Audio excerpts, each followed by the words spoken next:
coming back. See if that changes things. Alright. No. Oh. It splits into a little bit, so I'll put you a little bit on. That didn't do anything. I walked 15 feet and explained that I'm going to Bile Gulch, and then I fought a couple crabs. So, this is on YouTube, and you're like, wait, what happened? Where's the other little bit? Just a little bit, don't worry. I Fusor dodged crabs and then stabbed him with a sword, and my one-handed increased. It was very exciting, and I said I was walking toward this monolith, and I'm going towards Bile Gulch. So, bam, you're caught up. Go up in 3 minutes. Go up in 3 minutes that you missed in your 3 minutes. Like, you're caught up. I let it sit on the home screen for a little bit. I mean, I don't know that anyone's going to come join me, but, you know, I at least want to sit on the screen for a couple minutes and give people a start screen a couple minutes. See if they want to come and be here when a stream starts up. Such an honor to be first.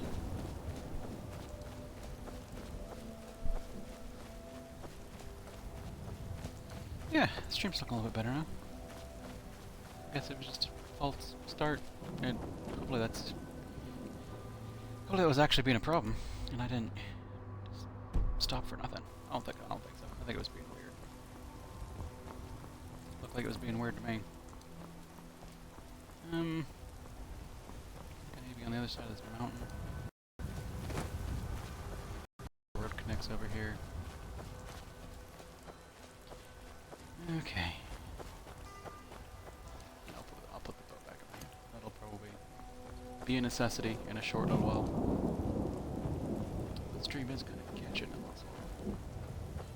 Oh, make do. Can't really do anything about it. Except yell at my Xbox. Bad Xbox! Who did a bad, naughty thing? Make stream better. I want to try mountain climbing, that's not very exciting. Just skirt around it. We can probably go to that tower area up there, but I don't want to do that either.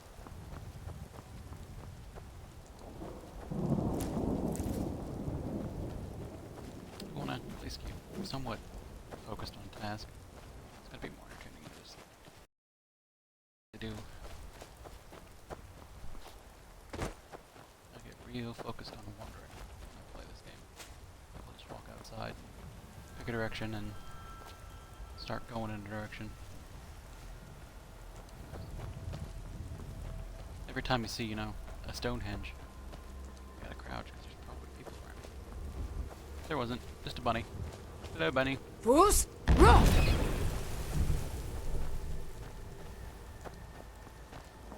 I don't know, is that more mean or less mean than shooting with an arrow? Oh, God, I can't even find it. I killed the bunny. Oh, poor bunny. It was just being yelly. I think this is kind of the way to get over there. I usually come about this from the other direction. I just go right from Falkreath, so I usually come from this side. Because I usually play with a mod that pretty much nixes my weight. Or gives me enough of a carrying capacity that the weight really is not an issue whatsoever.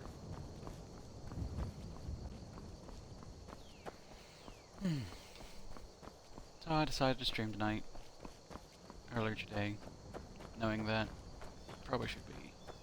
I've got a game to work on tomorrow, or I'm running a 5th edition D&D game tomorrow, and I leave the party left off in the middle of something. Well, maybe not in the middle. We're like 2 fights away from the end of it, and it's like a little dungeon, a little tomb to be specific, and I just kind of know that they're going off in a direction. So I need to work on that game, which I've not done yet. So that's a thing I need to do. But, you know, I'm putting off. Hello? You! Over here, please, I need help! What up, buddy? Thank Kinnereth for you, stranger. I'd almost given up hope of walking away from here. Who are you? Name's Valder. I hunt out of Falkreath. We tracked a bear to this den. Good coin for those pelts. We had the big sow cornered when they showed up. 3 of them, out of nowhere. Spriggans. Niels went down before we even knew to run. Ari died just inside. I never even thought the things were real. Yeah, great Spriggans. I may have lost a drop or 2 of blood. Truth is, I'm not going anywhere like this. Hurts to breathe. I may know a spell that would work. Thank you. Please hurry. Did we pick up that spell? I think I did. Healing hands. Look at that. We're gonna be so super nice. Much better. Thanks, friend. I wouldn't have lasted much longer without that. But now what? I can't just walk away, not with my friends' bodies in there being torn apart by those beasts. Don't be foolish. I'll do it. You'd really risk your life for a stranger's honor? I don't even know what to say. Thank you, my friend. I'll wait here. I got your back, brother. Great. Now, the entire reason I brought healing hands, given that I don't run around with companions, is specifically for this quest, because I'm not giving him a healing potion. Those are my healing potions. I'll use a spell on you, because my magic will come right back. In hindsight, you know, you think that, you know, the potion costs less money. You just spend a bunch of money on it. Now it's a dead bear already. There's an invisible spriggan coming at me, though. I use the term invisible loosely.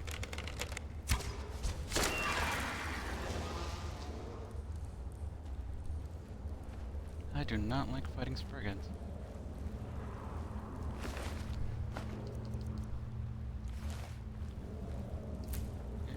I probably could take what's his name, Valder with me, but I don't. I just get in the way of arrows. Get upset when I start looting their friends. It's like, your friend is a corpse in a cave, he's loot now. I'm sorry that this upsets you, but that's the way things are. His things become my things by way of privilege. Let me hear the bear. To make sure to kill the bear. Pretty sure Alalie would be upset if a bear went unmurdered. Sounds real close, like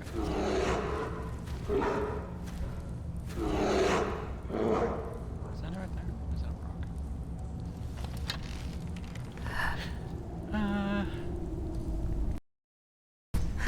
What's up?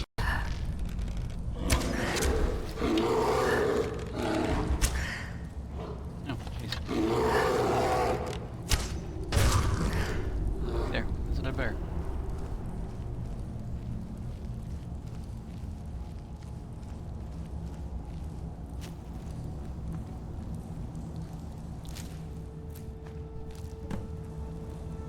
Now, lording over the body of Niels. Niles? Niles. Now, I guess depending on when you come here, one of these brigands can be. There's this big brigand matron. Those guys.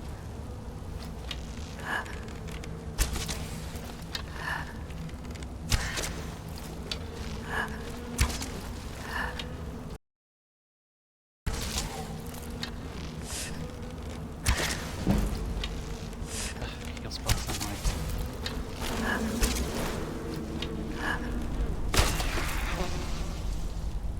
Hopefully the next one is a matron. Maybe I'm low enough level. I'm only a weak little 15 or 16.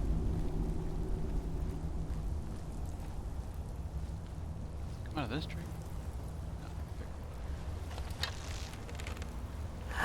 Oh, it's just friggin'. Yay.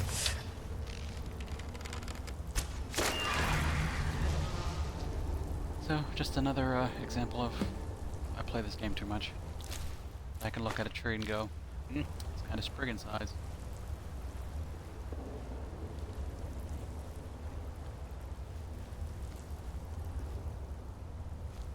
Steel sword. That's some gold. 12% better prices. I don't even think I'm wearing a magic necklace. Am I wearing a magic necklace? I think I'm just wearing like a gold necklace. No, emulated of Kenrith. 10 more staminas. It's fine. Oh, that necklace is nice and easy. In the very unlikely scenario of me remembering I have that necklace, put it on before I buy things and then just take it off. That would require that I remember a thing about a thing that's in my pocket. What's in my pocket?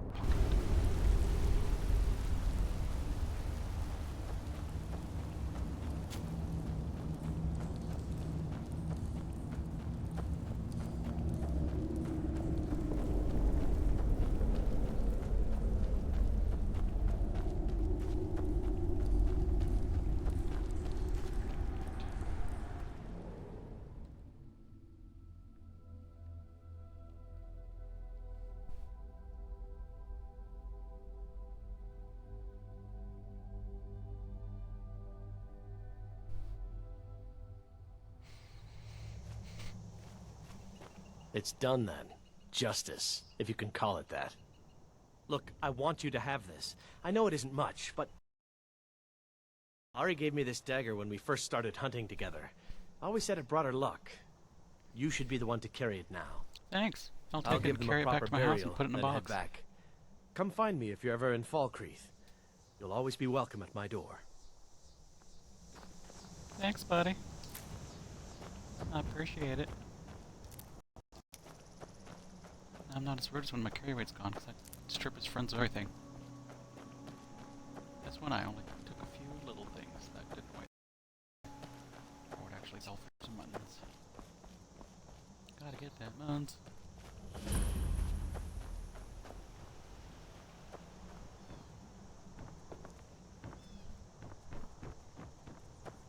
Alright.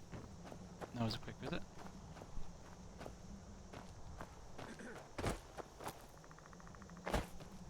Oh, I think I'm going too far south now. Yeah, no, I'm definitely going too far south. I'm just walking like I see a thing and I'm like, oh, it's real close. I want to go to it. It is real close and I do want to go to it. Maybe it's not over this mountain. It's over this mountain. I don't think I want to bother. No, it's just right here. We'll just get on the map. I mean, what's the harm? What's the harm to me? I'm sure there's going to be a guy in here.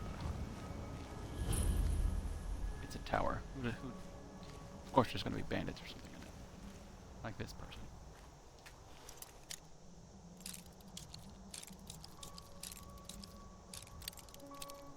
You know, maybe they're locked up and they'll just be happy that I helped them out. That seems like a plausible turn of events. You're free now. It's a bad time to get lost, friend. Okay, or this is how you thank me.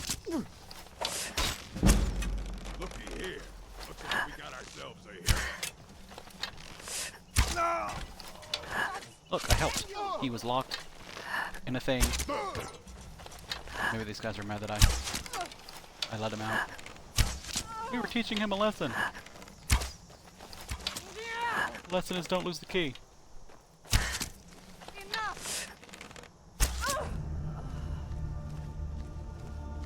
Look at that. Had to be bandits in a tower. Couldn't just be like accountants. I'm just in here doing math equations, like balancing budgets.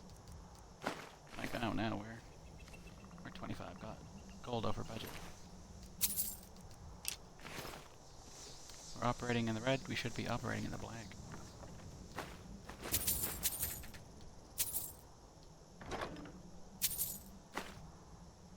12 for 135, I can carry none of this, maybe.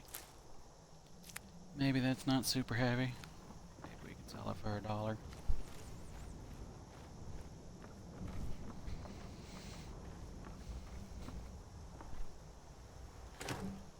Apples. Let's see. So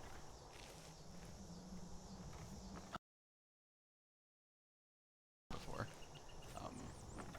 Mondays and Tuesdays are kind of, they leave one of the days open for my friend who's a firefighter, since their schedule is as 24 hours on and 48 hours off. Although being the chief, he gets to work maybe a little bit more than that on occasion. But so he has a nice little shifting schedule. Every so often, there's just every third Monday essentially, he just wouldn't be available. And in an attempt to, I don't know, give him a chance to play. I used to have 3 days open. I used to have Monday, Tuesday, and Wednesday. And then whichever day would happen to work was the day we'd all get together over at my place. I ended up joining another Wednesday game, or a Wednesday game. So then it just shrunk to Monday and Tuesday, but that should be good. It's 2 days of my week kind of given up for role-playing in the evening, as it were. So in that game, it's, you know, I'm running my own little custom world, one I have made up, which I think is one of the fun things to do once you have, I guess if that's something you're into. Once you've played in other worlds enough and kind of gotten used to running games in other worlds, it's kind of nice to make something that's your own. Where are you? That'll kind of, I guess, last in some ways. Like you play in the world with a group in one campaign with a certain set of characters, and then, you know, maybe you don't run anything for a little while. The next time you run, you go back to the same world, and the people you were playing with before and are playing new characters, and take those old characters and kind of insert them into the world, if you will. Kind of have them be like, oh, your person used to be a paladin, and by the time we ended, you know, you were 15th level, which is rather high in D&D, and you made a lot of effort helping out your church. So then you kind of, like the next time you play, that paladin is a high-ranking person in that church. And then if you're playing with the same player, they can kind of look at that and go, oh, well, that's cool. The character that, even though I don't play him anymore, he's just a part of the world. And you can do that with pre-written, like, established worlds and stuff like that, but I don't know. I think when it's kind of like your world, there's just something a bit more, I don't know, personal about it. So, you know, I made my own world with a general idea of what I wanted to do. Make like the one big continent, a few other little continents around. Then kind of go, all the main games will take place in this big continent, and then you have the other stuff just in case. And one of my other stuff just in case is going to be for this game. Like, I'm kind of saving my main world for like a storyline I'm kind of thinking up. So I decided to take this group and put them to one of the little islands that I always just said, like, people go to this island, they don't come back. Like, very rarely do they come back anyway. And when they come back, they tell people, like, hey, yeah, don't go there. And, you know, they go on about things, but people being, you know, greedy as it were, they're like, well, we're going to take a boat and put things on it, and we'll be different. And then they go there and they crash. And it's awful for them. I decided that this campaign would take place on a little island, or not necessarily a little, place that I essentially filled with like primordial, ancient races of the world, like Dragonborn and Yuan-Ti and reptilian kind of based races.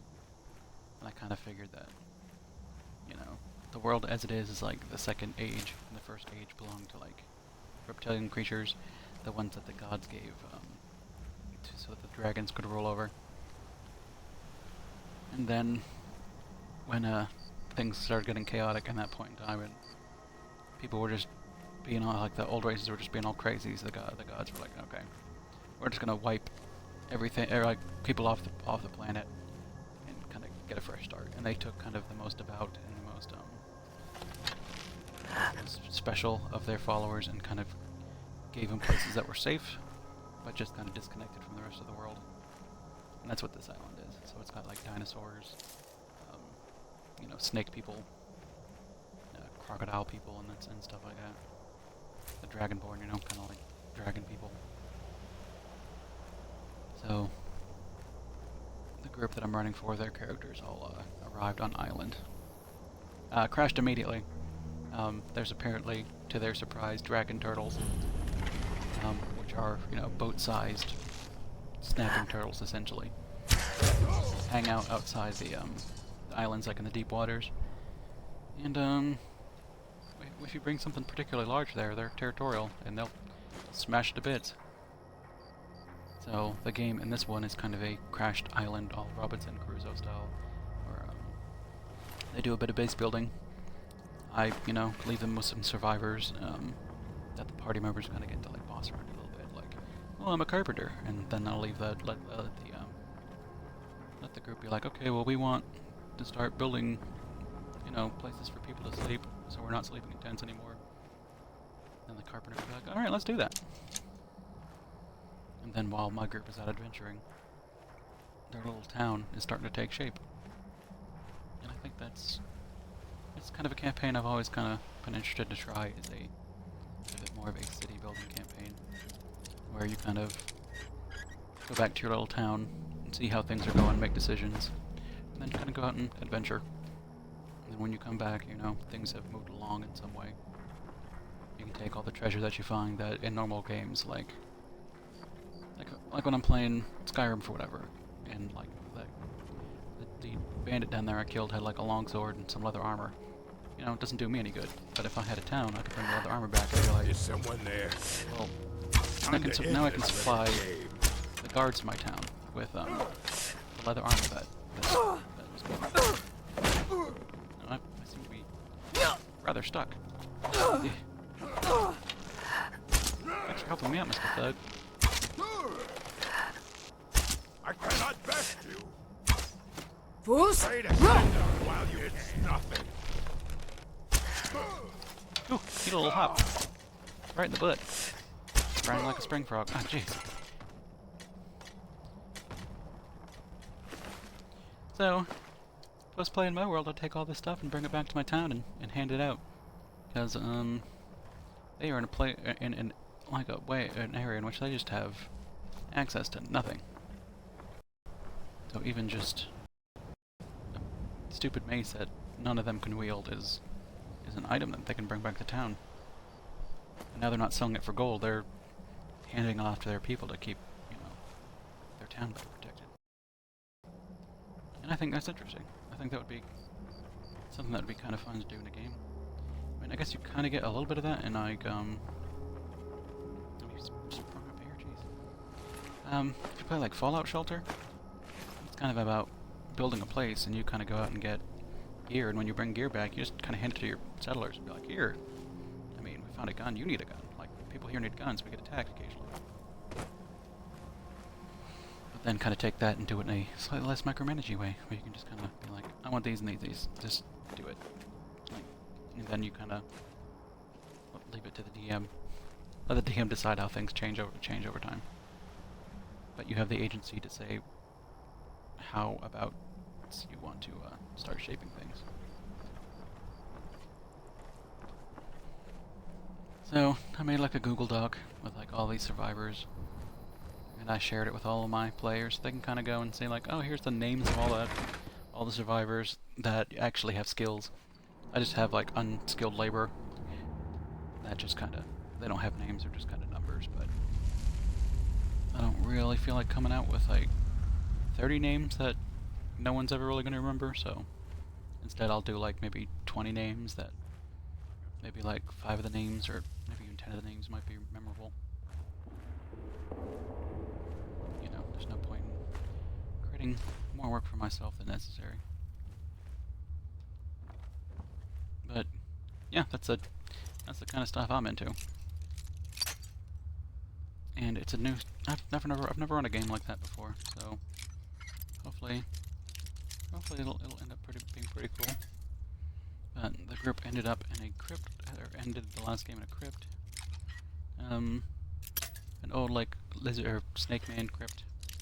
And they're kind of searching through it for like magic items and whatnot before they continue going off to what is supposedly a town, like actual real life other people that lived in this town before them. Oh no. So they can start making connections.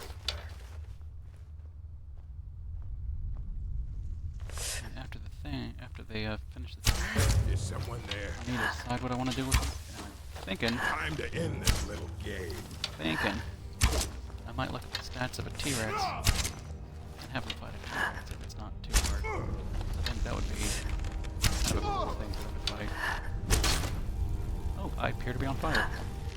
Don't get hit by the hammer. When I stagger him. Fools! Run!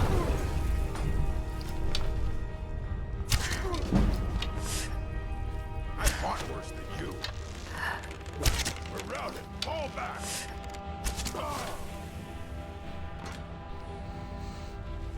Yeah, maybe we'll get some money for that. Burning? I don't know if I actually have that enchantment. You're taking it. He's wearing steel. He's wearing good stuff too. There you go. And we just made a mess of this table.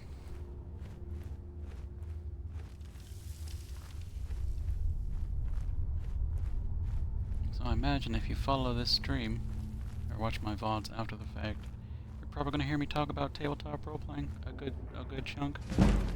So get ready for that. I'm sure if I played, like, football, I'd probably talk about that too. But, you know, I don't sports. My sporting ain't good, so I'll talk about my geeking instead.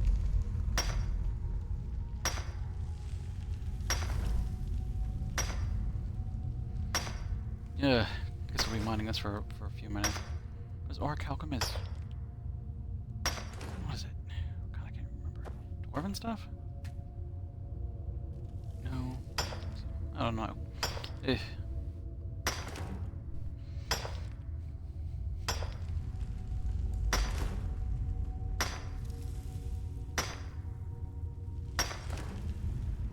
So the Wednesday game I joined is in the Dresden file system, which I guess it's based on the Fate system.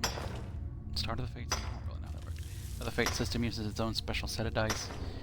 He used 4 dice that have a plus, a minus, and a blank on it instead of, you know, like the standard, you know, like D20s, you know, 20-sided die, dodecahedrons, and whatnot.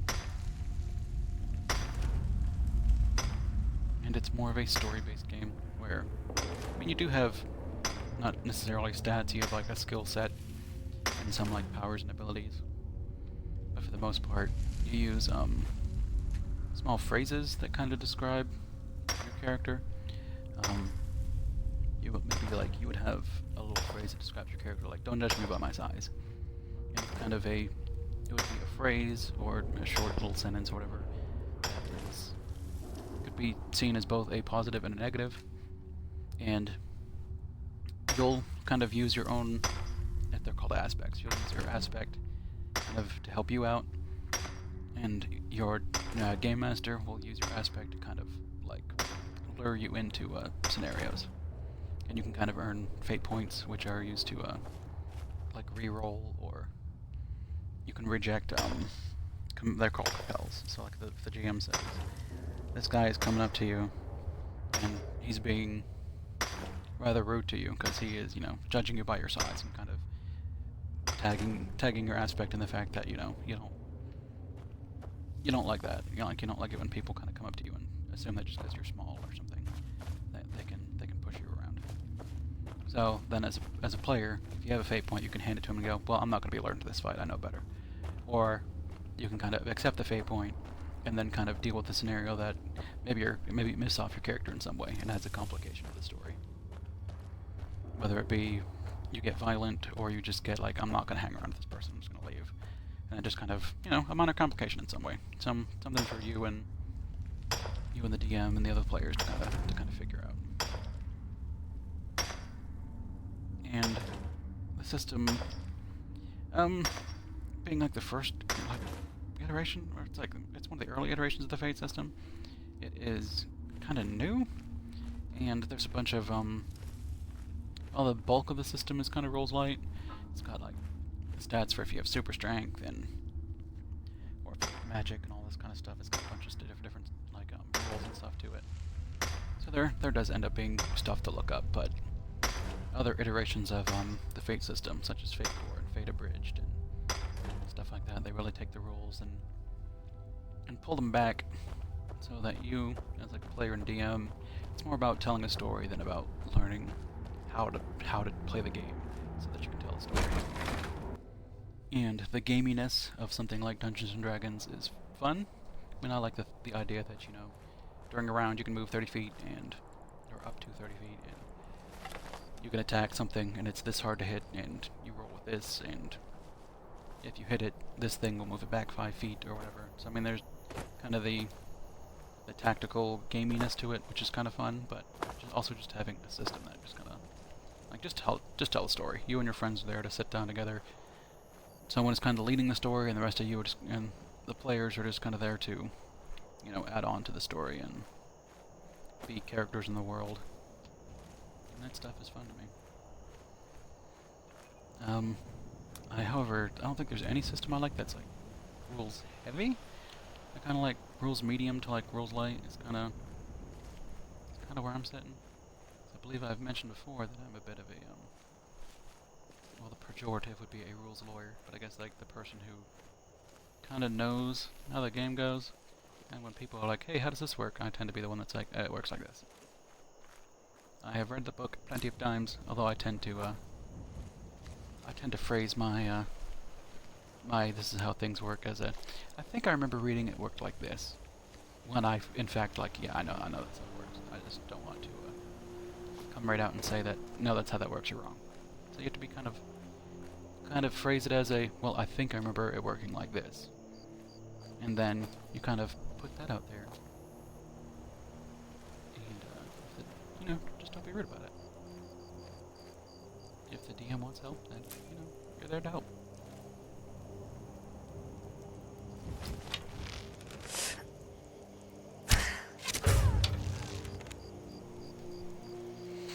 Hey, well, she was a hag. I saw the fetish outside. Or totem, whatever you want to call it. I think fetishes are smaller, can be carried around. That's like a totem.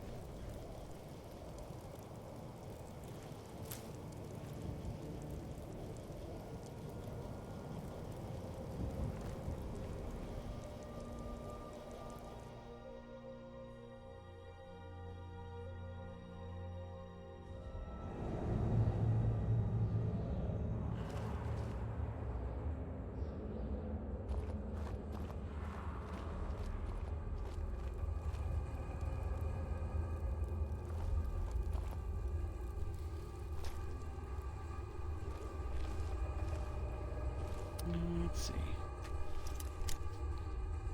I didn't see a chest there.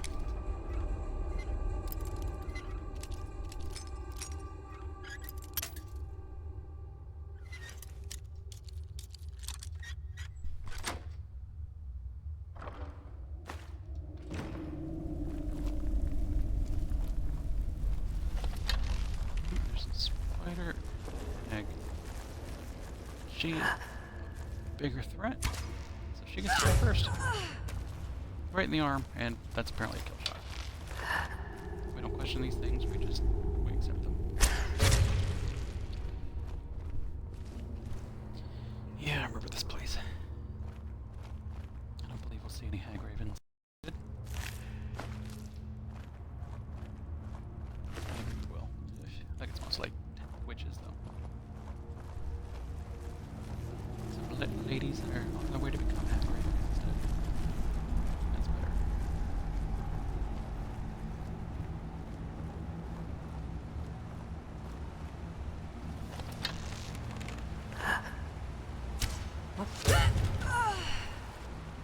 Alright. We'll call that a heart shot and not a titty shot. No sense being rude, right?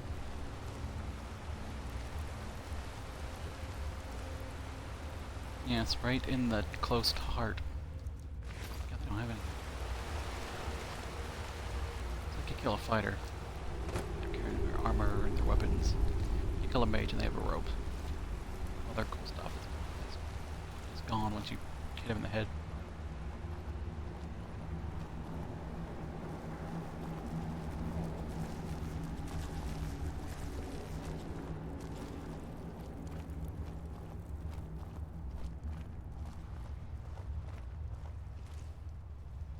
Oh, go ahead.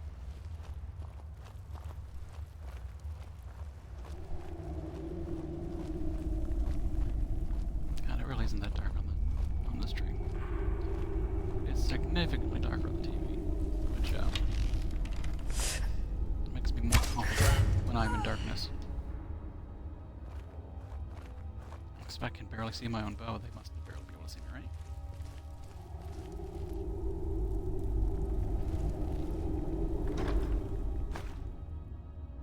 Oh, a gold diamond ring. Hopefully that's a gold ring with a diamond instead of a diamond that's gold. A gold diamond. And I guess the ropes sell for money. I should probably pick these up. It's not creepy. Stripping the robes off. I'm just gonna sell them. They only have marginal blood stains. Yeah, I'm sure it's worth 153. I bet when I get to the store, they're like $6. Come on, $6. Come on.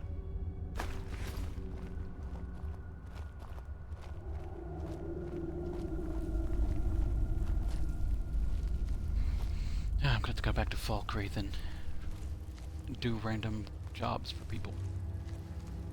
I think one of them's gonna involve vampires.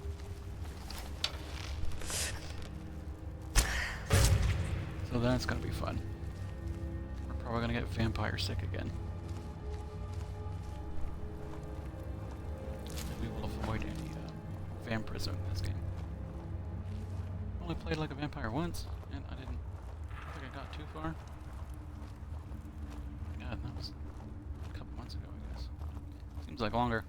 It's really not been that long since I played Skyrim. Like, one of the characters I'm playing on tabletop is going to be a vampire. I want to play it. Make something that kind of represents the character. So I made an ice, like someone that used ice magic, wielded light or medium, or light or heavy armor, didn't really matter to me, and then was a shield and like an ice pick, or like a wood pick, which does not exist in the base game, but in immersive weapons, the mod I was using, there was definitely some items that kind of resembled picks.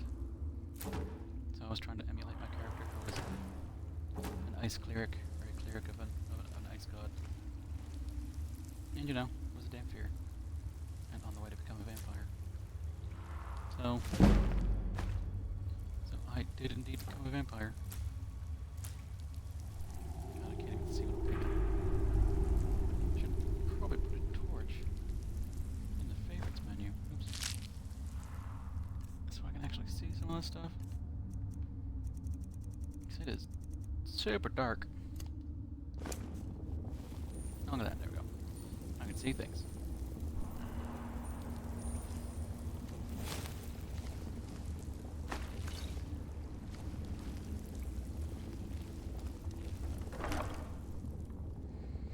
Oh, dwindling shock. Light boots too. I don't know how often we'll be shocked. Some magic of 3 points. That'd be good. Wizard in. Yeah, we're gonna go to the torch.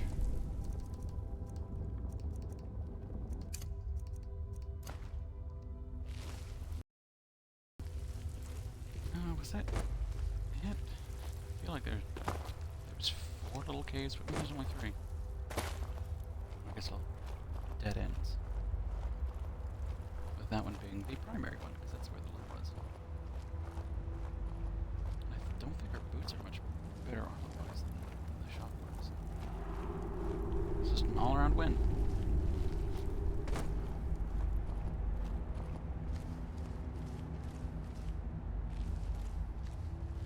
Now let's check the map real quick. 1, 2, 3. Yeah, there's a 4th one. It must be high. Is it like that one?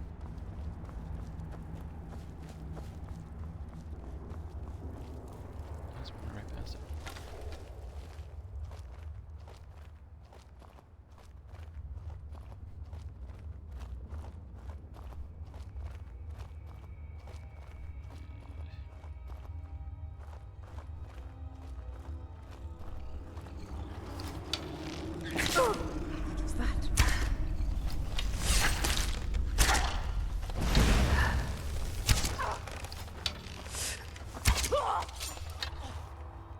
hindsight, that wasn't so bad. Stupid skeever. 153? Yep, we will take that.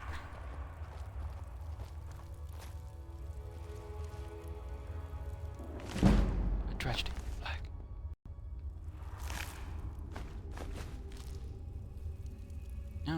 I think boots might be an enchantment I don't have. And I don't really want to get rid of that. I plan to use that too, so. And that's what I'm wearing, so yeah, nothing we can really rip the enchantment off of. Let's actually put on the boots. Do a little bit of a comparison. 14 armor for those versus 11. So yeah, they're just all around better.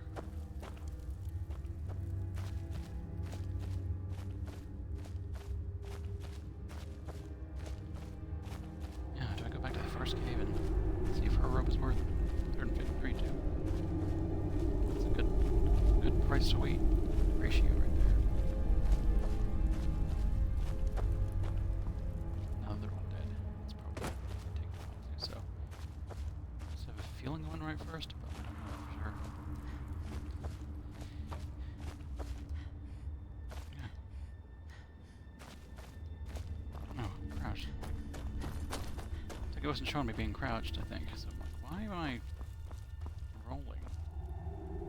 No, this is what I decided to strip their clothing for money.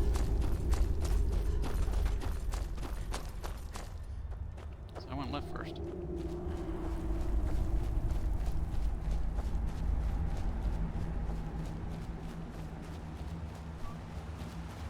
What's this? Oppressive wind noise. Yeah, 153. Sorry. Get to be left in your skivvies with your skeevers. I'ma sell it.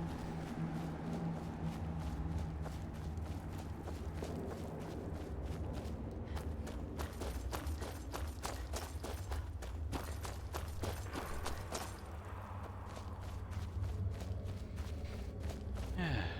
Well, the thing is loading. I think we'll take a drink real quick.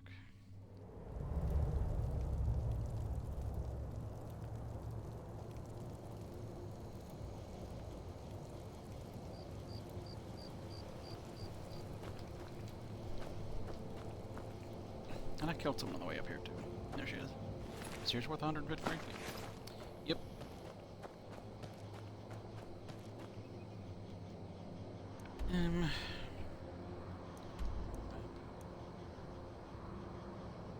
I think I'll walk there to Falkreath. It's nighttime. There's random things to find. We can go into these random things and maybe find some loot. My weight is manageable. Still have like a half hundred, like 50 pounds. A little more than that to carry.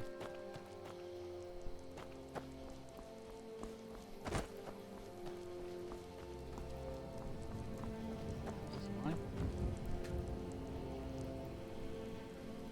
Iron. Them's nails.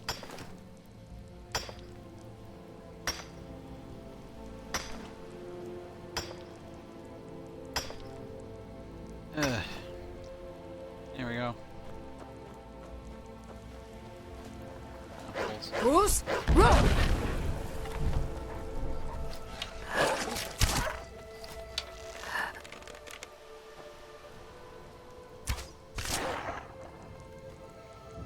I mean, they're just kind of pathetic at this point in time. Just until the ice wolves start showing up. Which I'm not necessarily looking forward to until I'm a little bit more beefy.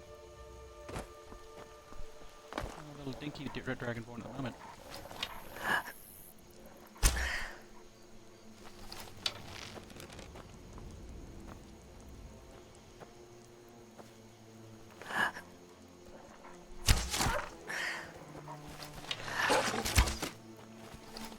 What's up, blood splatter? No dead woofy. there was a ring there. Maybe it was steel arrow or something. That's kind of looted all real quick. Except for here, most of the times wolves just have hides. And maybe my arrow that I just killed him with. So it's not a big deal if I just lose it all.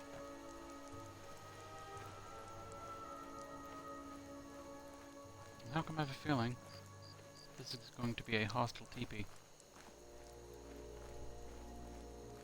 It's never just people want to say hi and come on in. You got some warm tea? It's just dudes and rocks walking out of my murder range. Come back. I want you back in the murder range. Oh, he did not die. That did not look pleasant.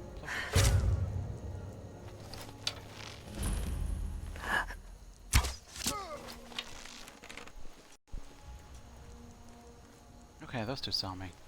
How do the rest know where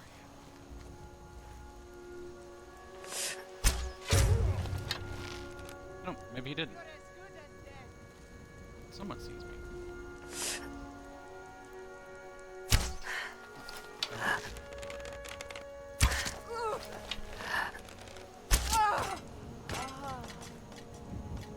Yep, that'll hurt. My arrow bag.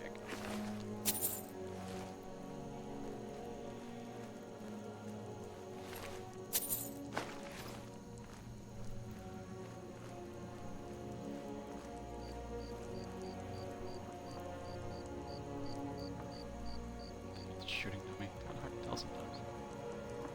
One of the things I like about Fallout is, wait, is it a person? You can hit VATS and then it zooms in on him. Yes, it's a person. Then I can go back to actually being a little bit more accurate with your personal things. Zoom in. Yeah, those are dummies. No one over there.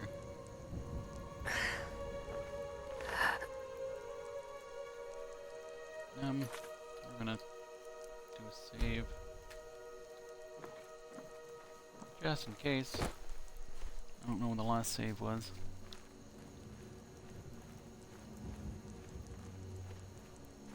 There's probably someone's looking at these stats.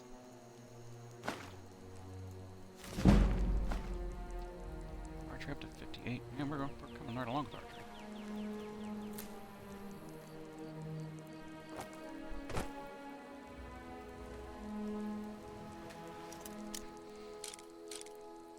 Kinda makes me wonder if I should. Oh, what is it? What's it? Expert it or something like that? No, I think that's not it. I kinda wanna say like prestige, like how COD kinda uses that term, whatever, but I don't know if that's right. And the legendary? Maybe it's legendary. I think that's that. Maybe that's the right. I don't know if I want to make it legendary. Just to keep leveling up once I get to 100. Kinda gimps your damage real quick.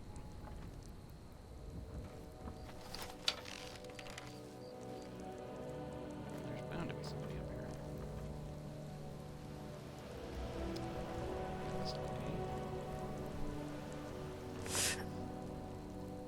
Blame for the head.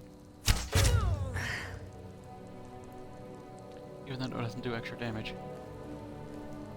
There's a mod my friend used to play that the head would be an instant kill, but for you as well as them, so they ended up dying a lot more. So yeah, that arrow at the forehead, that hurts. Well, actually probably didn't hurt, but that is not a... I guess if I have to get shot by an arrow and die, that's probably what you want to aim for. Nice and quick, sitting there eating your lunch or something like that. Just be like, oh, let's think of doing the Someone there. Hey, go check that out. So go check there. What happened? Okay.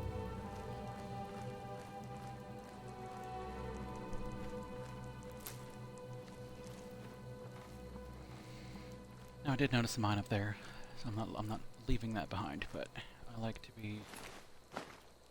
to clear out a place and then move on to the next place, even if I'll be coming right back out. Just so when I'm done I can be like, I'm leaving! And run. Instead of like, I'm out, no, back to stealth murders.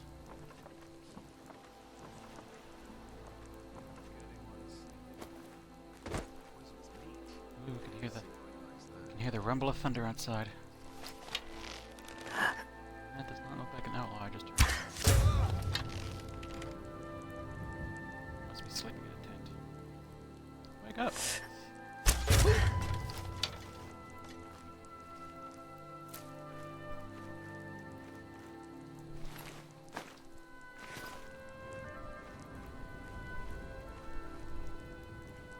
Oh, maybe it was. Bandit outlaw. Our bow damage is getting up there enough that outlaws take a hit, so that's good. Yep, push it.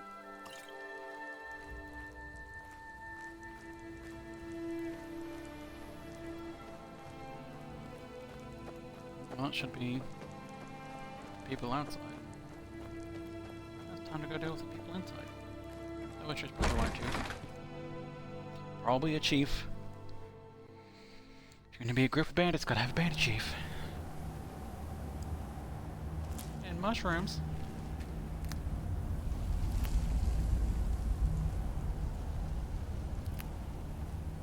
Now this is like the area with fire. If I wanted to be squirrely, I could hit him. I think my arrow is just gonna flat out do more damage.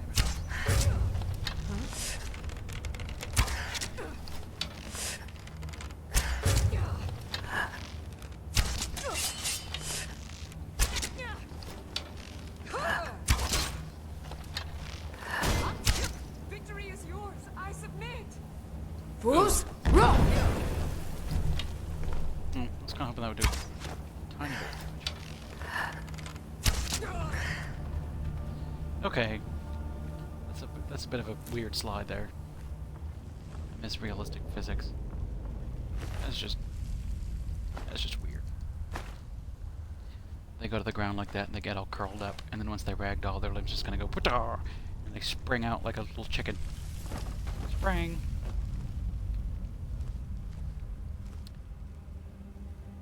And if you didn't know chickens were springy, that's why it's called a spring chicken. Yeah.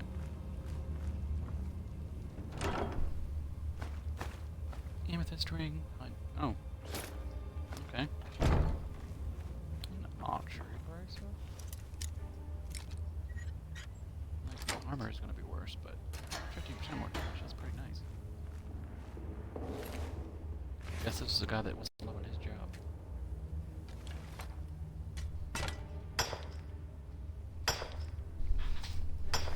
Yeah. I'm taking another drink real quick while I'm on.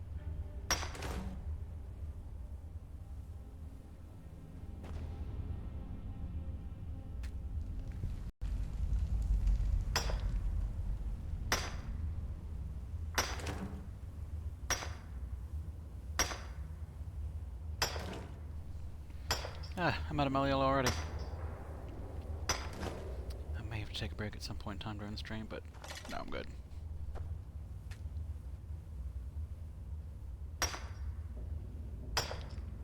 Blink, blink, blink, blink.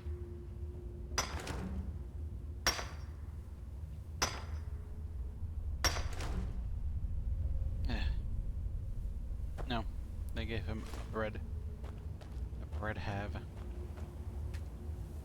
I'll take his meal. Some stale bread. Of all the random foods in dungeons, that one makes sense.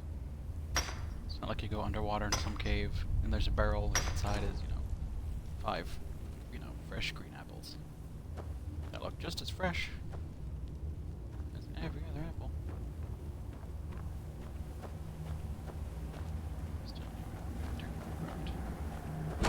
Cursor didn't look like we were crouched, but we were technically crouched.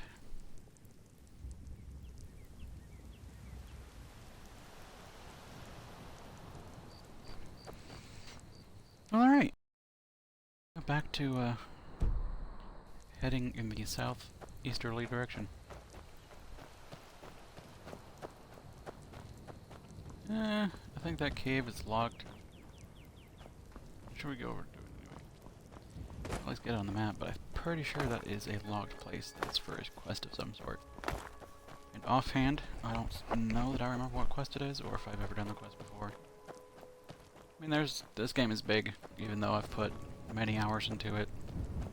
I mean, most of the hours I put into it tend to be starting over and doing some of the same stuff over and over, so there's just some stuff that I'm just not going to know about.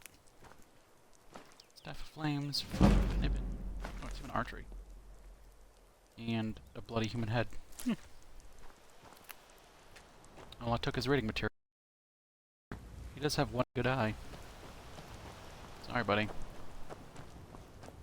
But now he wants it.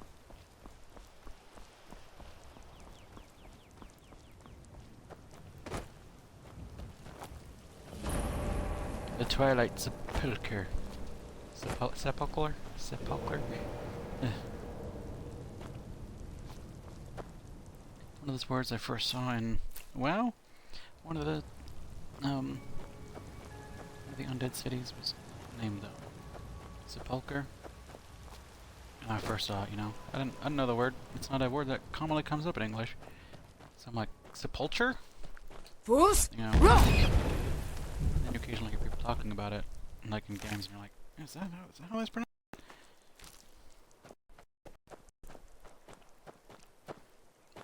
I'm sure there's plenty of words that I pronounce wrong. Never should have Hello. come here. Okay. We're fighting for some reason? Victory is yours. I submit. All you got? I was just gonna come say hi. No! You wanna hit me with a friggin' mace? I'll kill you I'm just gonna kill your friend real quick.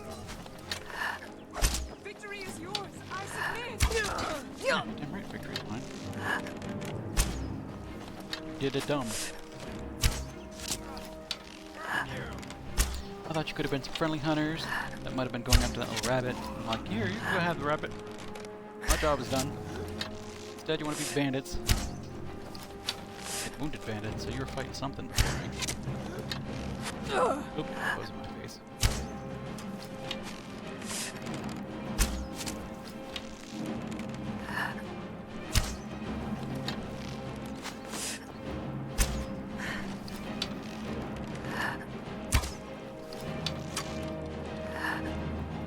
I wonder, like, is this a fight that would actually happen? People standing apart from each other, having a shootout like this?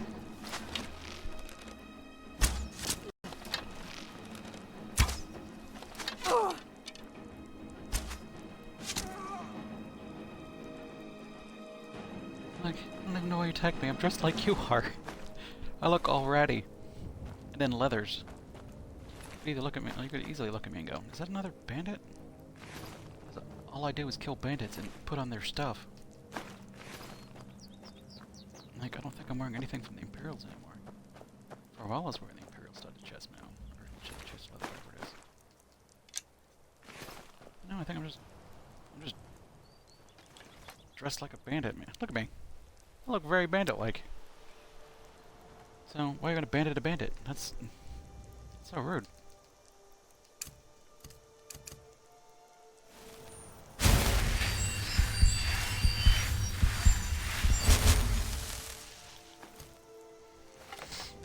Yeah, right. So, they were fighting something. I don't know what it was. Maybe it's around here dead?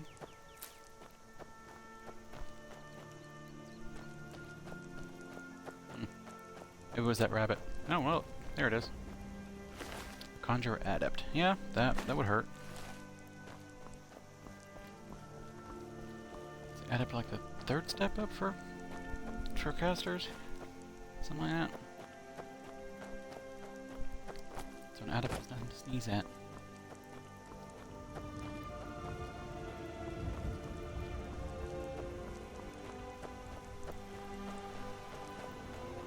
Another old tower. Go peek our head in. See who wants to kill us here. You know, the Nords just have their hands full with this place. Like, you go walking through it, and it's just awful. Alright, this is the Orc Hunter area, where, like, the first time I came here, I'm like, oh, they're just called Orc Hunters. Maybe they want to be friends. Then you get close, and they don't want to be your friends. You get close, and they're like, get 'em! as it turns out, they are guarding shards? Maybe it's the hilt of Mehrunes Dagon. It's, razor, Mehrunes razor. Which, you know, maybe I want the Mehrunes razor. I've thought about maybe going two-handed a little bit.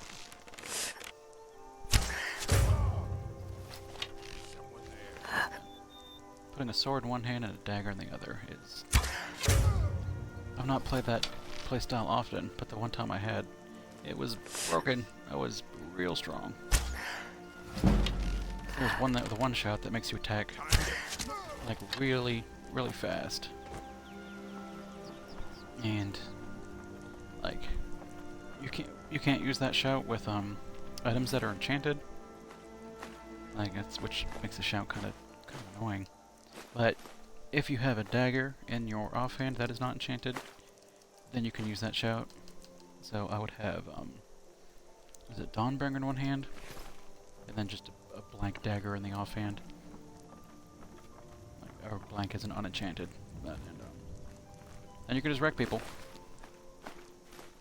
Like I think I snuck up to a dragon that was sleeping on the ground at its like little lair or whatever, and I just whipped out my weapons and just smacked the crap out of it before it could even lift off.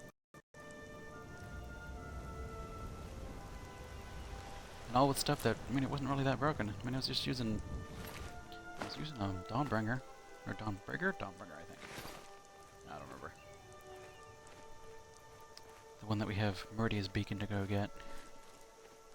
Which is a good sword. I think if I get that sword, I'll put it in my hand. Maybe it matter that I think I had a mod that let me lets you improve the Daedric artifacts with smithing as you could other stuff, just to kind of keep them in line. Because once you get them, I think they're at the level when you get them, and then they never really improve or something.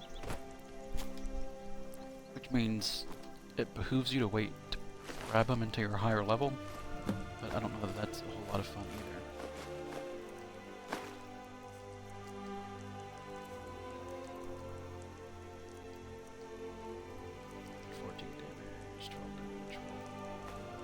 Store one of them. I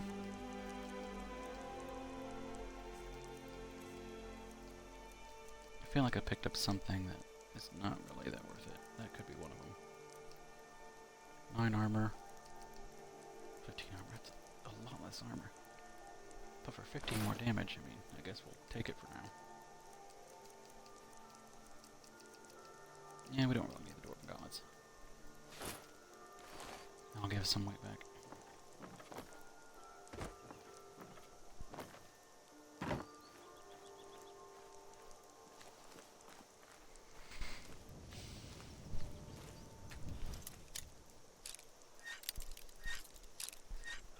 So if I have the the free points, I may end up going putting a little bit of stuff in one-handed, which is why occasionally I'll break out a sword and slash people. Work on my one-handed a little bit just in case. I mean, you know, just once you get absurdly powerful with the bow, that starts getting boring. Maybe you just swap up your playstyle and make it more entertaining that way. I usually don't do that, but it's an option. But I also don't usually play this game to like complete it either. I just play this game to play it.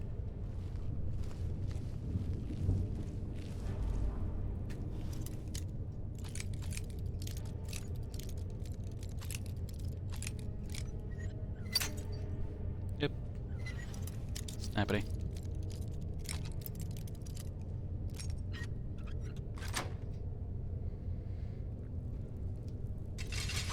And when... I mean, there's a guy up there I can go get the key from. But I would prefer to picklock it first. Lockpick it, picklock it. For the minor increase in skill. Keep working that lockpicking up there.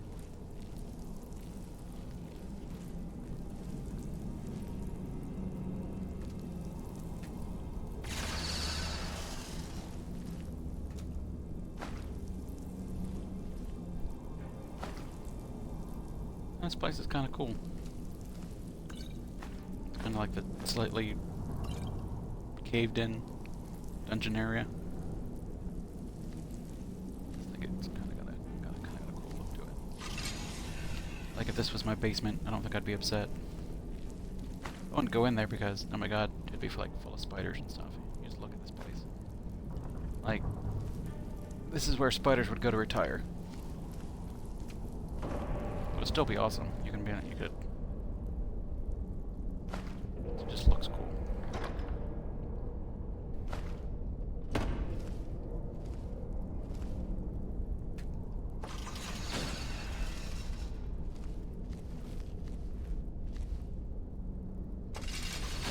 Not entirely sure why you have 2 levers to do that.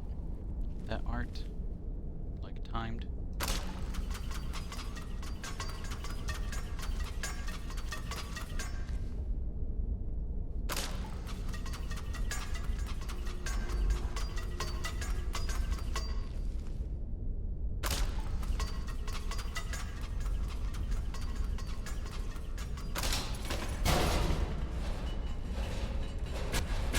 Super trapped. It's gotta have. That's some of the best loot ever. Ah, shards of eraser.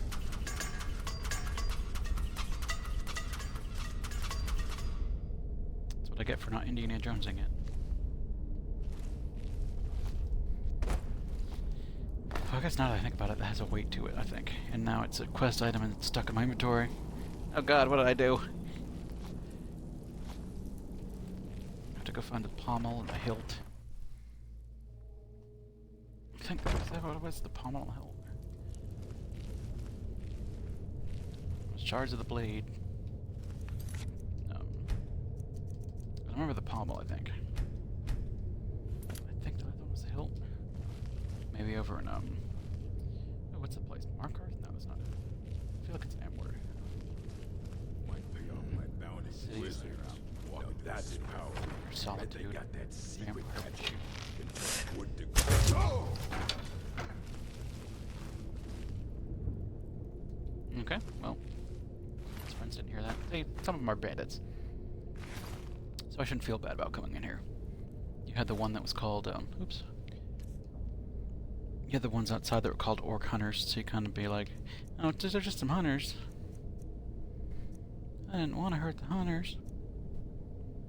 Am I still carrying too much? Yep. An ingredient. Maybe there's some bone meal. That looks delicious. Damage, stamina, and fortify conjuration? I don't even know how I learned that second one. Maybe it was by eating it. Ugh. Oh, it tastes bad. But I can walk again. Once was a woman As fair as you can springtime in old Stroh's Mackay.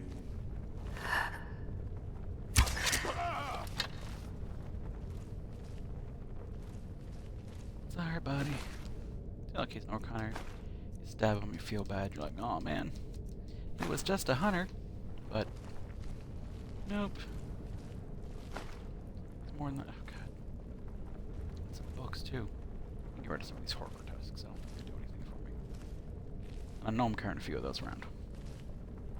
Oh, Connor. I got some horror tusks for you. It's gotta be a few of them too. 5. You gonna have 3 of them? 3 of them's good.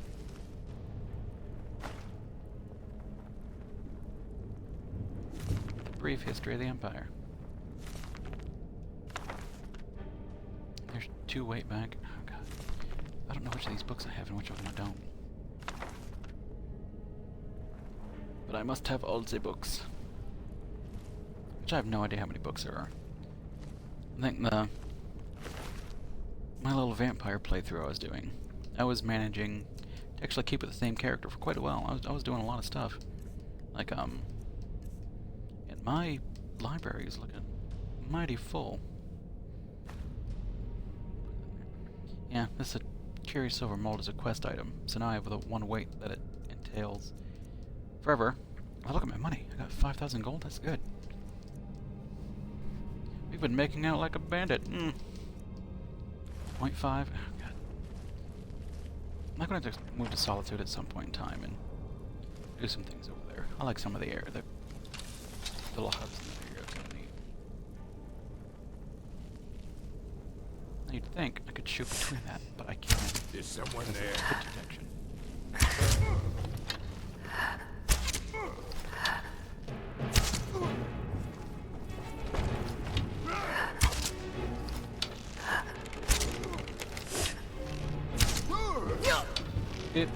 Ooh, that axe is kind of hurting. Is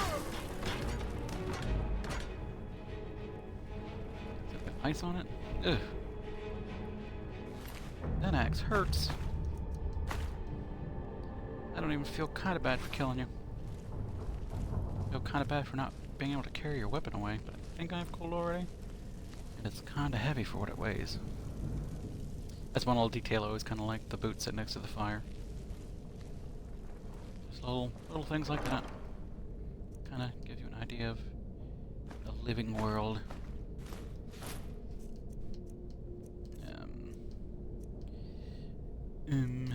Let's see. 2 for 15. Yeah, we're done. We're done with this. Take a boot, leave a boot.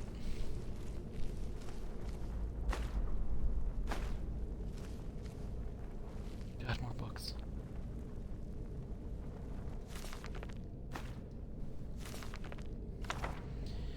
Yeah, it's time to go back to Whiterun. And sell things?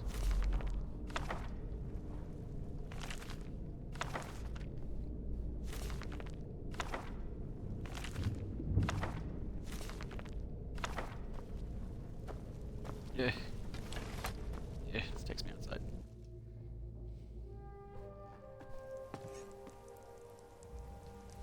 Alright, let's see. First we can stand up. We are 10 pounds over.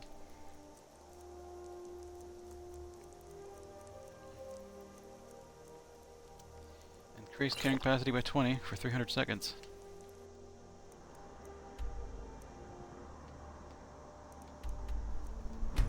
Blip. And that's known as cheating. Oh no, there's no way I'm gonna get back there. I know. I'll drink this potion and fast travel. That is also why sometimes the boots or whatever that increase your carrying capacity by, you know, enough. Then you have them there just in case. You're like, oh, I'm so close and I really want this. And now I'm slow. Yeah, what time is it? 6 p.m.? Need something? Yeah, everything's fine, buddy.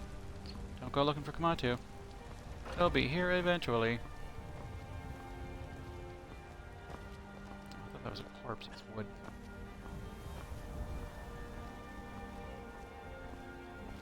Hello, citizens. I'm RP walking. What are you looking at? I'm not afraid of you, you know, even if you are my elder. Bitch.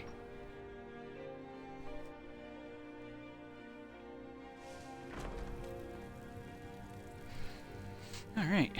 Where'd I put my books? Did I put them in here? Oh, I put them there. Did I put them in here? In the cupboard? No, I put them here. I found a temporary place to put just a bunch of books. Where this temporary place is, I don't know. It's not in here, and so I put potions and whatnot. Did I put it upstairs in the loft area?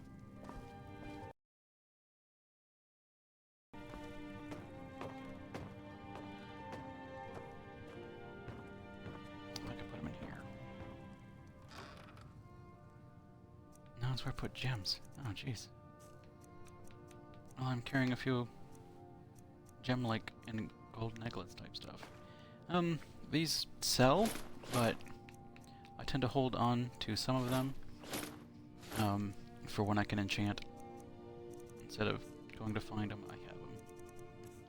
I don't remember if gems actually have a purpose or not, or if the reason why I kept them was for one of my mods. So you could make one of the mods I had was, I think it's just immersive jewelry. Like I have immersive armor, immersive weapons, and immersive jewelry. And with that stuff, do... No, I'm carrying a ruined book. That must have been an accident. I put him in the dresser? Put clothes in the dresser.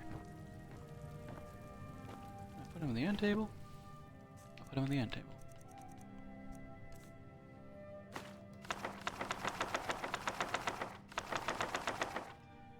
Treasure map. Alright. What do you need, freaked my me right thing? up. She's right behind me, isn't she? Some bear pelts. That'll put me up to 8 bear pelts.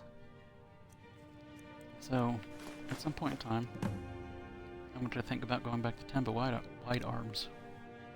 That's quite the name. And think about giving her those.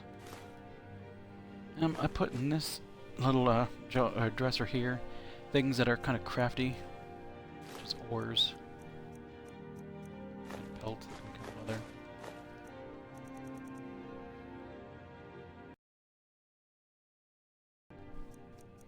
I need to do something about, like, I don't have anything that will store souls at the moment, so I don't really need to carry all that stuff around. And this is the kind of, you know, this is my bedroom. Honored to see you again, my Thane. And you just sit in my bedroom and do what? Like, there's chairs downstairs. I mean, I know there are. I don't know why you have to be up in my business. Like, I walk in and start putting all these things in, she's just like, oh, yeah, okay. When I rob you, this will all be mine. I don't have anything to suck souls at the moment, and they take up weight that I could use to not be carrying those things, so... I don't know if I want to... I didn't want to do all this stuff on stream, because this stuff isn't that fun to watch, but...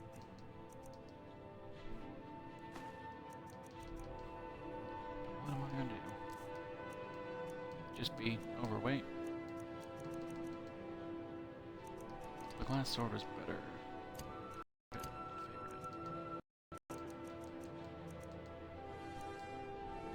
I'm gonna keep the lucky dagger. I unfortunately can't rip the enchantment off it, which I don't think it's actually any good. I think crits in this game end up being kind of silly. Like, if you increase the damage of the weapon, because it's currently 6, the crit damage is only based off the very base weight of the dagger. So if you go to a blacksmith and like tink it up and maybe increase it to like 10, it's not doing 25% of 10, it's doing 25% of 6. Now, I don't know if that's actually how it works, but I watched a video that was kind of explaining how crit was kind of like what you should take in one-handed builds. So I'm like, I've never played a one-handed character before, like who uses one-handed swords. How do I do that? And the guy kind of went through and explained, like, the sword one that like increases your crit chance or something like that. He's like, that's kind of worthless, because by the time you get things that can do anything, it just like, or you get weapons. I mean, and you get 30% crit chance. The crit's just not going to be that much. It doesn't scale with blacksmithing, so that ends up being kind of worthless. And then like the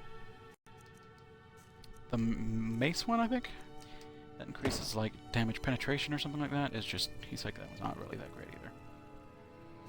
It doesn't make enough of a difference to really mean much. So the only one that he seemed to be like, if you really have to have one, the axe one is okay, but swords are a faster attack speed anyway, so you may as well just go with swords. And then just not go with any of those things and pick better talent. So I took that to heart. I'm like, okay, I mean, Long life to you, Thane. it never really explains to you all that stuff in game. Which, I mean, I don't know if you want it to anyway. If you wanted to go in depth, that the critical is based on the weapon rating damage. And when you increase your weapon or one-handed damage, and like, if you naturally increase the damage of 6 to 10, You're someone who got some good pieces up. by making your one-handed Blades, better, helmets, one-handed pretty damage much better, anything to suit then it your will needs. increase, I think. But then if you, blacksmith it better than that, it's not going to do anything. Sell that. That's mine. No, I don't want those. That can be yours for if the price is right. Right. Take a look. Carl. Elven boots and elven gauntlets.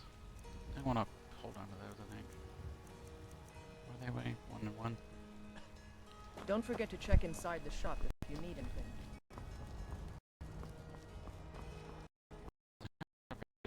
As best as it can be. So I don't really need to do anything there. This is just a quick... Oh, you're not open yet? This is just a quick visit to town.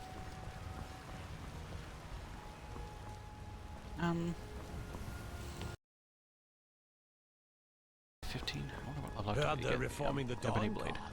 Vampire hunters or something. I don't In the think old I want fort, it. they rift- Or if I have it, I don't think I would use it, but it's kind of a neat little quest line. I work for Bellathor. Kind of makes you feel bad for the Jarl of Whiterun. We're just gonna... We'll go talk to the bartender and see if the Ebony Blade is a quest that I could do if I so chose. I think it's like level 20 or higher, so I don't think I'm there yet. Welcome. Let me know if you want anything. Clean mug around If here you're somewhere. looking for a challenge, you've come to I the enjoy right this work place. well enough, but I'm ready to retire. I've been thinking of selling the inn to Isolda. Yeah. Anyway, what do you need? Heard any rumors lately? Have you seen that shrine of Asura? They say the Dark Elves built it after they fled from Morrowind. Sight to see. Sight to see. I'll I see here. assume you saw the Gildergreen? Big tree, all burnt up, in the middle of the Wind District? It's part of the Temple of Kinnereth. People want Danica to do something about it, but I Danica don't know Patrick? what they expect. Heard any rumors People lately? say there is someone in Riften that can That can change your face. Make you look completely different. Do you believe that? Give me the latest The gossip. companions? In Jorvasker? They're recruiting new members from what I hear. Okay, I guess I'm not high enough level. I Need think that's where you anything get the else? quest. Just let me know. She'll end up being like, oh, the Jarl's son is acting weird and whispering to things or something like that.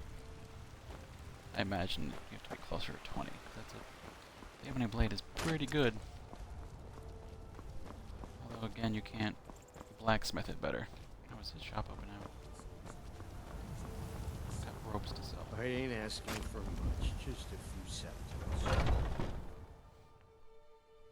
Let me know. I if could you be see level anything 20 you for all like. I know. I'm probably not. I'm probably only saving like 2 levels. Everything's for sale, my friend. Everything. If I had a sister, I'd sell her in a second. Oh, a bit of this and a bit Shady. of that. If I had a sister, she could be all yours. 56 apiece. 336? Yeah, yeah. I mean, yeah, that seems pretty good. Weapons, we could probably get rid of a few. Junky crap. Like this rune book, weight 2, value 2. Treasure map. Ingredients of food. Big bear. Do Thank come you. back. I'd even buy one of your relatives if you're looking to sell. I jumped on your table. Knocked off your shit. Now it is time to dip. It's my weight. Manageable, 148. Yeah, that'll go for now. Oops. So we're just gonna go right back to Falkwraith, because that's where we're going anyway. We filling out a layer. Look at all that stuff. Like, all these things weren't even here when we started today. So that was like, for 8. We looked over 8 places in just 85 minutes. That's pretty good. Some were relatively short. We're not gonna, mention about that. But 8 locations. Like, each one's like 10 minutes. 10 minutes a location. Plus 5 minutes of farting around.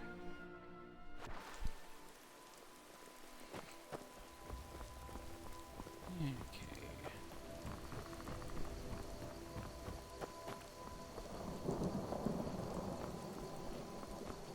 We can talk to this guy. Hello. I was Jarl once. Where are But you? I was encouraged to step down when I took sides That is a dragon. with the Stormcloaks. It was an Imperial trial. You better not be killing people I don't want you to kill.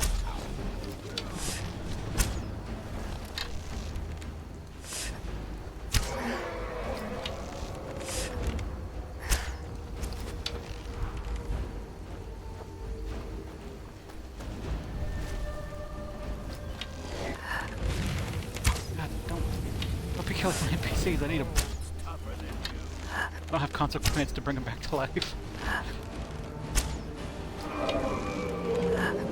It's another, like a mod I downloaded at one point in time. It makes people run inside when dragons are attacking, because, you know, dragon, be afraid of it. For fuck's sake. I mean, jeez.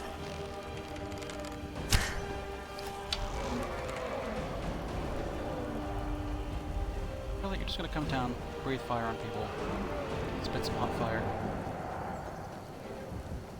and then dip.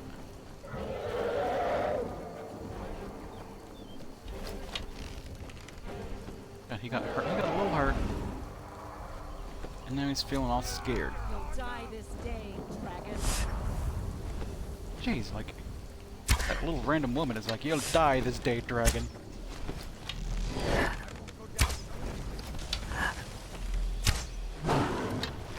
Yeah, stagger the dragon.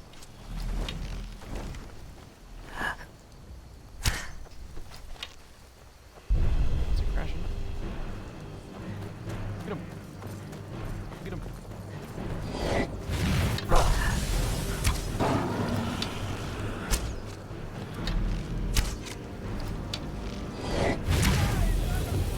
No, random dude. Guess it's all clear now. Like, he ran up on a dragon with a dagger, with no fear. He was just like, "That's a dragon, let's do this." Like, be afraid, marginally? Ghost is responsible for the cemetery. I take care of the shrine. Talk to you, eat a soul. Do you tend to start graveyard alone? Oh, merciful arcade, no. I'm too old Back to and life. frail. This graveyard is too large. Ghost is my assistant. You're not gonna He call it helps on me that. tend the Okay. headstones and keep our cemetery clean, Came here for sand. as befits a place of rest.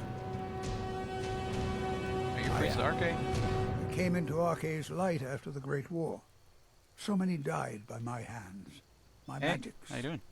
I'm fortunate that Kust and the people of Doing good? Falkreath have come to accept me Yeah, as you're one of doing their good. own. Could you do an old elf a favor?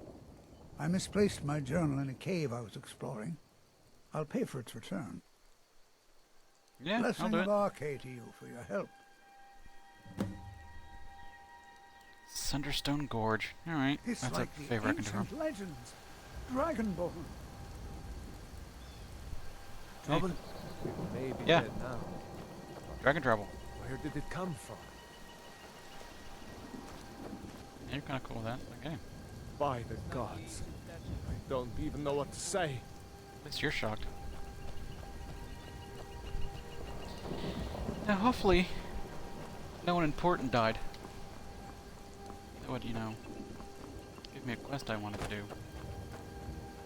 The god Arcade that Bruno? was once like us.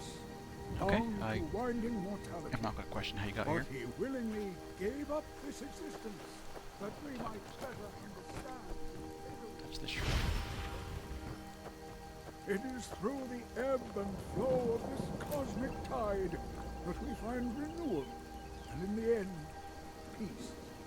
May the spirit like of there's some Lavinia teleporting going on and here, Bruno. all those who have left this world and its suffering know the Unless you have a beloved twin brother in town with the same name. of Aetherius. And This may is we my- one these are my day twins, Bob and rejoin Bob. them in eternity. Okay, now I can talk to this dude. A sad time. Who died? Our daughter, My our very, little girl. Um, She hadn't seen her 10th winter. it's not insensitive at all. How did she die? She was- The next question you want to ask. He ripped her apart, like a saber cat tears a deer. We barely found enough of her to bury. Who did this? Sinding. Came through as a laborer. Seemed like a decent man. He's stewing in the pit while we figure out what to do with him. If you've got the stomach to look at him. What could drive a man to do something like this? Alright, now we have that quest if we want it. So we need to find a journal. That would be one thing for the people in this town. We can find the old Jarl guy again. He wants me to go do something easy for him, so that's nice. But we got attacked by a dragon in the midst of our conversation, so no idea where he is. Maybe he's in the tavern, maybe? Seems most likely. So we'll go and turn in this one real quick. I don't know if I'm going to do 3 things or if I need to do 5 things. I have to be a Thane. Or maybe I want to do this. No. Maybe it's a Thane for 5 things. This to buy property? I don't know. Yes? What is it that you want? I've killed the leader of Bile Gulch Mine. Teach them to stop paying me. Here, you deserve a reward for your service. You know what? I like you. You're not afraid to get your hands dirty. I hereby grant you permission to purchase property in Falkreath Hold. Talk to my steward if you're interested. Is there anything else you need, my There is room in my court for a new Thane. It's an honorary title mainly, but there are a few perks someone like you could make use of. However, I could only grant the title to someone who is known throughout my hold. You help my people, and I'll make you my Thane. Yay. It would be an honor. On your way, then. Ugh. Kind of a rude day. Come and see me again sometime. I might have some use for you. Now who's his assistant? Is it you? I protect the Jarl, whoever that might not be. you. It's not you. You're the Imperial. What about property? I can afford it.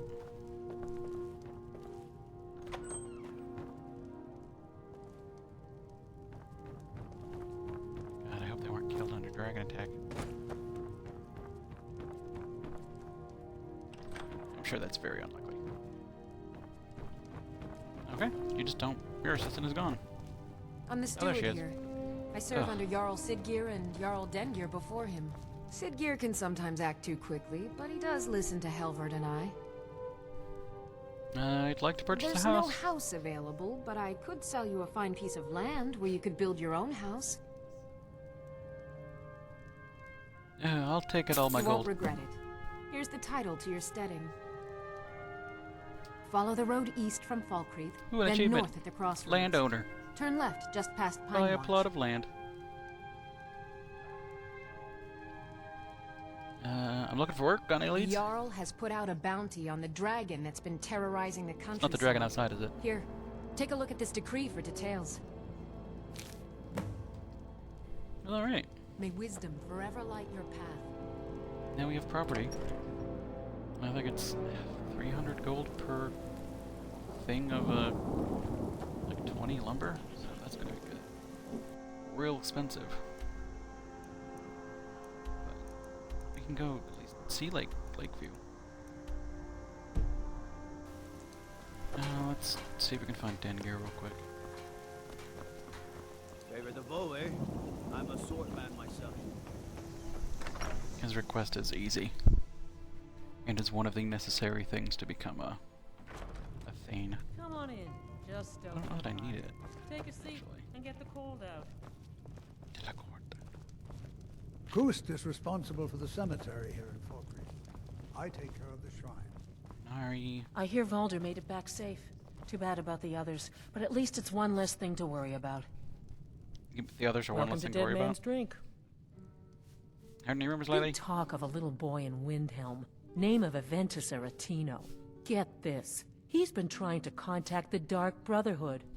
Foolish lad. Get this. You hear any juicy No. gossip in town? You might show some interest, or at least You're going to have the men around here wrapped surprise around your that a finger kid is in trying no to time. summon I was Jarl once, murderers. but I was encouraged to step down when I took sides with the Stormcloaks. It was an Imperial plot, I tell you. You say there's a Well, plot not against against me, against all of Falkreath. Those Imperial bastards are spying on every one of us. you? Yeah, sure. Last night I saw Laud the blacksmith writing a letter. At some point we should hire Probably sending word to Solitude and General Tullius. Are you loyal to Skyrim? Break into Laud's house and get that letter. It will be done. Mind what you say. The Mind what you say. The Empire has ears all over town. I'm gonna break into the blacksmith's house real quick because someone asked me to steal something. It could be a plot by the Imperials. I don't know.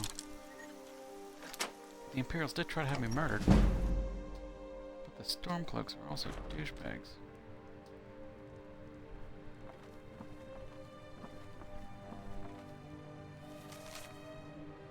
Old friend, need all the iron you can dig up. Double my usual order. I know the mine isn't as rich as it used to be, but I'll pay extra. Laud. Imperial plot. He's gonna use all that iron to build weapons for the Imperials. Obviously. No sneaking here. Everything is on the up and up.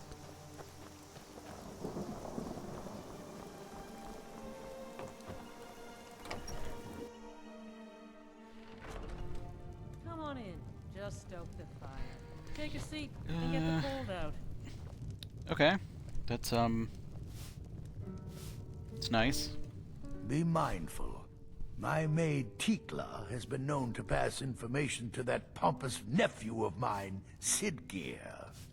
Here's a letter. What's this, some kind of code? Need as much iron ore as you can dig up?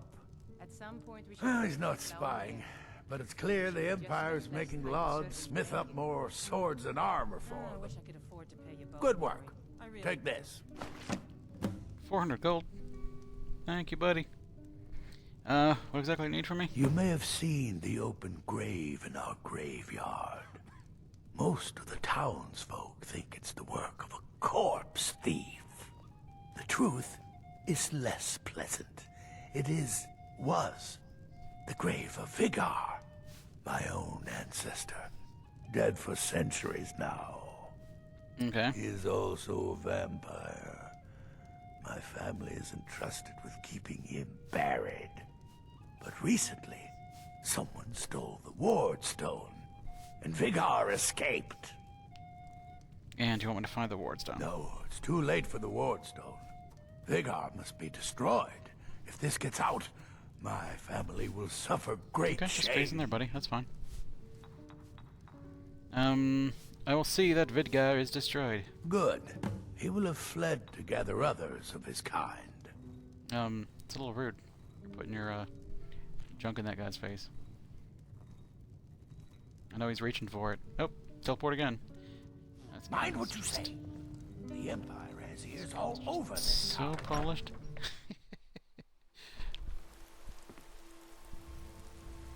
Nope. Yeah, follow me out. That's cool. I was going this way anyway.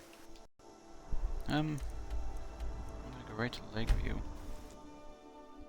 I will probably do at some other point, but for now, we can at least go visit it, and there should be enough supplies to like build a floor and stuff. So we can do that much on stream.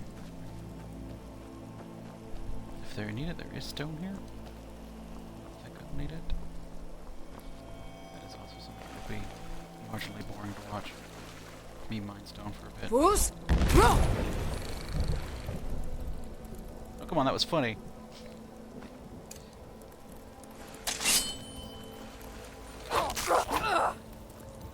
That's really nice.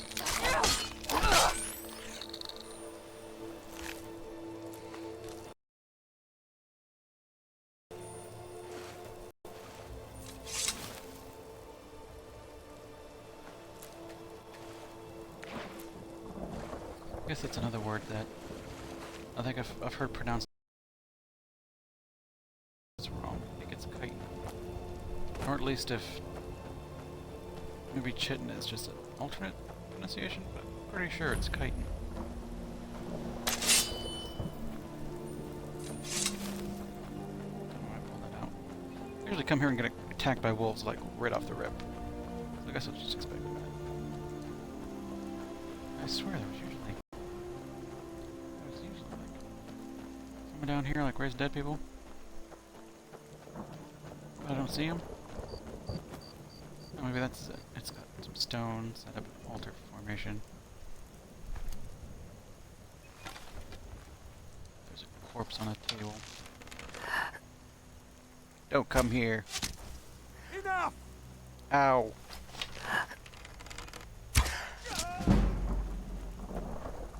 So yeah, I guess this is what I was looking for last time, that either I just missed, like, or I just couldn't find. But this is my neighbor. He murders people and puts their bones in on altars.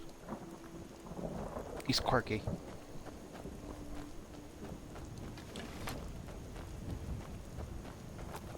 I just must have missed it last time. I don't think that only shows up when I have my house. That'd be weird.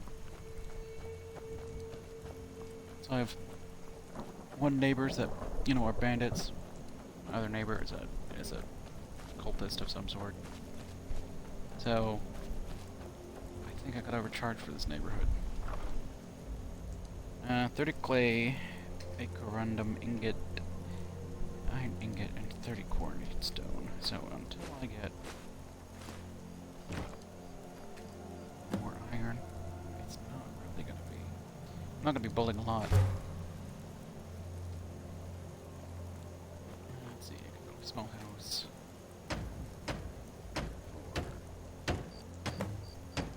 30 quartz stone. I need 10 nails.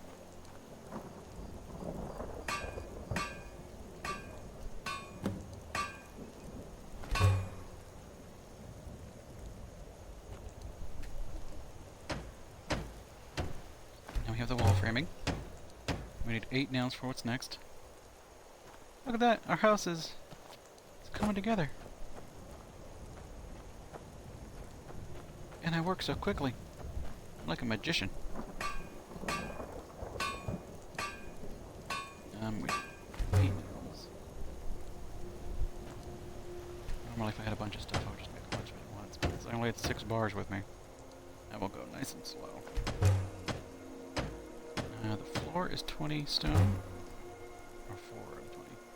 The framing is 6 of 11. I need more nails.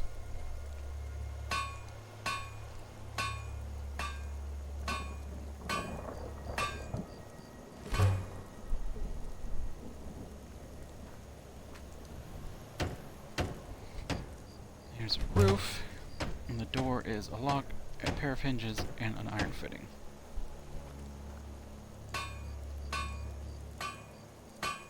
A lock, a pair of hinges, iron fitting. I think they gave me exactly enough, or very nearabouts, to build the base house.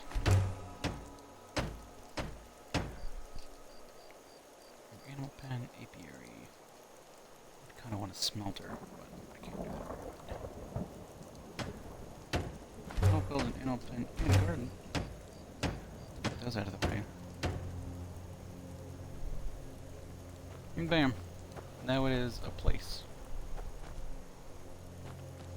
It's going to be empty. And it's one that I'm only going to use as an entryway. Because the real house goes here.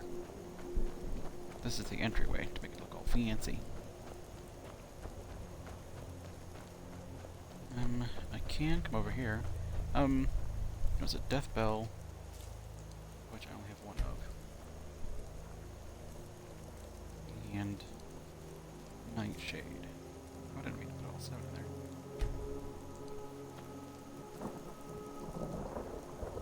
Okay, luckily it didn't let me be stupid.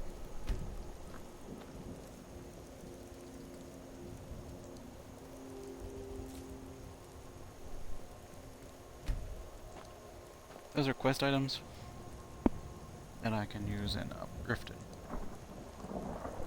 And they're usually like in graves or in the marshes of solitude, or near solitude. So I'll put a whole plan there. And that's probably about as much house building as we need to worry about at the moment. Otherwise, it's just going to get a little bit boring. And I think I'm carrying quarried stone and still clay. That's 26 pounds I don't need to carry.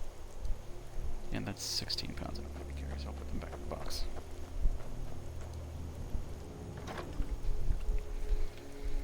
Yeah, when I do end the stream, I will end it around here, but I'll have stuff with me so that I can work on building this up a little bit.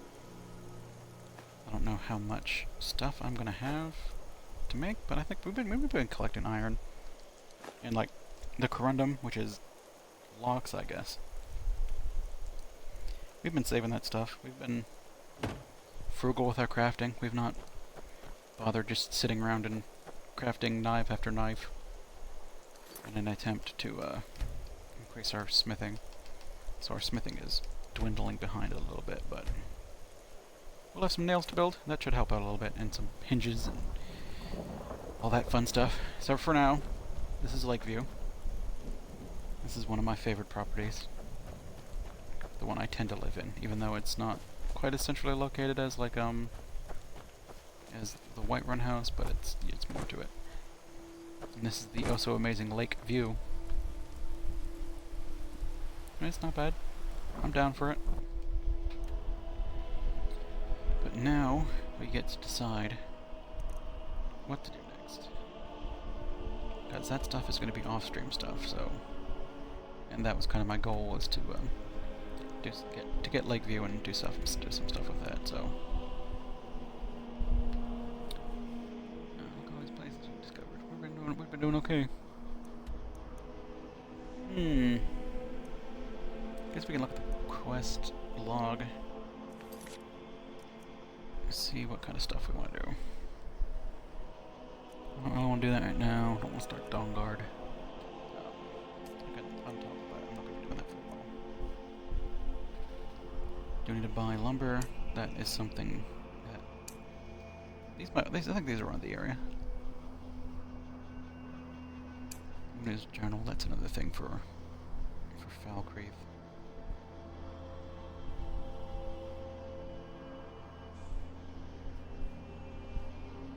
Find Leifnar, he's far. Let's see what kind of area stuff we're dealing with here. Got a dragon over here, a vampire over here, and the journal up there. And that's probably a nice set of things we can start taking care of.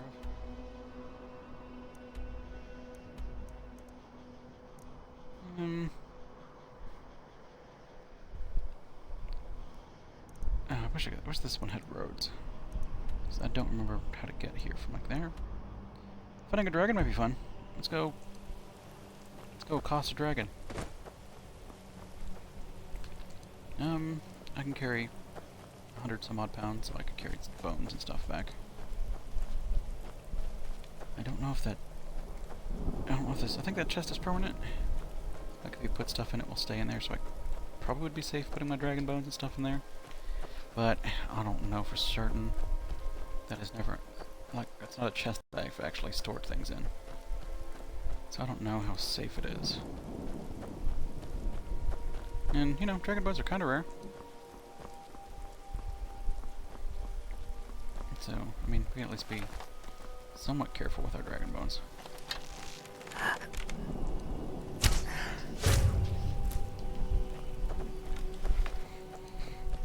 I know I've left some dragon bones behind before, but... So it's probably not a big deal, but...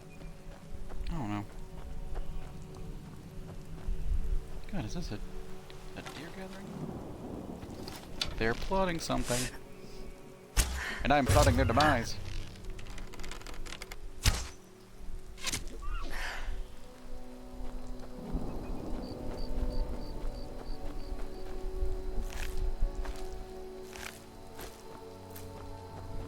I'm gonna have plenty of venison at least.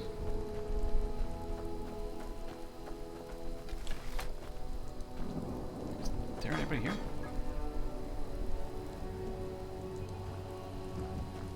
I mean, if no one lives here, I guess we'll take some stuff. Because someone's things quickly becomes loot if they're not present. So, loot. Oops. Loot. Yeah.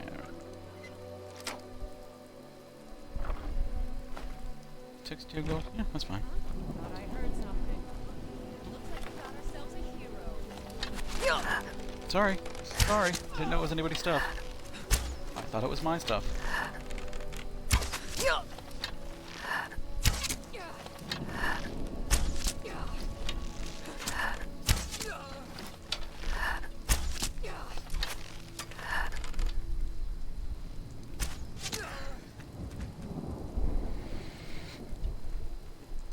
So it was fun.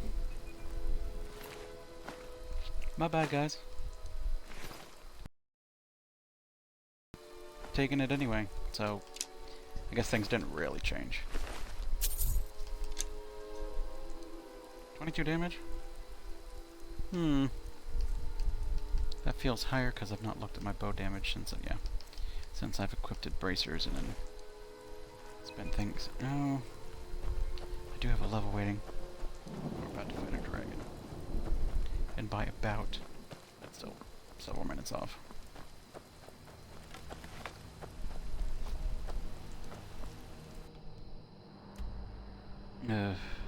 This way maybe? God, I really miss the map that has the roads on it. I guess it's something I was just so used to that I never really thought about. But the fact that, yeah, I had a mod that made the map better. I mean, just a little bit easier to read, I guess. There's the archways. That suggest a dragon encampment, or lair, whatever you want to call it. It's nearby. Oh, maybe it's just a cave up here.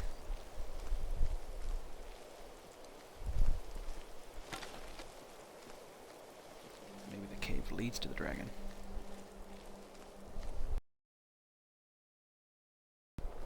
Seems plausible. They are right next to each other. Yeah, passage. I bet it leads right to the dragon place. So we will happily go through it on our dragon killing adventure.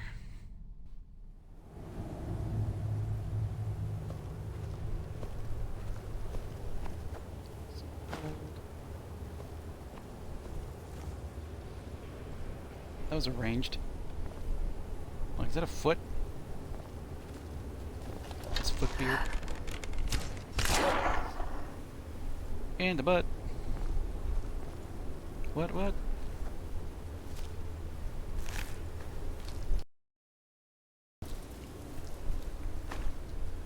Potion of plentiful healing.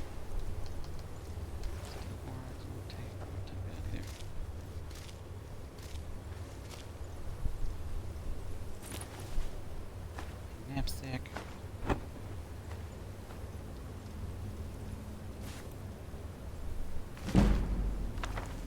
Heavy armor, just what I needed. Thanks, guy. Like, you would think this place would be a little threatening. It's kind of corpsey. Is this where Frost Troll is?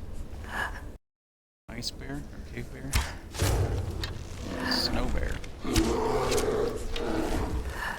This is the second bear of the stream.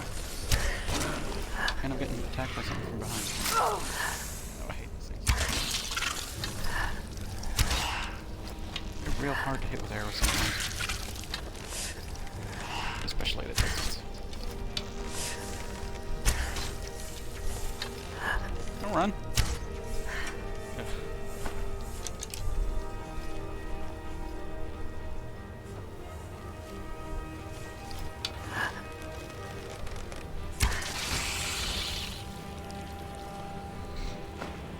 Well, this is 1 of 5 Ice Wraith Teeth, if I feel like doing that little mini...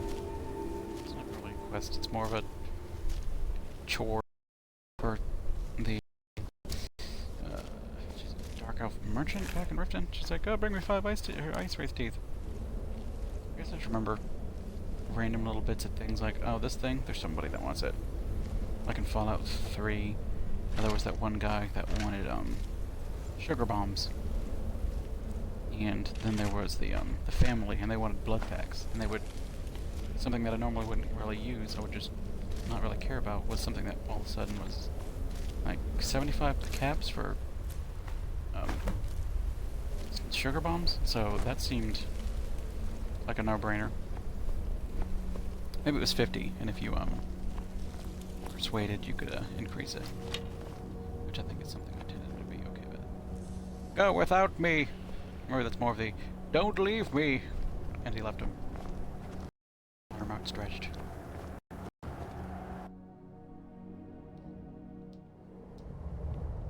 So we have our just in case level. If things go a little sour fighting the dragon.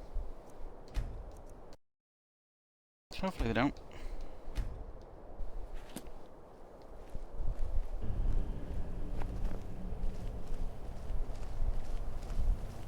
We might be able to get off a sneak attack too. It's dark enough. Alright. Once we get too close, he's just gonna see us, so we'll take a shot now.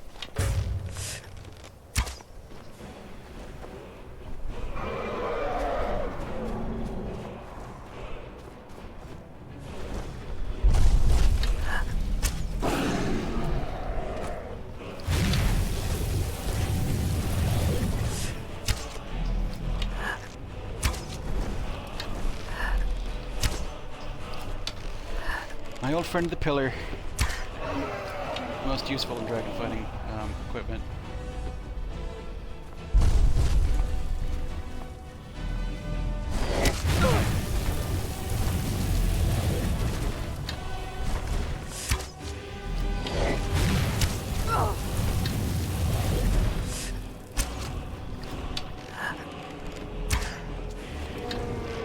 Got an arrow in his face.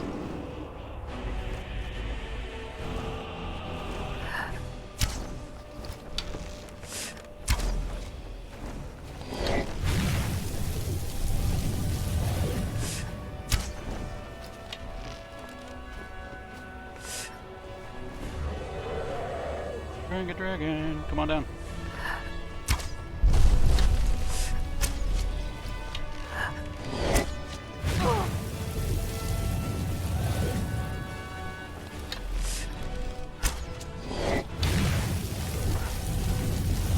Cold damage is wrecking my stamina.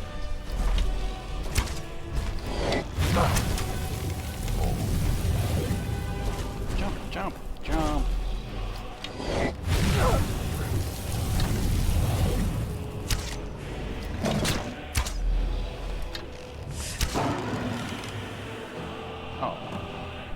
Too bad, dragon.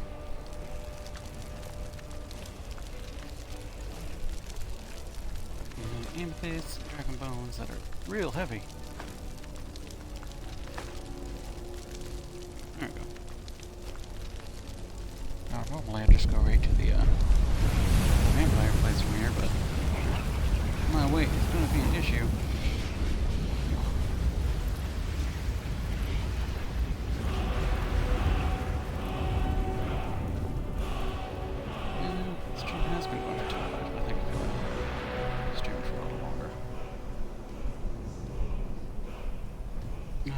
What level? We put it off long enough. Some stamina, some health, some stamina.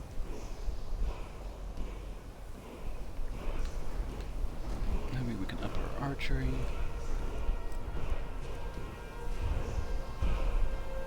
Sure can. 20% more damage.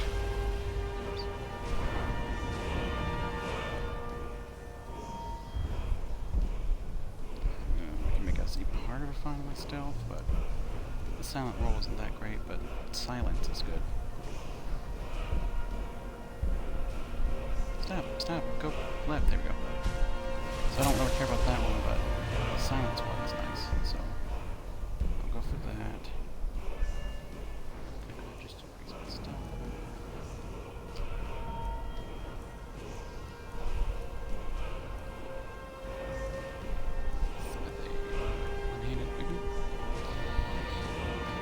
Let's see, one-handed.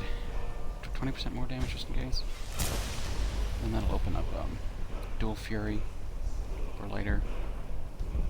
And fighting stance ends up being okay, but a lot of these end up not being. Like standing power attack. Like that one is just not really that great. So like in the one-handed tree there's dual fury and then dual savagery. And then armsmen. Seem to be like the big ones. The rest of these ones just like a 30% higher critical chance. Like 30% chance to do like 3 more damage is really not worth it. Out a little out.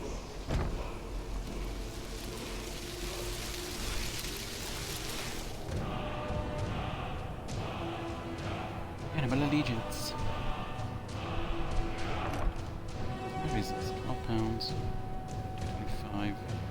Going back to Whiterun anyway.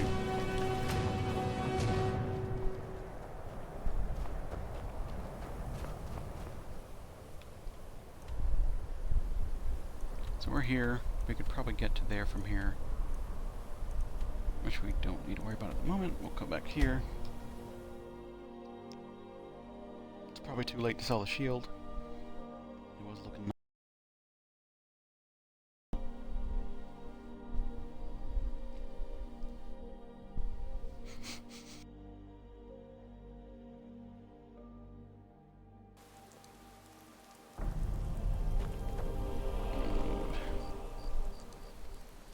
Oh, it's almost daytime though. Disrespect the law and you disrespect me.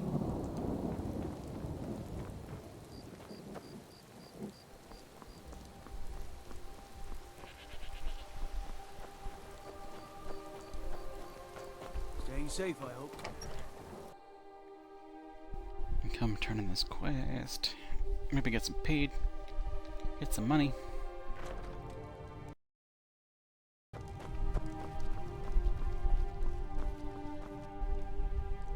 See another one? There she is.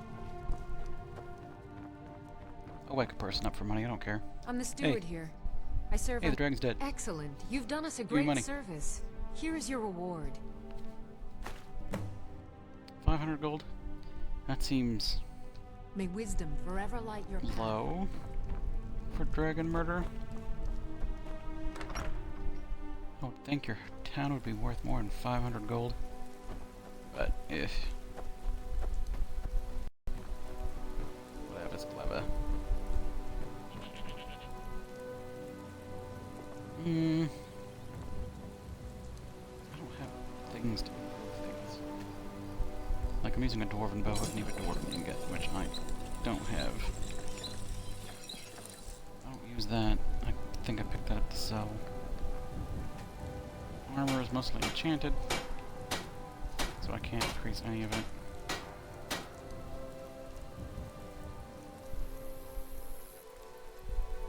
So, yeah, we're just gonna stand here until the store opens.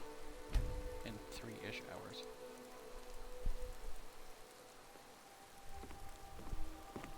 Hello. Did you see a hound on the road? Fine, strong creature that's been wandering near town? Pack of wolves? No. This one's alone on the road outside of town. I can't afford to chase him down, but I could use a fierce, loyal beast to keep me company. If you are willing to retrieve him for me, I'd give you some fresh meat to attract him out on the road. I could be convinced to catch him. It's a smart man to demand something up front for his work. Some gold now, and some when I have my dog. Here's the meat. Yeah, 25 gold for saying I'll take a quest. Steel's good, but loyalty's better.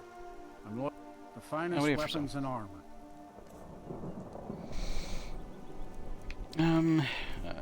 The shield and the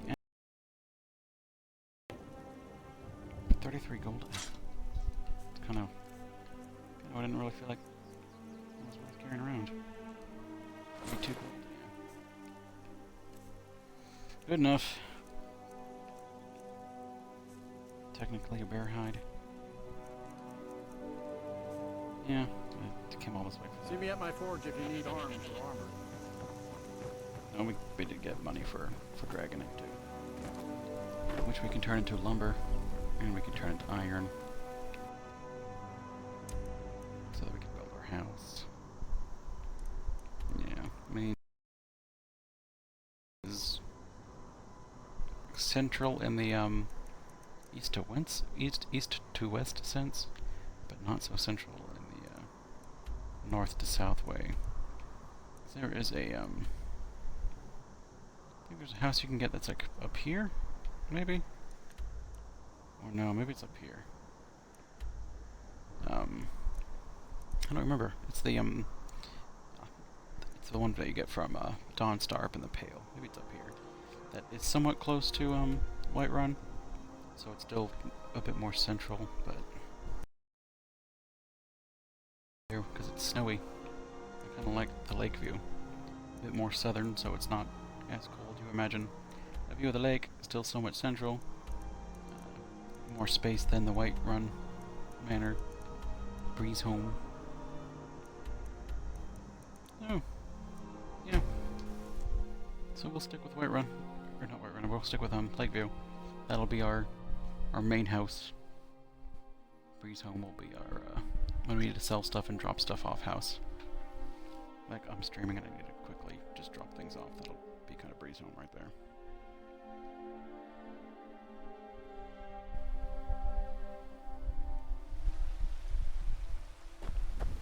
Hey guys. Yes. Everything's usual.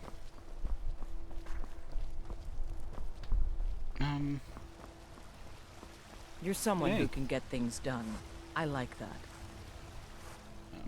I'm gonna buy some iron and stuff from her. If she's got any. So why not get a better price on it? Got some good pieces out. Take a look.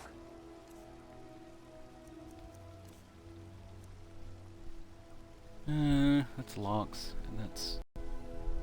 One is 97, jeez. Yeah, there's a dwarven ingot. We're just gonna get all of these.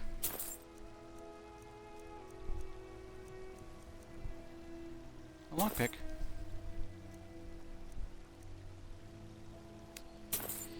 Yeah, we'll pick up one of those for now. We'll pick up... Oh, that's so much money. No, we have some. I won't pick up any. Don't forget to check inside the shop.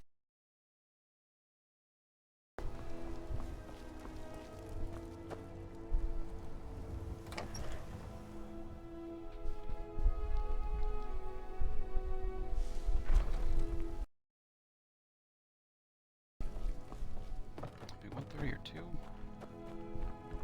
So, I will just drop stuff off for now. Particularly the bones and stuff that are taking up the largest chunk of my weight. 4 and 4. That's way too much. I'll use that immediately.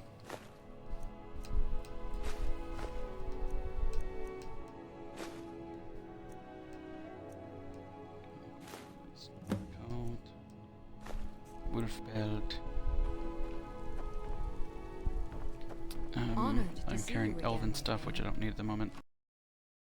Here for now.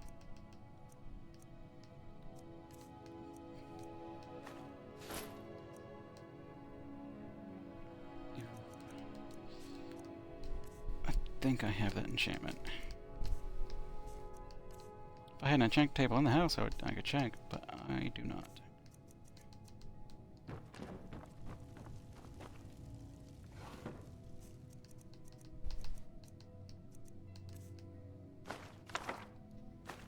Bounty completed. Lakeview Managed Charter. Still haven't read that treasure chest, or the treasure map. I'm pretty sure I know where it's pointing. That puts our weight up to vampire hunting.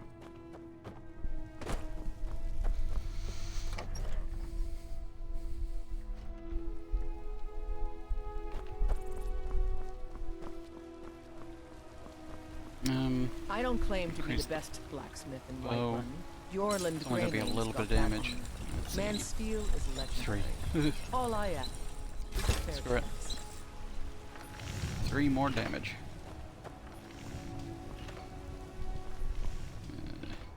No, we'll go real quick run up to the enchanting table. I think I already have two-handed weapons, but if I do, that means I can sell it. That's perfect. Still have time to run back to Evanici and sell it. And sell the gloves if I haven't already. Old friends, patron of the great clan battle.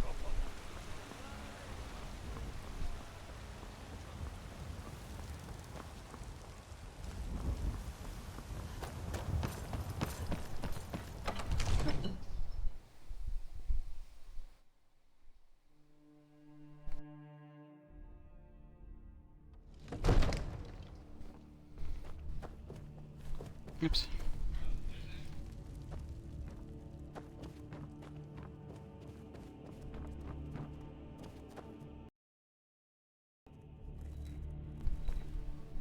It seems this damnable conflict has claimed everyone's passions of late.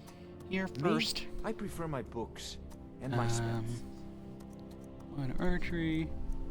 Shock resistant. Yeah, sure grip. Sure enough, we already had it. Doesn't hurt to check and be sure. Not that I'll think I'll ever need it. But I don't know. I like having it. I like having as many enchantments as learned as I can. I mean, I might as well. It's something I could always make for a companion.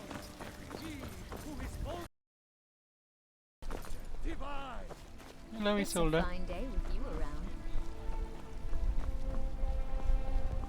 Divine smile on you, friend.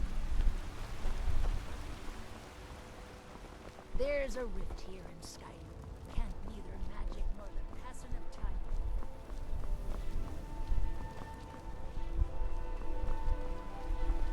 I don't claim to be. Take a look. Take a look. It's in a book. Reading Rainbow. I can go anywhere. Here you go.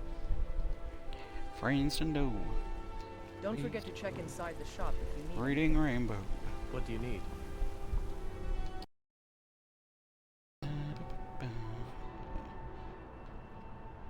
I'll come back to Dragon Place. It'll probably require some hoppity hopping. But then we can get south and go there and fight a master vampire. I think I'm sneaky and murdery enough at this point in time to not be too afraid of vampires. It's only if they see me first. That's when shit gets scary. Quotation marks around scary.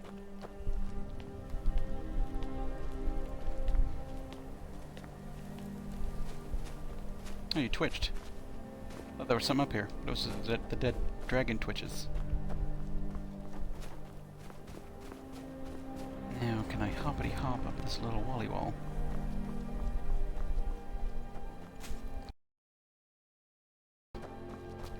Mountain climbing, because I'm a goat.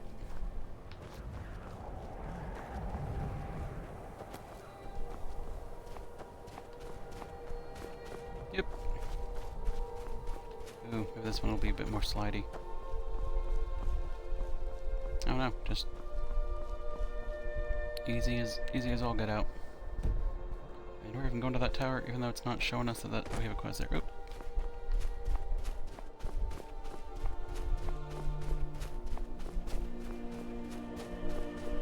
Rabbit.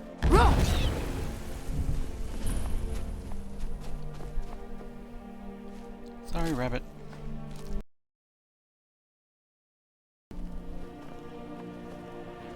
think I'm going to step inside here, then take a brief AFK to go grab me a drink. So if I want to go for another 10 to 40 minutes, depending. Then I'm getting a little parched. So I'll step in here.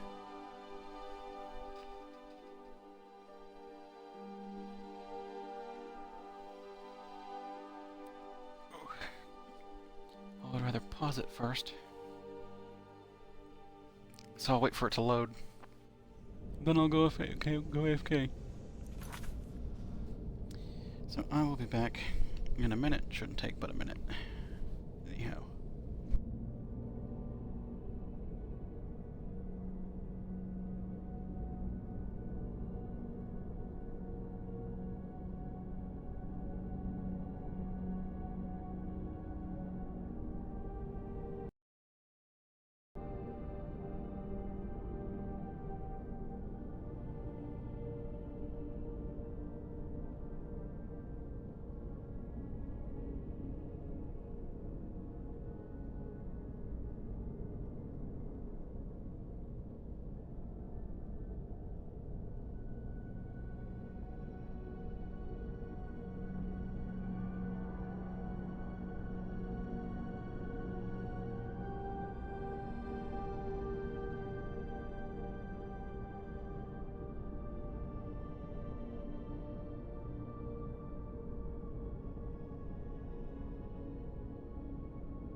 Alright, I am back with a root beer.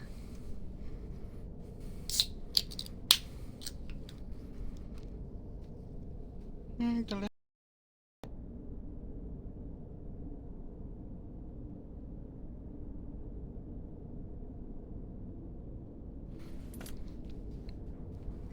Alright. Sorry for the slight delay there, but I'm back.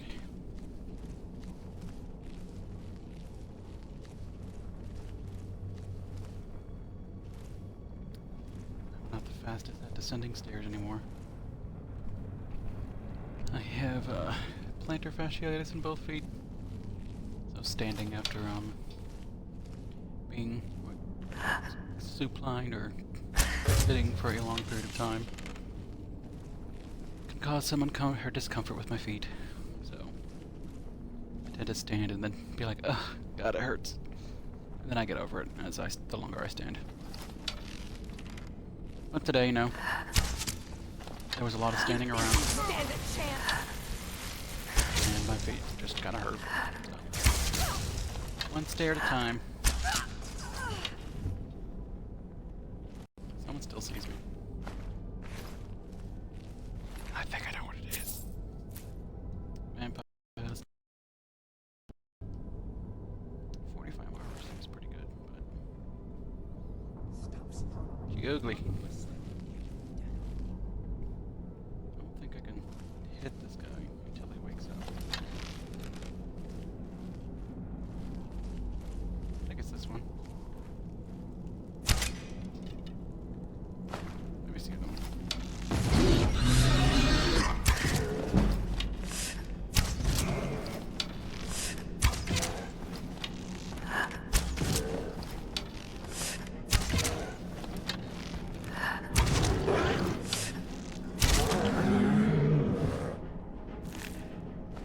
So yeah, the first time I saw that, it was scary.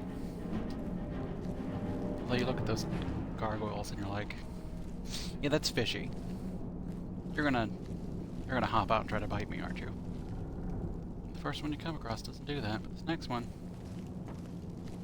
he's ready to go. I think that's the very first time I saw a gargoyle wasn't here. So I didn't play Dawnguard a lot. I think I've only ever finished the DLC once. I've started it on multiple occasions, but actually finishing it, I've only done it once, and I did it on the side of humans. My vampire game, I sided with the vampires to start, and got like some of their quiet missions, and he made me like the vampire lord. So I was a vampire lord running around, and it's about as far as everyone went with the into the DLC. I just wanted to be like a vampire plus, even though I was happy. Vampire lord was kind of cool. It added a bunch of, like, the new form or whatever. Seemed a little overpowered at times because I'd be in a hard fight and I'd just turn into a vampire lord, wreck people, and turn back. I didn't even have any. I considered getting better vampires. One of the mods, but I didn't. Why is this stealing? Some of it's taking, some of it's stealing. So I stole some bone meal. I'm a criminal. I'm going to prison. You know, if I ever got arrested by the guards, they'd be looking through all my bone meal and go, okay, this looks good. Wait a minute. These 2 bowls of bone meal, they were stolen. It's like, how can you? You can't tell. You, sir, are a wizard.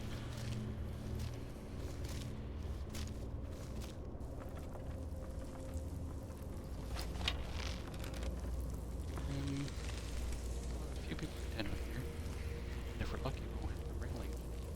Sometimes the detection is a little wonky. It's time for you to go. And we'll kill her.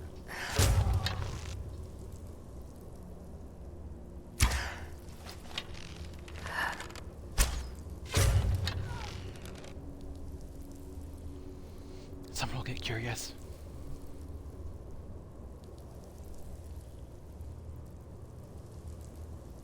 Oh, stop being curious. Which means we can come down here and mine this. This is nails right here. Or maybe an iron fitting, or an iron hinge. Maybe I'll use this iron to build a bed, to nail my bed together.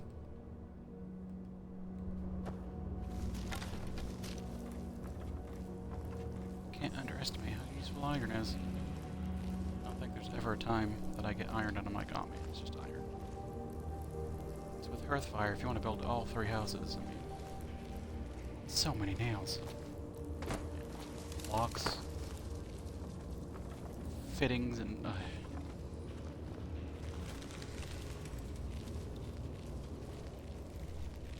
Hearthfire didn't add much, but... Oh, bone meal. It's always nice to see your sneak increased. Like, who am I sneaking by?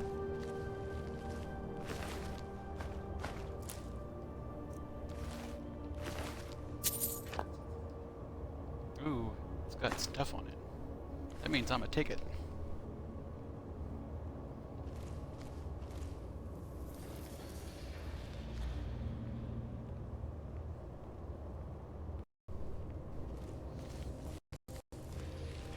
No, I'm now being followed by Gaming Lawyer YT. Is that different than regular Gaming Lawyer? I don't know.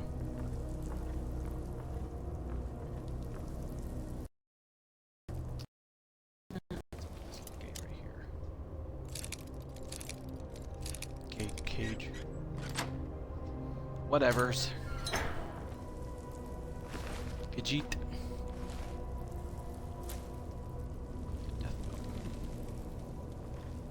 Jesus, it is about this cry. What was that? It's when I forgot to sign in for my regular page and reset the email. It's taking forever to get here. Oh yeah. So, I mean, that's one way to do it. Gaming Wire is just to make a new beam. My imagination. Seems a bit extreme. Ah, okay. So this is your Twitter then.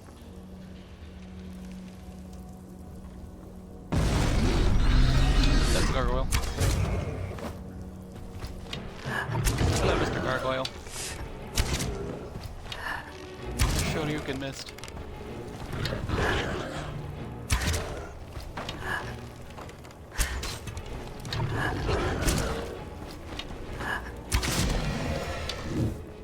Well, welcome to the Game Lore. How you doing tonight? Calvin and Ruby. Vampires are coming after me.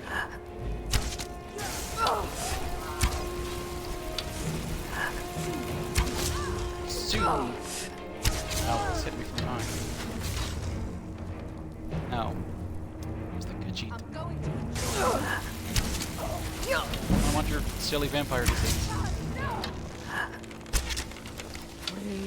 Okay, well. That girl's dead.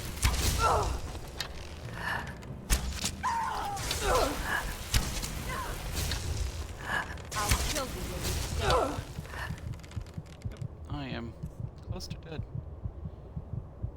No, surprise load of work, huh? That's not good. So you're tired and you're hanging out here anyway? You're just did Chris finish the stream? 15 hours yesterday, 12 hours today. Yeah, that's kind of a bit of a workload. That's what you get for playing hooky on Thursday. Don't run, don't run, don't run. Ugh.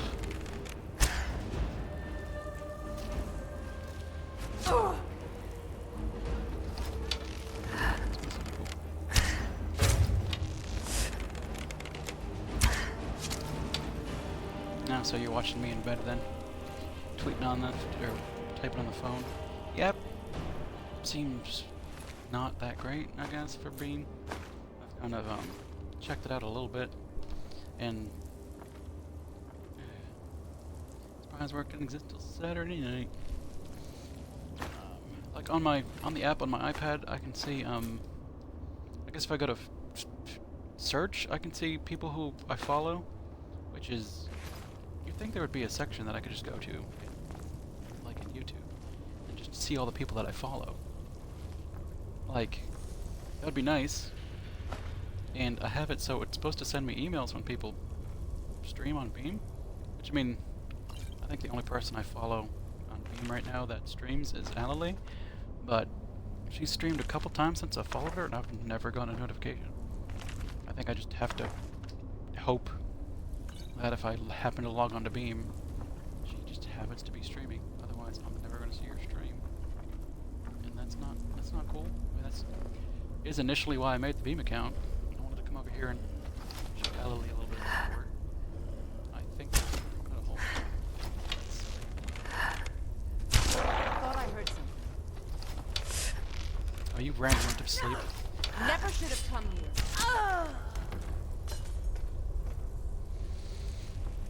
I've at least tried to, if I'm gonna do anything on, Beam, I'm trying to get in the habit of tweeting it first, which I think I've not missed so far. I think every time I've streamed, I've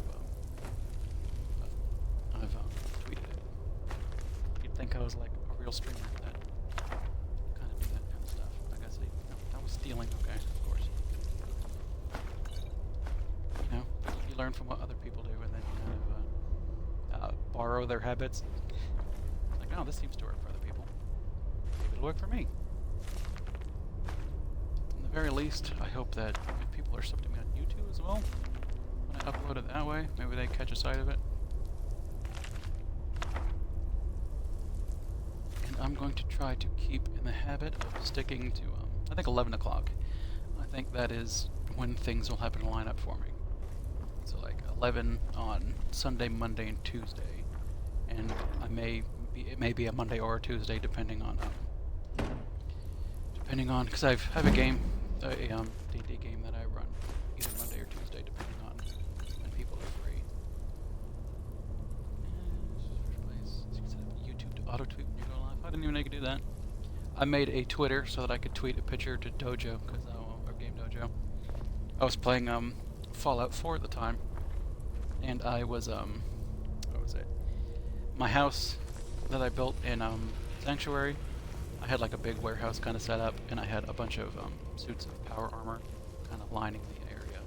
He's like, man, I want to see a picture of that. I'm like, okay, give me a minute. So I figured out how to take a picture, like a screenshot on the Xbox One, and I figured out how to try to tweet it from the Xbox. It was a whole thing. But I did it, and then I ended up with a tweet or like a Twitter after that, and I'm like, what am I gonna do with a Twitter? Like, I'm so bad at community, which is probably doesn't seem so to you, because you see me like every week. I show up and I'm there consistently. So like whenever I join, like I'm just not good at being like in forums or a consistent member at like a place. Which, I mean, kind of, you know, should not do that. At the very least, it seems like with your stream, and being that it's only once a week, generally, I can usually really catch like a once a week stream. Yeah, I'm bad at Discord too, but at least the Discord, I mean, it notifies me.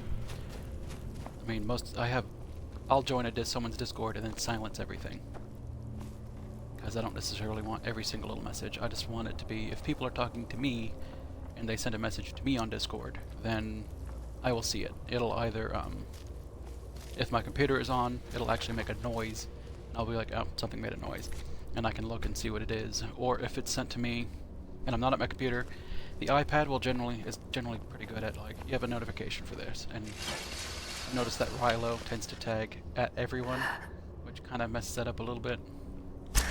It's like, oh, you have one notification. I'm like, do I have one notification? Do I have one notification, really? Okay, you can just...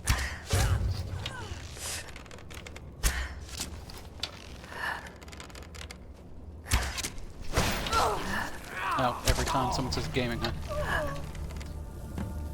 I guess it's lucky that people don't say Nick very often. Lockpicking, steel arrow.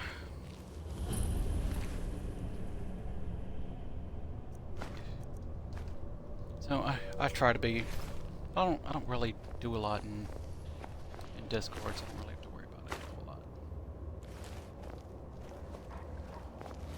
But you know, occasionally that's where Joss and I sometimes talk. And I also have Joss on Steam, because Joss, Meg and I, for a long time, for like quite a while before Joss went on to basic, do it kind of game like during the week when we were all at home. Which is why Joss and I get along pretty well. So we voice chatted a good chunk of time while we were mods for Kane. Once he got enough mods and his chat was not busy, we would just kind of you know, go hang out, play things on the computer. What you doing, doggy? That doggy. What have you been saying, Jass? I say Joss. Joss said I. I don't know if you say it wrong. You do say Austin Cyrus wrong. What do you call him? Papyrus? Or her? Maybe it's a her. Joss? Jazz. Maybe it's Jazz? I think I say Joss, I think. But papyrus is a word that you definitely don't seem to be able to say. Papyrus. Papyrus, yeah, that's not right. Papyrus is a parchment that they used in Egypt, I believe. Was that papyrus? Yeah, papyrus, there you go. But they've never connected you, so they probably didn't care. Like Pasta never really. They seem to be the type to come in, you know, say hi, like how's it going, lawyer, and then they'll disappear for a bit. Yeah, I was talking about it earlier in this stream. The word sepulcher, I guess it's sepulcher. Sepulcher is one that I would see it in WoW. It was one of the undead cities in I don't know, Silver Pine Forest maybe. I always called it sepulcher, but I think playing this game, people who were mentioning it, like some of the NPCs were, oh, we're going to travel over to the sepulcher, and I'm like, that's not how I always pronounce that word. But it's not a word that we use, you know, like in English, so it's not like it really matters. It's just one of those words that you use in like D&D. Now I looked up, what was it, on YouTube. You can sometimes look up how do you pronounce whatever, and they tend to be somewhat accurate sometimes. You might want to look at a few videos for the how do you pronounce this.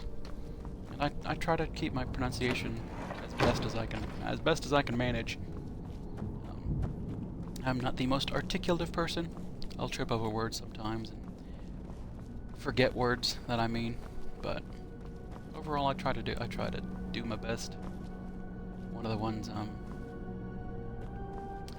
what was I thinking of? Aegis. It was the sword that not the sword, the shield that Perseus wielded against Medusa. It's like Aegis. I've always called it Aegis, which I think is probably fine. I think people would understand if you said Aegis. And I think on one of the little YouTube videos they pronounced it Aegis. So I think Aegis might be the correct pronunciation, but I don't know. You know, confusion and befuddlement works very well for you. You've got over 1,000 people that come to watch you be befuddled and confused, so don't mess with a good thing you got going on. So, I don't know, I think I like Aegis better because I've always pronounced it that way, but I'm trying to pick up Aegis. So that was Vampire's Dead. We're gonna come up here and go get his journal. Fast travel away. I'm okay with fast traveling.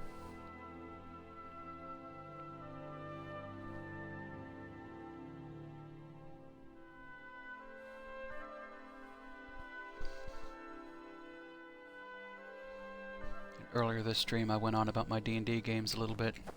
You know, just kind of sitting here not doing much, but playing the game. It's kind of like, what am I going to talk about?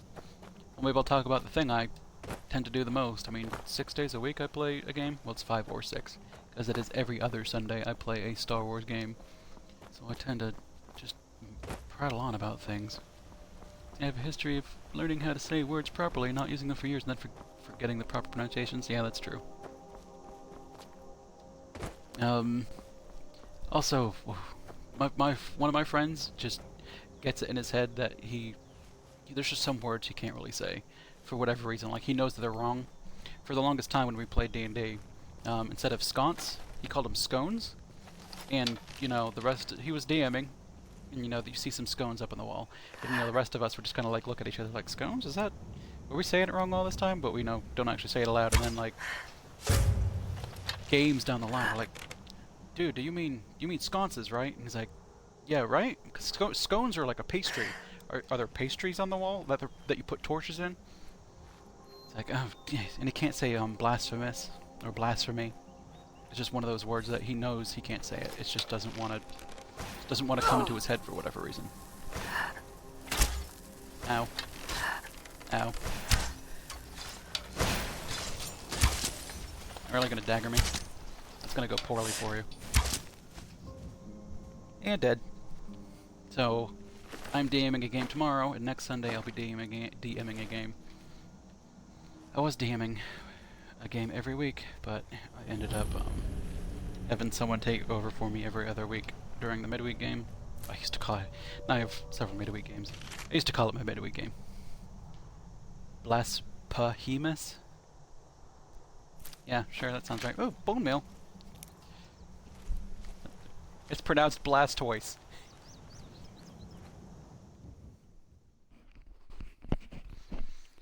So we make fun of him for not being able to say blasphemy, and we keep saying we put our torches up on the scones in the walls. And plus, you know, this dungeon is rather dark. I guess we'll light up our braziers. Oop. Hello, future dead person. I don't know how you took that shot and made it out okay. And now she's a crispy critter.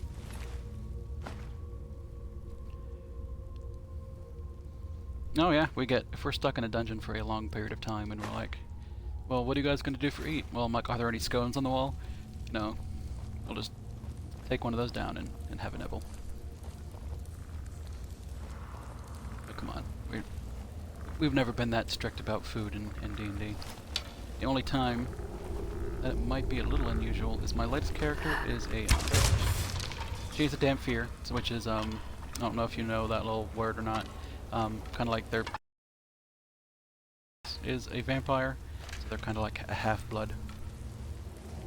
And because of that, I have one of her quirks is that she eats raw meat and likes blood.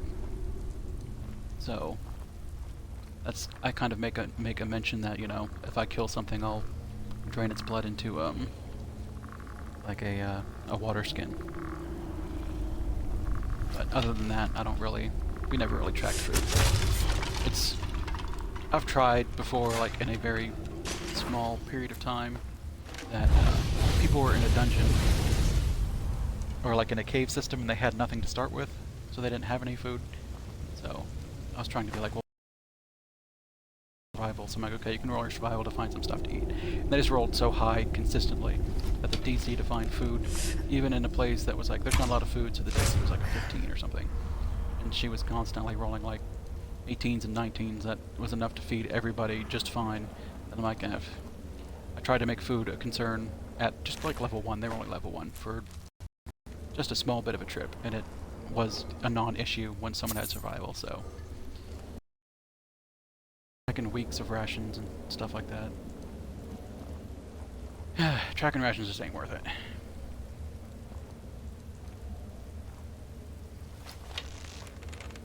Yeah, I don't think I'd play I'm not really... Because in order for food to be tracked, you generally need a mod, and that's not a mod that I'm interested in.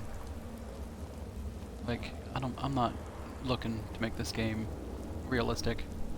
I mean, you can try, this game is just not going to be realistic. And like, if this person survives an arrow shot to the face, then like she's fine. I hit her in the face.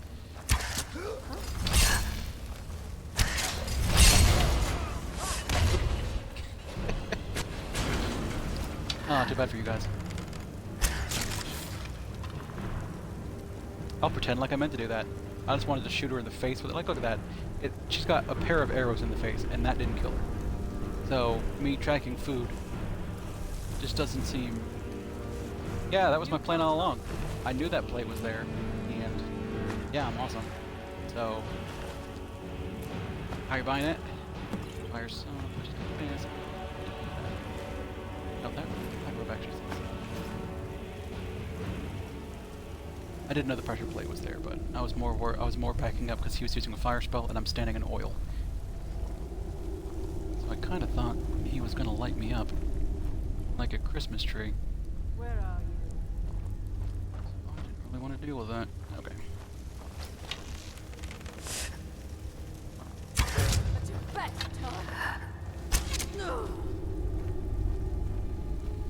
Yeah, I mean, it's a game. I don't think anyone wants 100% realism all the time. I mean, I'm sure there are people that do, but I think that's more of a minority. So, like, I sleep with this character, like, have this character sleep when it's like, oh, stores don't open for 8 hours and I'm near a bed. I guess I'll sleep in a bed. Otherwise, I'll stand outside be like, oh, it's 6 o'clock in the evening and they don't open up until 8 o'clock. I'll have my character stand out here for 14 hours. I don't care. Uppity. Ooh, hanging moss. I don't think I've been collecting all that stuff. And in D&D, we don't get super realistic with it. I mean, one of our slogans is like, go big or go home. So if it's cool, and it seems like it would be a fun thing to add to the game, then we will add it to the game. If you can roll it, then the DM is often going to make it work. It was nothing. Go away. He's a novice.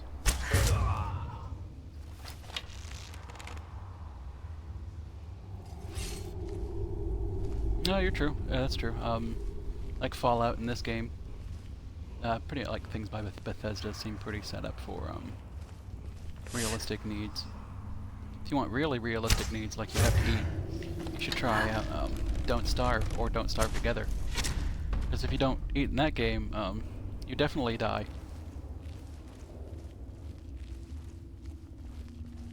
Yeah, that's true too. It seems weird that you can't go, especially like in Minecraft or some of those other weird games that require food. It's more of just kind of a nuisance.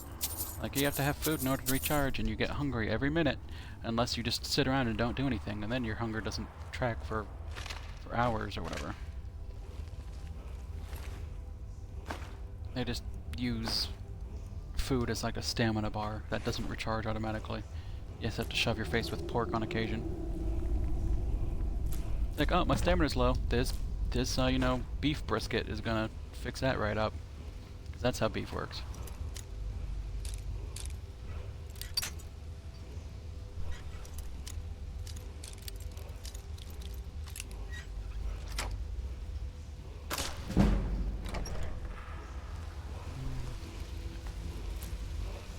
Bone meal.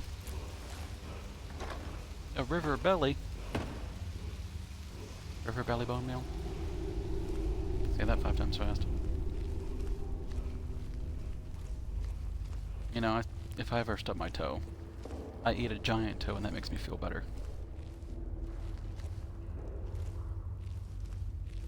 Giant toes fix everything. I'll take that. Boots. Bread. Sounds delicious. Stale dungeon bread. I'd be less concerned about the toenail, even though it does look funky. I'd be more worried about the bone inside, because I can't crunch bone. I can only ingest bone when it is in meal form. Ugh. I'm gonna go through some lockpicks here. It's okay, I've got 80 something. Jiggle, jiggle, crack.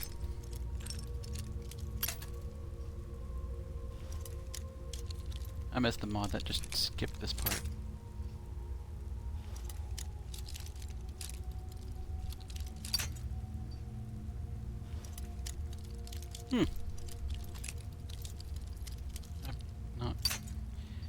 There is a mod that shows you the sweep spot.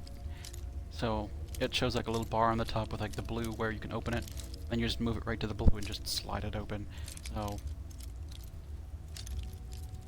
there may be other mods that do something similar, but that is the one that I like, because I don't necessarily want it to just skip it per se, or I don't know if skipping it is gonna screw it up in some way. Ugh. Like I've run through 10 lockpicks at least.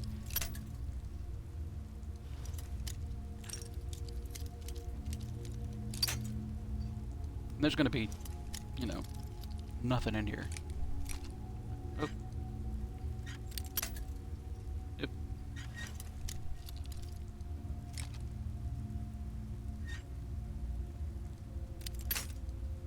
Oh, jeez, come on. Yep, that's too far.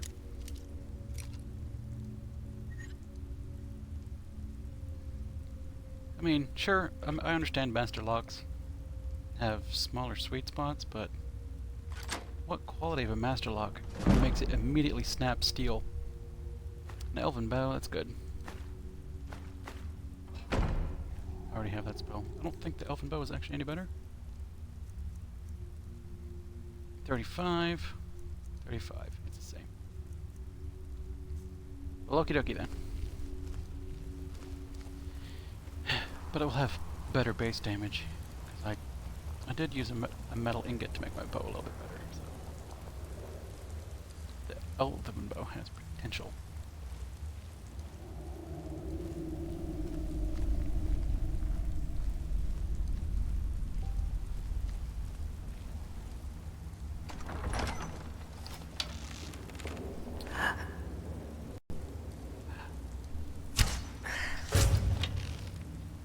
Okay, well that person's dead. Now the other person is behind the dais. Come on, buddy.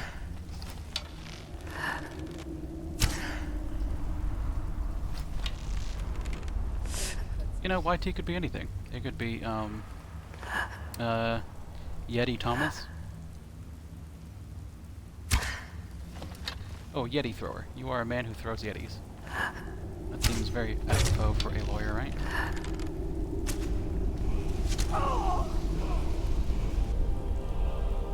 Deus? Yeah, I think I usually hear Deus. But I think it might be Dias. I don't know. Come on. Come on out. Now you're there.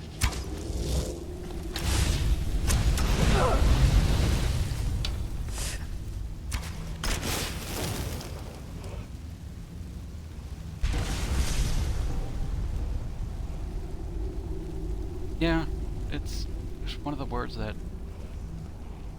I guess it's another one of those words that isn't really said.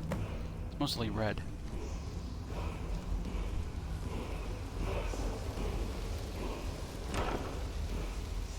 And the journal I came here for. Another elven bow. So you go through all that trouble. It's like, oh yeah, I got an elven bow. Then you come over here, oh, there's an elven bow. Never mind. Thanks anyway.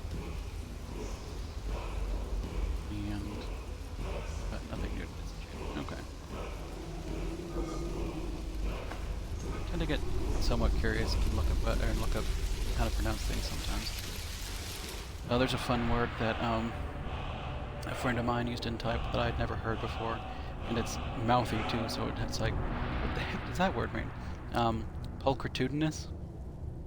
Like, just try to spell that one. It refers to beauty, like someone who's beautiful would be pulchritudinous. Yeah, I thought I'd take the stupid gem. There we go. So that's a word that I've occasionally used in type just to make someone look at it and go, what? I'm like, yeah, fun word. Let's learn vocabulary together. I guess it's kind of hard to tell if I pronounce something on fun. No, Deus and Dias are both fine. Okay. It's kind of like either and either. I tend to use either. Let's call the whole thing off. Thought I saw, yeah, some sort of thing I'll never use. A weaker version of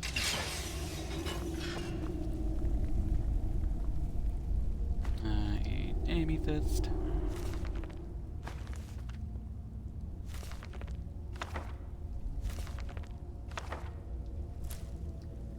Bone meal. Garlic. Oh, right next to vampire dust. But that vampire dust hated that.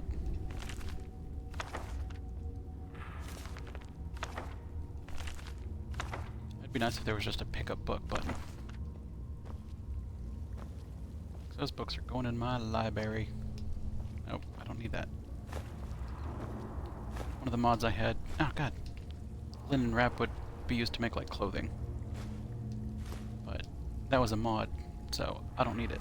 But I'm picking them up anyway. Because I'm stuck in my habits.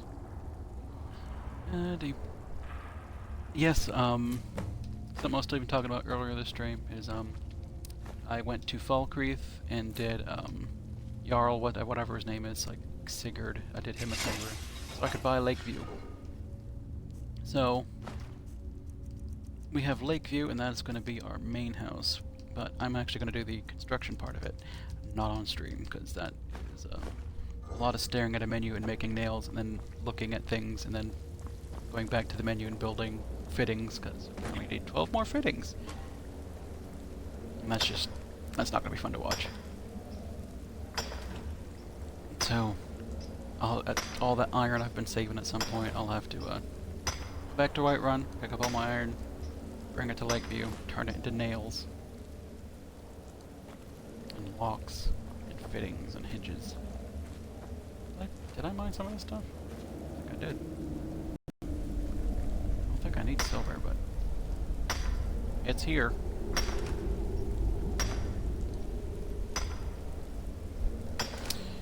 Yeah, I mean that's probably better. Just cheat and make all the stuff there. One thing you can do is if you get yourself a house steward. Don't look at me, gaming lawyer. I can't stand to look at you while I cheat.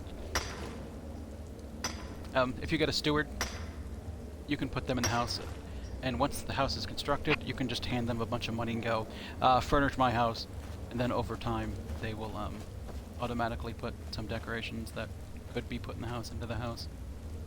Usually on my first house, I make everything. On my second and third kind of crafted house, I just put a steward there and go, fix it. House, bare, ugly, make better. And then they're like, oh, yes, Dragonborn. And I'm like, yeah. And then I never go back to the house.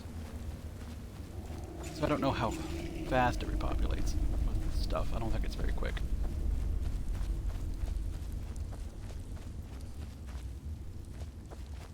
2 AM. Keep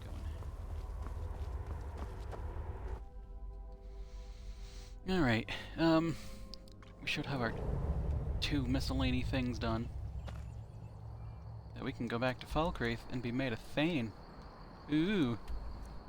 Then he's gonna say, this person's your, like, little person, and I'm gonna be like, you stay here in Falkreath forever. And they'll be like, yup.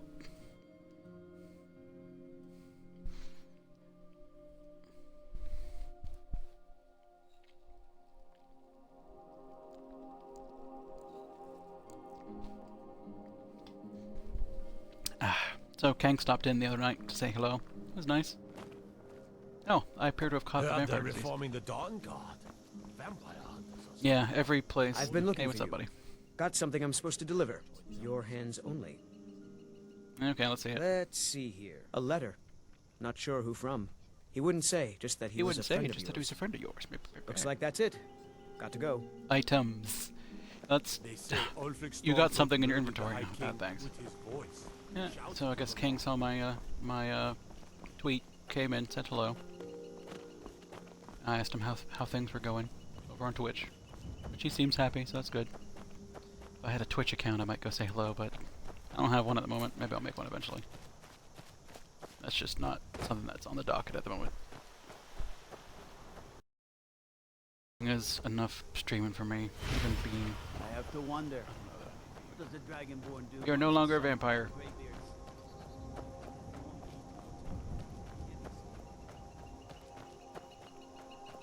No vampire for me. I don't need my face to look any more busted.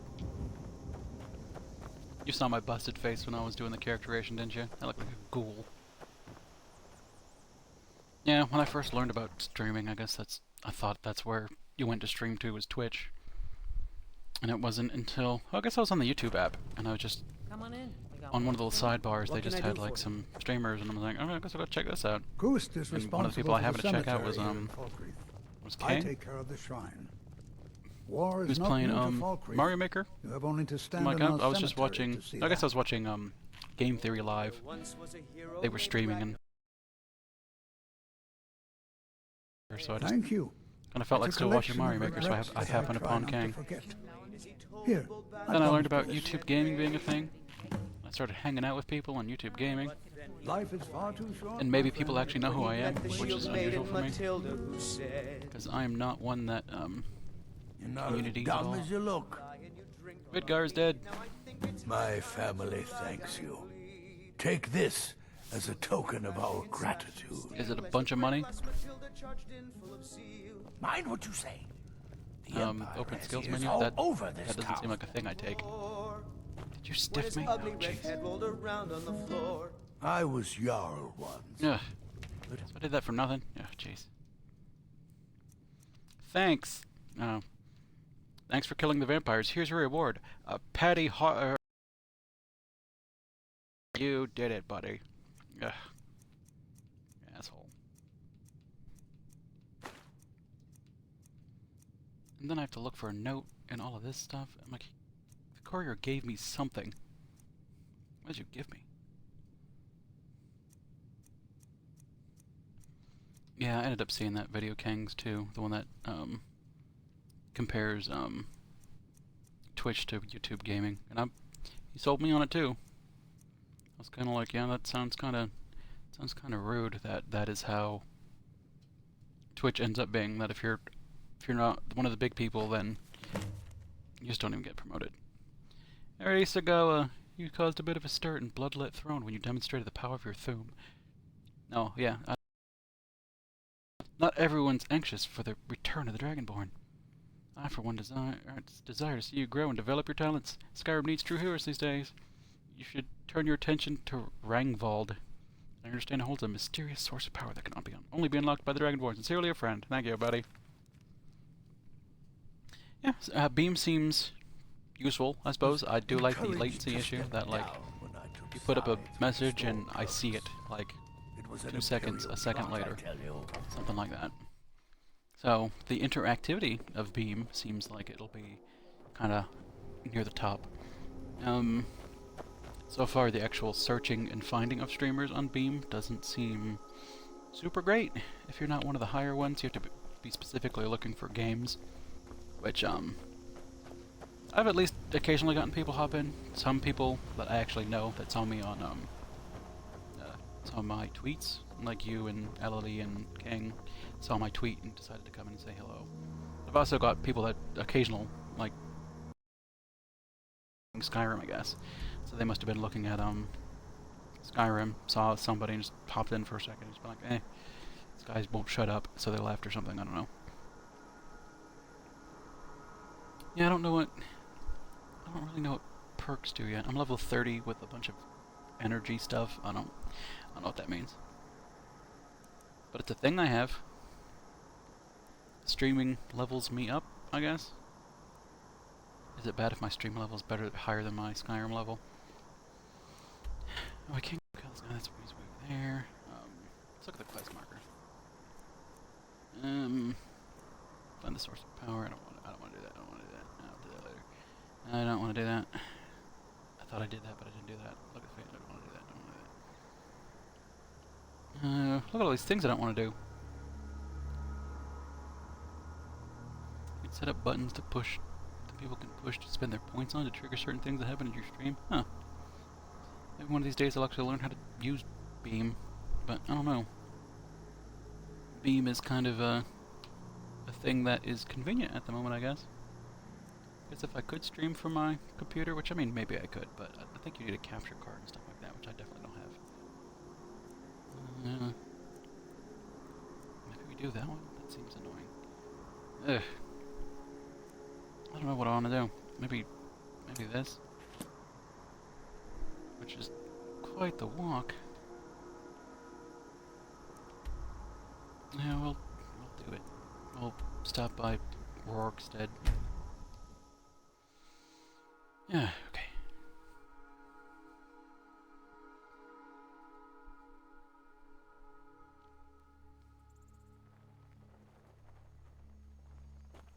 Oh, okay. I guess this was a point of interest. A shield and a sword. Okay. And north we go. Yeah. Sometimes I look over and see the stream being kind of catchy. I wonder if that's just me or if that's how it comes out. I think that's actually how it's coming out.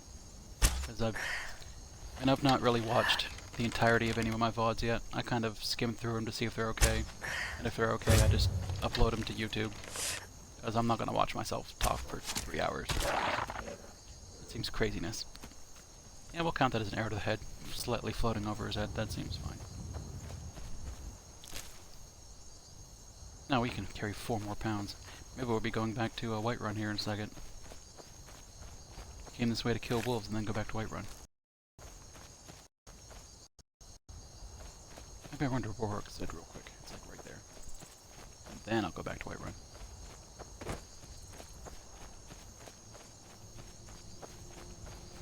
So do you watch the entirety of your stream? Or do you just kind of skim through it and kind of listen to it and see what you think?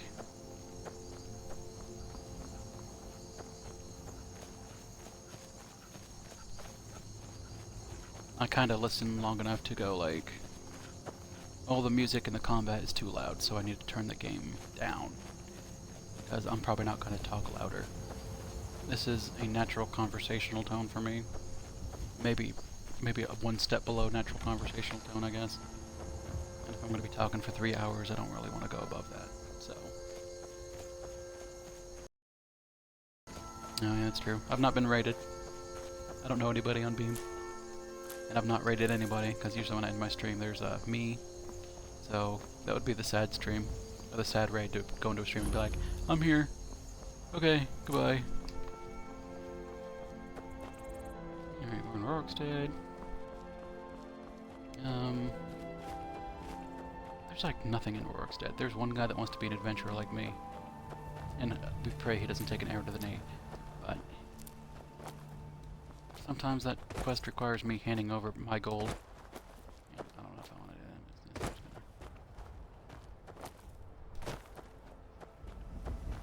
Yeah, I need to learn how to make thumbnails too.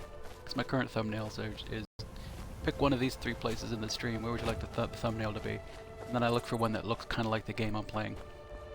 It's like, this kind of looks like Skyrim. I guess that'll be the thumbnail. And I don't really have like Photoshop or anything on my computer. I don't even have a graphic for myself yet.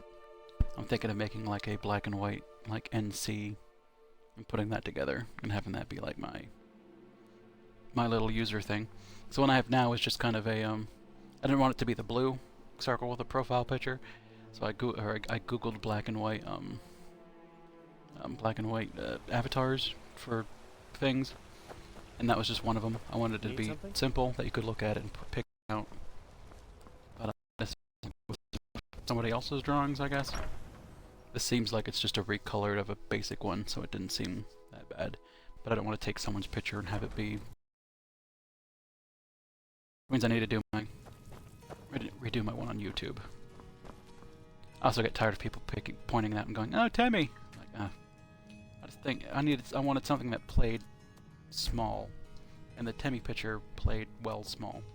So one I had before was a Cthulhu Celtic knot, and that I don't think anyone could make out details of. Store. I'll have to look at Pixeler. Is that an L? Pixeler. Oh, some of my bone meal is stolen.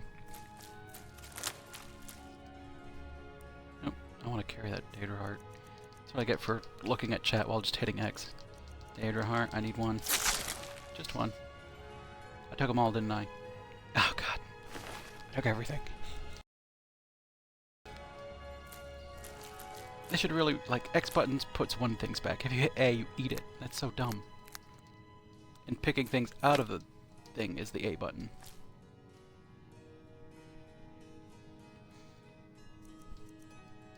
I only need 4 bone meals.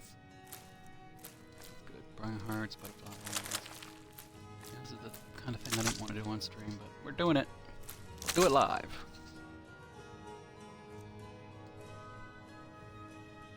Skyrim title over, yeah. Yeah, you just find a screenshot, find a title of the game, of the actual, like, game title, or what they use for the title of the game, slap that on there, and then find a graphic for yourself. You at least have a font for yourself. I've not even bothered to pick out a font yet. Which I don't know. I don't know yet. I don't have a brand at the moment. I have me talking into a mic. I just ate that pearl. Yeah, I ate the pearl. That's real dumb of you, buddy. Just put this away, put this away, put this away, put this away.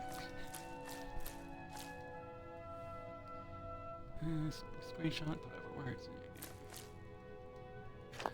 I've at least been, like, numbering them as episodes. I've been trying to put tags in that I think aren't too just grabby, but actually make sense in context.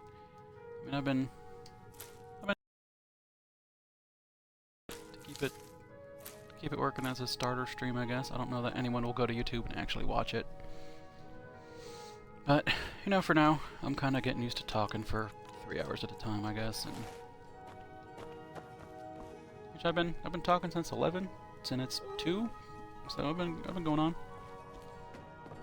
Yeah, I think the VODs of streams are, especially with smaller channels where it's all about the interactivity, I think the VOD is not gonna get as much play. Like, the fun of going to a gaming lawyer stream is to sit and chat with the gaming lawyer and everyone else.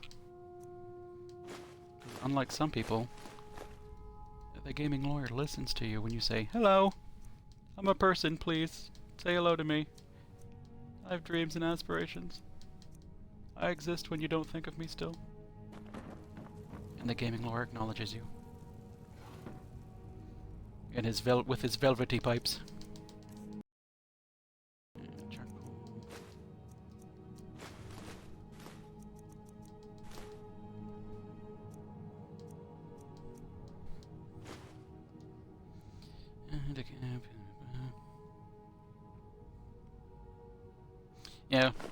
Yeah, if you're making a Let's Play, I think people want to see progress. Whereas if you're streaming, I think people are just there to hang out. And maybe see the game. I think you get people coming in that go, "I like this game," and then they stay for the person. So come for the game, stay for the personality, I guess. Which is why it was the other day on Beam, I looked up to see who else was streaming Skyrim at the time. And there was just, like, people were playing it, but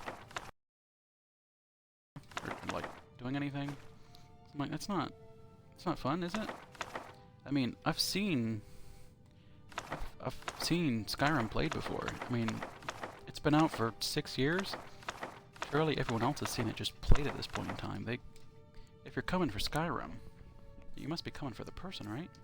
Or just to tell them what they're doing wrong, because like I think that's what some people like too. It's like, hey, I've been watching you play Skyrim and you're doing it wrong, so improve, please. Here are all the ways in which you can improve and stop being a loser. It's like, okay. I've not had any of those people yet. I've seen them in your stream. It's like, yes, thank you. Thank you for stopping by and telling Gaming Lawyer he's doing it wrong. I'm sure he appreciates it. Sword, staves. Staves. Staves or staves. And we got some stuff to sell. Long life to you. Long life to you, Thane. Thanks, Lydia. I'd be down for a long life too. Did you get Venom Slicer yet? It's at the Black Mountain Dungeon at the bottom of behind a secret door. It's the best sword in the game that you can have, and it's very important for me that you are wielding it, that everyone wields this sword, because it's the best sword, and I want everyone to have the best sword, and you can't not use a sword. Okay, bye. Did I equip it? I think I had to store it. Oh, I had 3 of them. Okay. Okay. Alright. Level 20 yet? Okay, we'll level up. Stamina.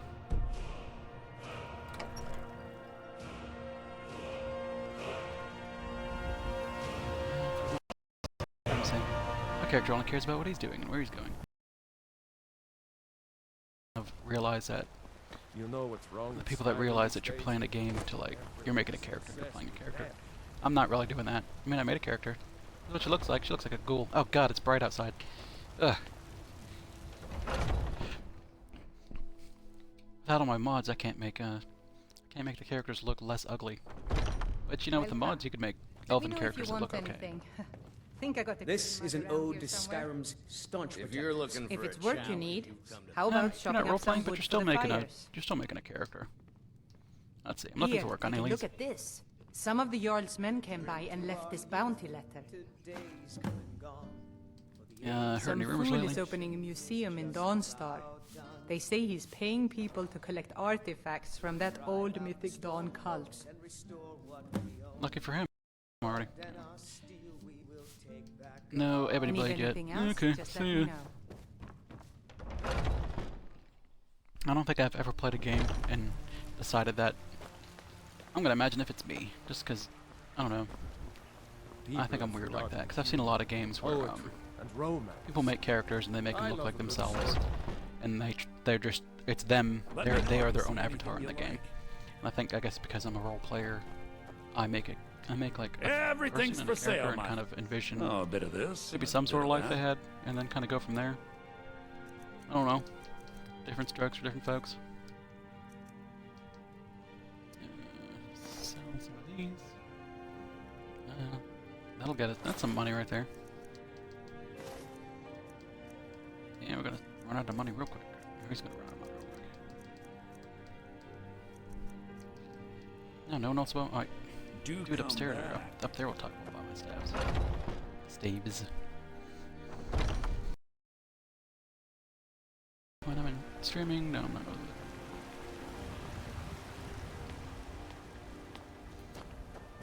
Yeah, I can see that. But even like when I'm playing alone, I don't think immersion is a thing I ever really get into, as it's no matter how good a game is, I'm always gonna not be fully immersed in it. It's just, you know, some degree that, you know, this character's been walking non-stop for hours at a time. Things that I would just never be able to do.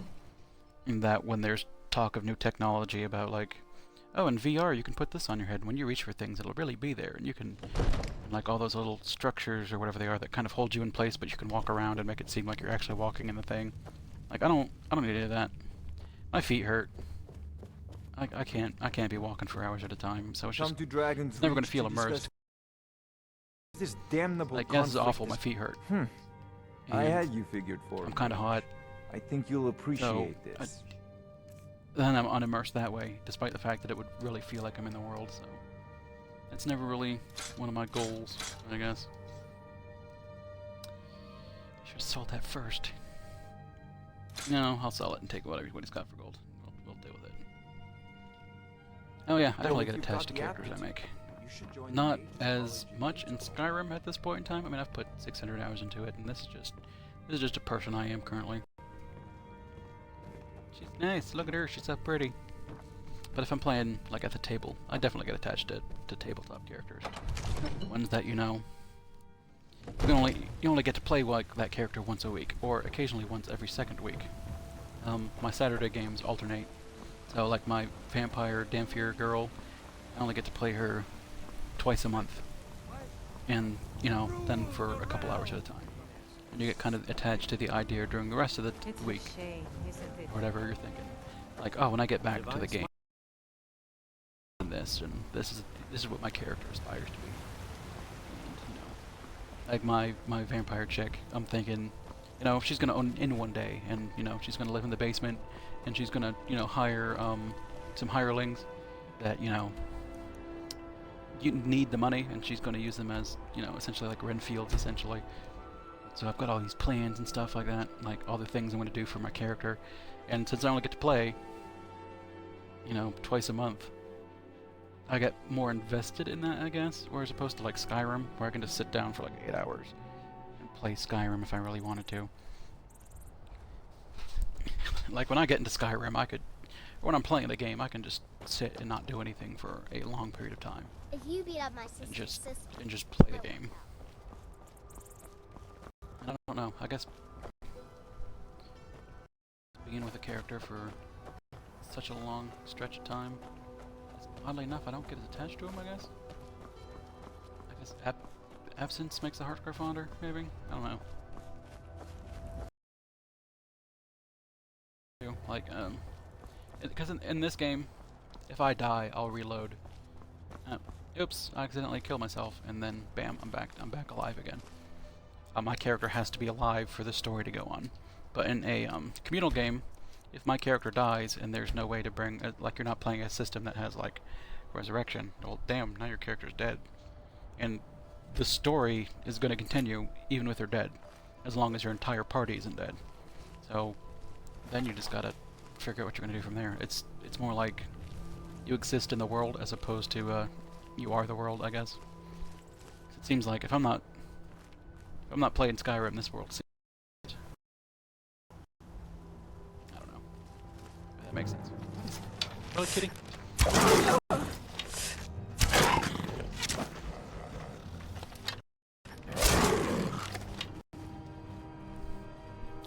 That was a poor decision.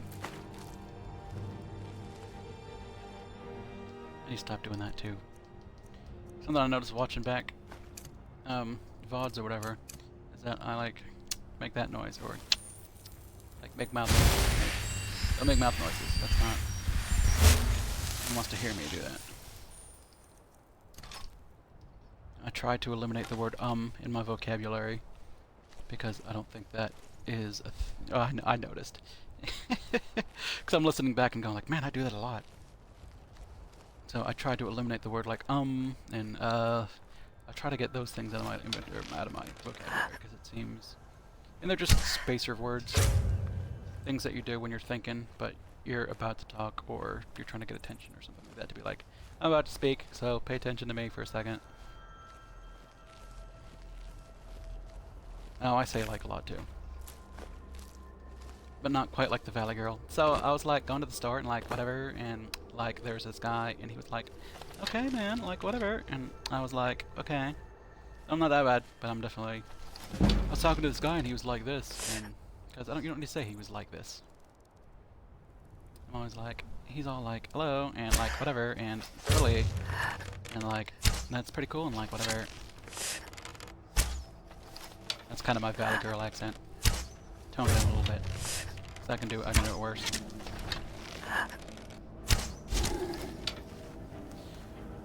So that's how much I fear giants, J-Law.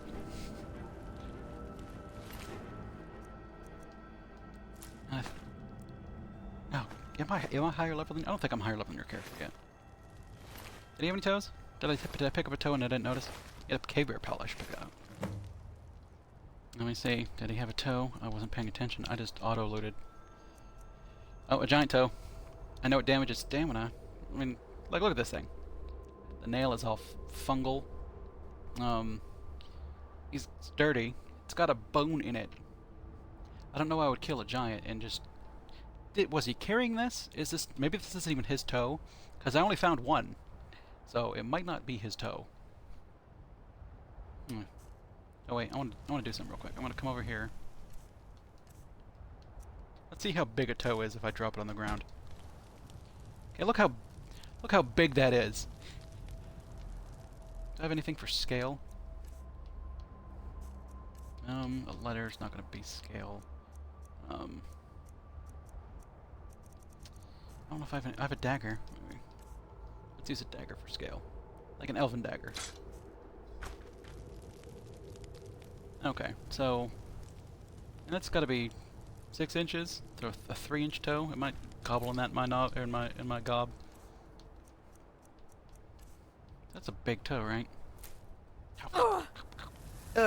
Oh god, it's awful. Why would I eat a toe?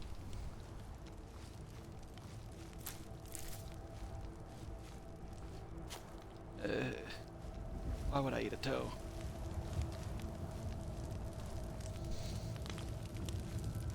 So you got, I mean, those are the questions you gotta ask. Like, the toe is so gigantic, why would I be a person walking around and, like, if I don't know that a giant toe is an alchemical ingredient, why would I kill a giant and just take it? Like, I can get some money for this. It's like, why? What am I thinking? I am a crazy person. And then for it to be like, I need to figure out what this toe does. So, eating it seems logical. Oh, it hurts. You shouldn't eat toes. Lucky I'm not diseased. Or that I only get diseased as infrequently as I do. Seems like I've gotten 3 diseases so far this playthrough, I think, and 2 of them have been vampire diseases. There it is. Don't want it. Wait. It might be better than my current crappy helmet, but it's so ugly. 30 point. Oh, stamina. Oh, look at Steel Mace of Shocks. Shocks and awe. You know, if you just keep eating everything, if it's terrible, and eventually learn additional. Do you learn additional properties just by eating it? Don't you have to, like, increase your alchemy? Or actually use it to try to make things? You can't just keep eating bad things and hope that it works out. So 20, 26 for 2 pounds. Versus 2 pounds. Okay. Now I get to look even stupider, don't I? Because that helmet looked awful. Durr! I'm a monster! Oh,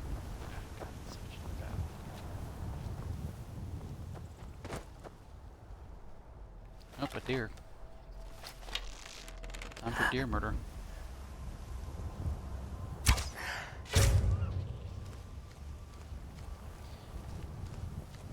I don't know if eating it actually increases your alchemy skill. We could find out, maybe. If I go to ingredients, does it show my alchemy skill? It doesn't. No, I don't want to eat any of those. I need those, and elf's ear. I don't think it increases your alchemy skill. I don't know. I think you just have to take ingredients and just start smashing them together at the alchemy table. And then that's how you learn stuff. And then there is, there's definitely perks in the alchemy tree that, like when you eat an ingredient, you'll learn the second thing as well. And then the third, and then the fourth. Which is usually how long I wait before I just start eating ingredients, is I'll just save them. And then I'm like, one day, I'll do alchemy, which I never do. And when I do, I'll have all these ingredients, and I won't have to waste as many. One of the mods I get lets you gain skill in alchemy via cooking. And that tended to be how I increased my, that's how I increased my alchemy, was just by cooking. So that was a worthwhile mod, I think. Because I'm not really a fan of alchemy.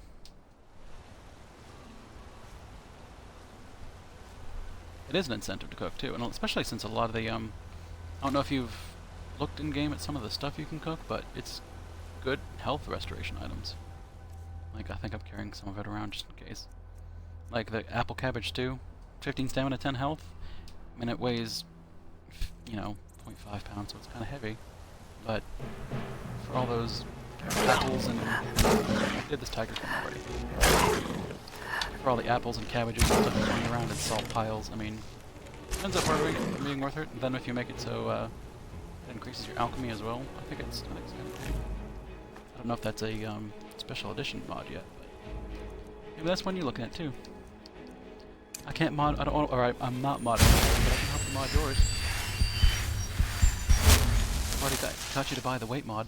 I think that's a good one. Did I say buy the weight mod or get the weight mod?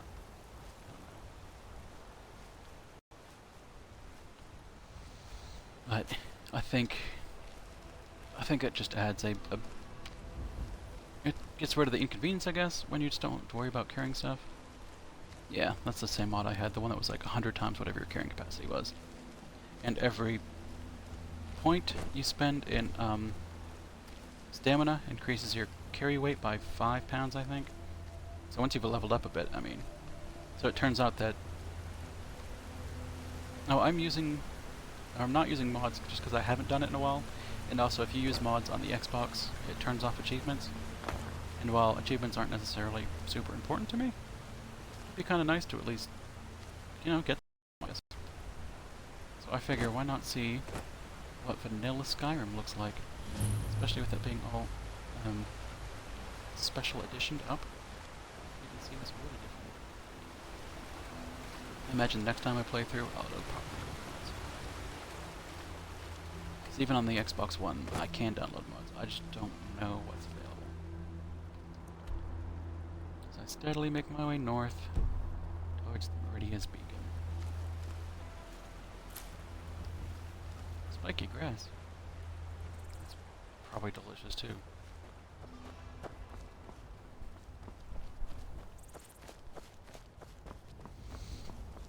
I think the game looks pretty good. I don't think it shows up quite as well on the stream.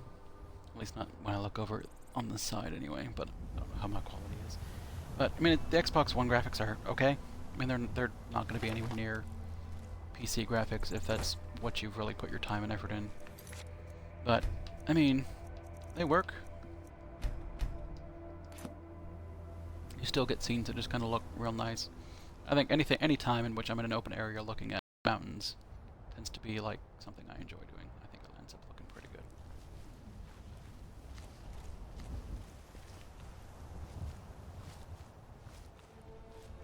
Yeah, it's so pretty. Oh, Robber's Gorge. I wonder if this is a peaceful place. I hope not, because I'm going to shoot the first person in the head I see. Man. Oh, he just flat out saw me. Is someone there?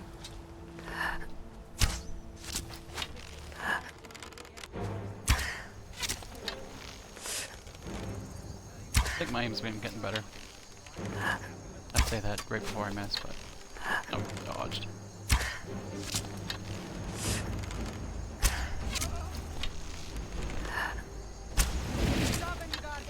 Oop, that was a fireball.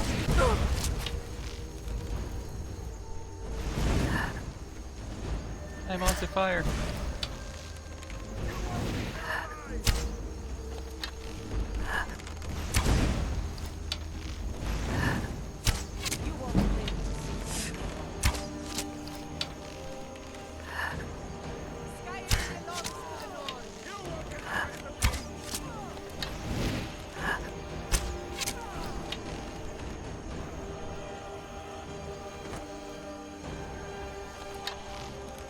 I swear one of these days I'll have to actually fight in a more difficult way.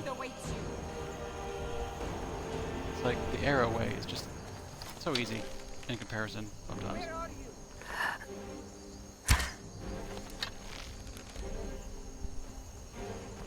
Over here. Yeah, bitch archery. My archery tends to involve hopping up to a place that the melee people can't get, and then clicking with arrows until they're like, oh, maybe I shouldn't stand here anymore where they can see me. Oh. Get you there. Don't stand behind things. Make it sporting and stand in the open. Like, come on, Bandit Chief, what are you doing? Why are you letting this happen? At this point in time, it's your fault. Like, the blame is off me at this point. See? That's what you should be doing. Lure me out into the open, where you can come and hit me with your axe.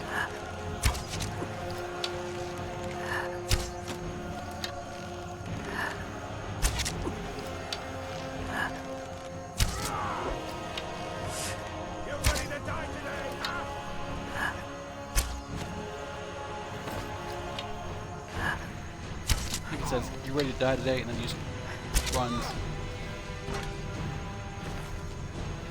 Like, that was pretty pathetic. All through bitch archery. Like, I barely got one. And this is how I play Fallout as well, is stealth. Except everything in Fallout at that point in time is pretty much a ranged weapon. You have to go out of your way to be melee, I think.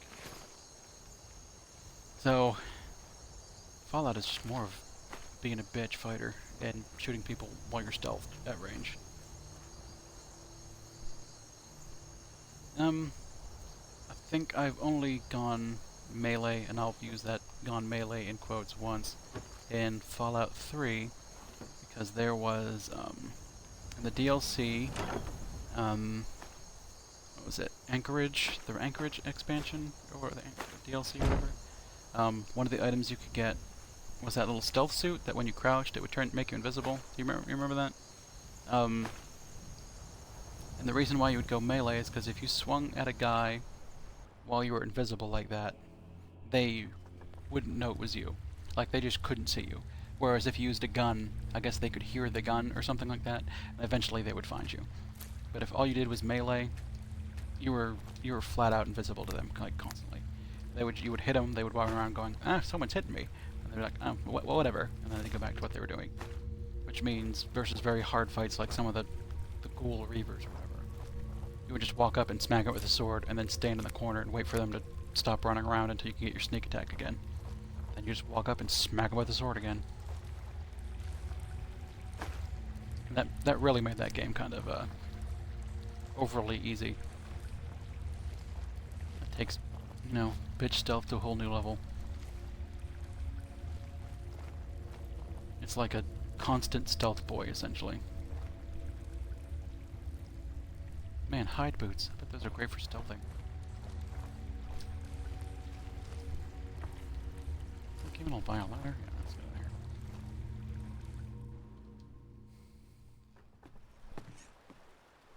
there. If you want my opinion, I think, if you get the itch to play Fallout 4 again, I think you should stream it.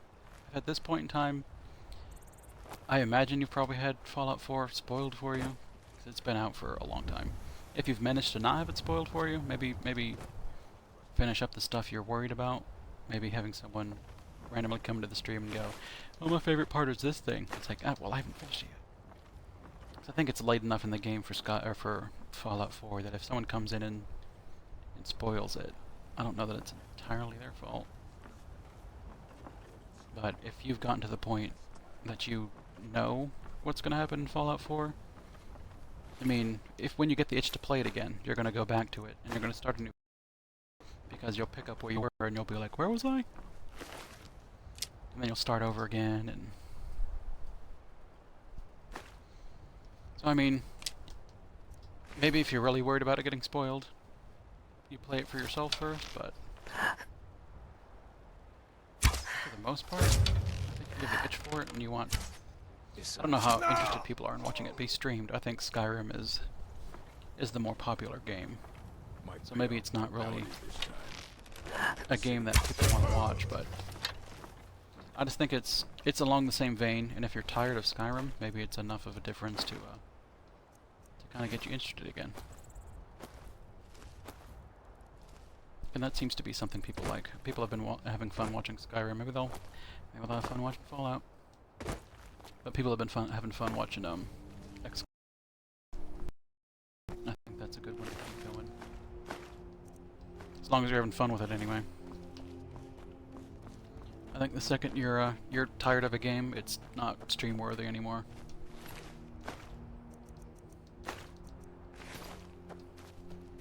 I don't know if you're familiar with Rooster Teeth and their Let's Play and Achievement Hunter channels. One of the guys there, Ray Narvaez Jr. They would always, I mean, like every Friday was like Minecraft Day, and you could just kind of see his interest in that game slowly dwindle to the point that him being in a stream wasn't necessarily, or being in the game wasn't necessarily as fun anymore because he was playing a game that he just didn't like.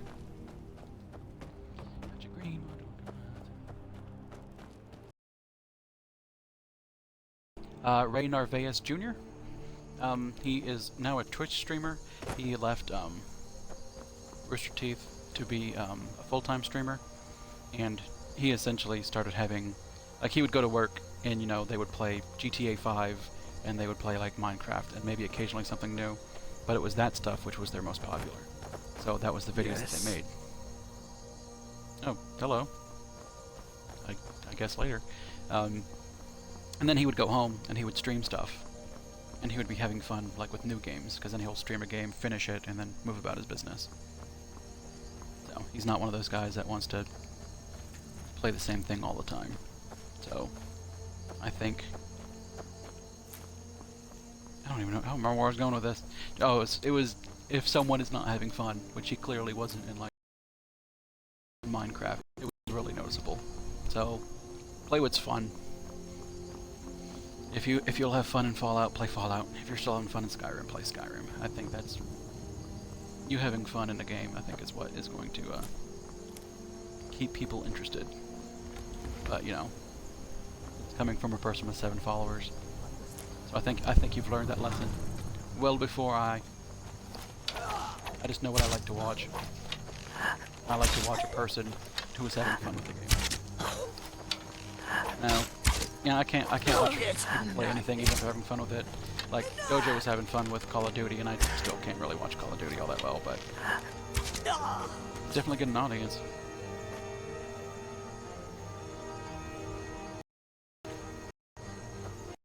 So that was the urgency that we fought an assassin. Someone comes at us with a pair of swords, and we're just like, okay, well, here's the... No, go away. Okay, and this is the thing, and this is the thing. And okay, stop it now. Okay, and this is the thing. Like, I don't even know why they're after me. No, that's what a note would be. As instructed, you are to eliminate Arisagawa by any means necessary. The Black Sacrament has been performed. Somebody wants this poor fool dead. We've already received payment for the contract. Failure is not an option. Astrid. You know what that means? Probably going to be dead. Because that's not very nice.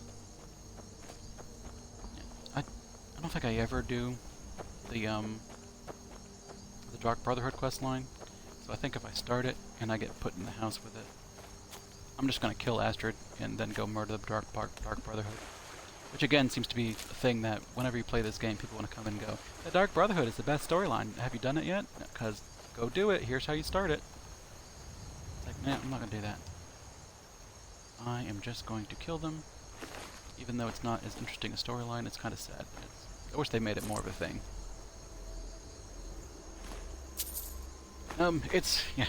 Wiping out the Dark Brotherhood is kind of, I guess, pathetic in comparison to going through the quest and building up with them. It's not really even a quest line anymore. It's, you go to Solitude and you kill this person and they're part of the Dark Brotherhood. And it's like, yeah, we've been trying to get rid of the Dark Brotherhood for ages.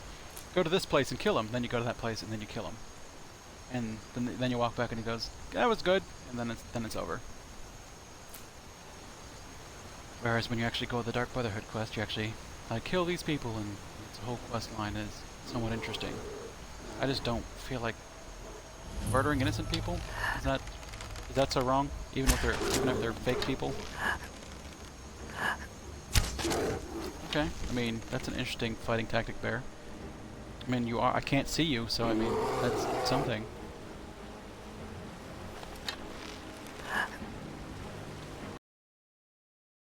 You can talk to fish. Uncle Bear, does whatever water bear can. Come on, Bear.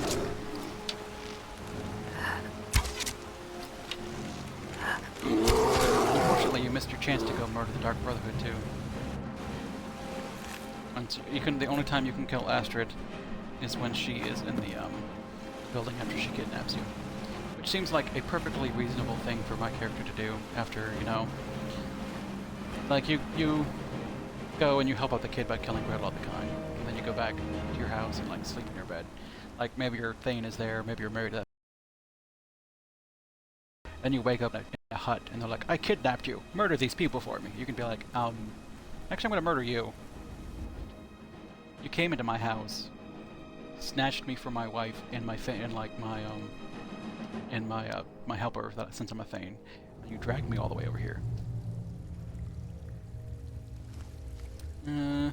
Since I still have the weight mod, I'm almost considering restarting as a more paladin-y character. You could, yeah, I mean, you could definitely do that. And I think if you restart at this point in time, I don't think anyone is really going to be offended. I don't think people are necessarily watching for the Legend of Garamin.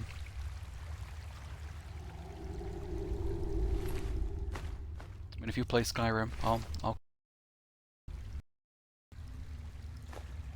Horker loaf. That sounds delicious. A loaf of Horker. Kind of sounds like a little bit like vomit.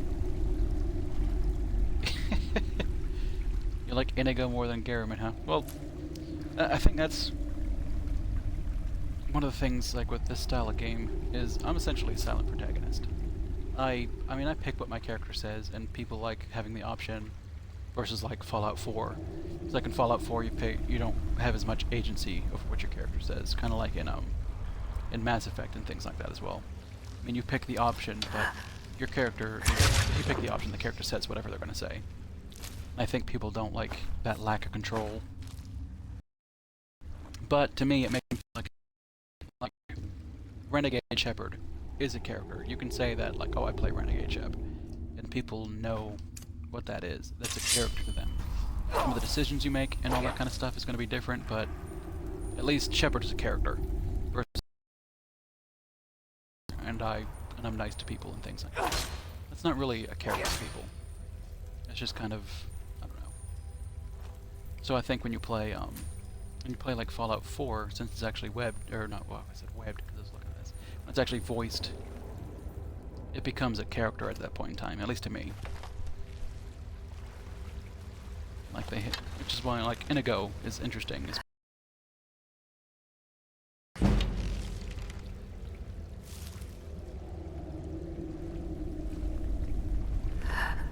Oh, look, spiders.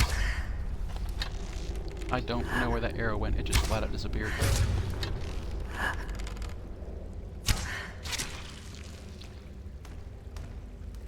That is gross.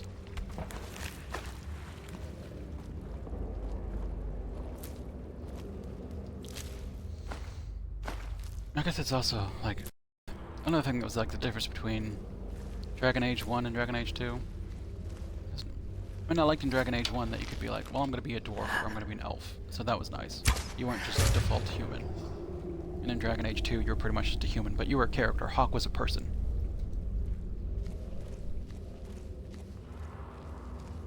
Like, you had voice options and stuff. I like that. I think that's cool. And then you still have enough agency over your character to pick what kind of options you want to say and stuff like that. Like, I think that's cool.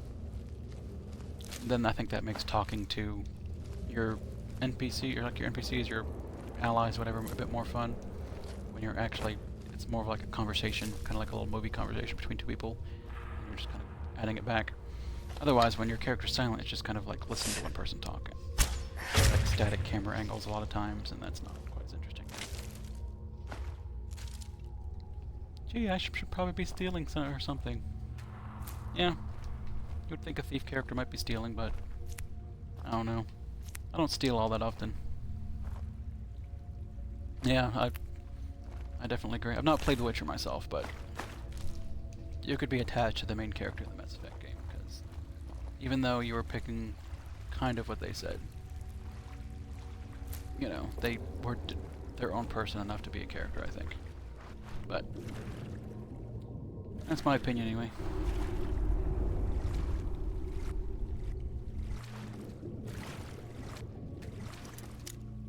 Ooh, I hope I find a lit torch in here.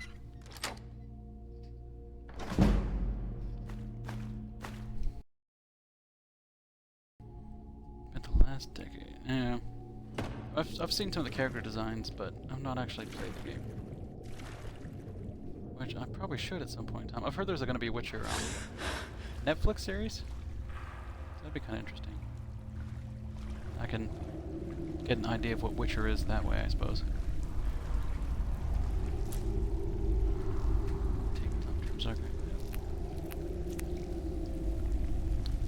When people talk about Witcher, I feel like it's something I should be. It's not Dead Spider. I think that's probably going to be getting into the Witcher story is by the Netflix series. If they do even half as good as they've been doing on some of them, I'm sure I'll like it just fine. I think part of it is, I don't know, I like playing as a female character, so something like Tomb Raider is going to grab my attention pretty quickly. Being able to make a character that grabs my attention a bit more as well. And that like Witcher's story game, you're playing, what is the name, Geralt? It just seems like it's the thing that happens. Did I do this already? I did do this already.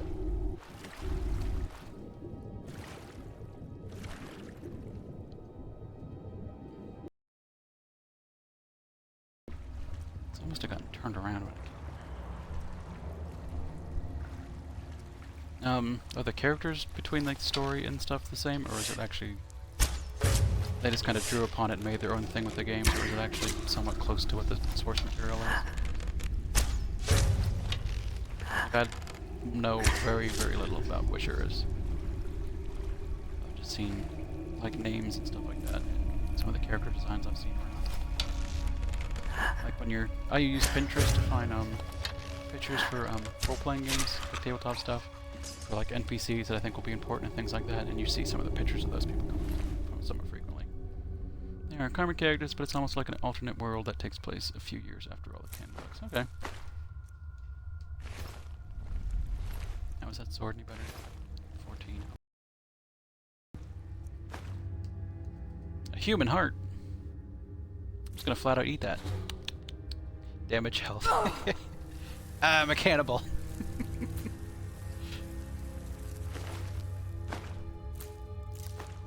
You know, I would probably bitch about that too if I made I think I'm 35. If I made a story and someone else did it different and that's what everyone knew, and it kind of like detracted from my stories, I'd probably be kind of bitchy about that too. I guess depending on how different it is. And that'll do it too. Like you're very much money off of, and now you've lost, and then you lose agency over your own characters, and they're not even really your characters anymore. And then when you talk to people, they're like, "Oh, Witcher, like the books are better. You should read books."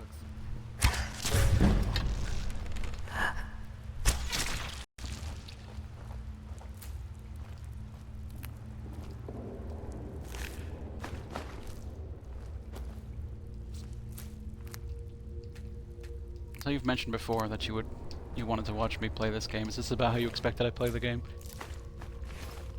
Sneaking, shooting things with arrows. Is it Witcher series? One of the reasons I hesitate when I say something like Skyrim is my favorite game of all time. Oh, is it just that good that you're not sure if it's quite Witcher or not?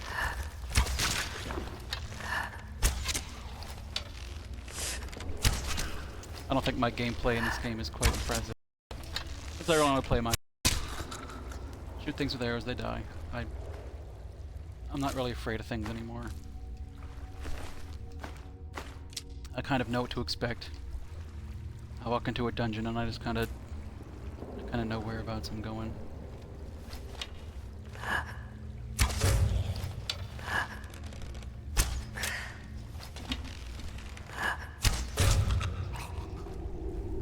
My aim is a little better on this computer. I'm not gonna lie, that it's amazing, but it is just a little bit better.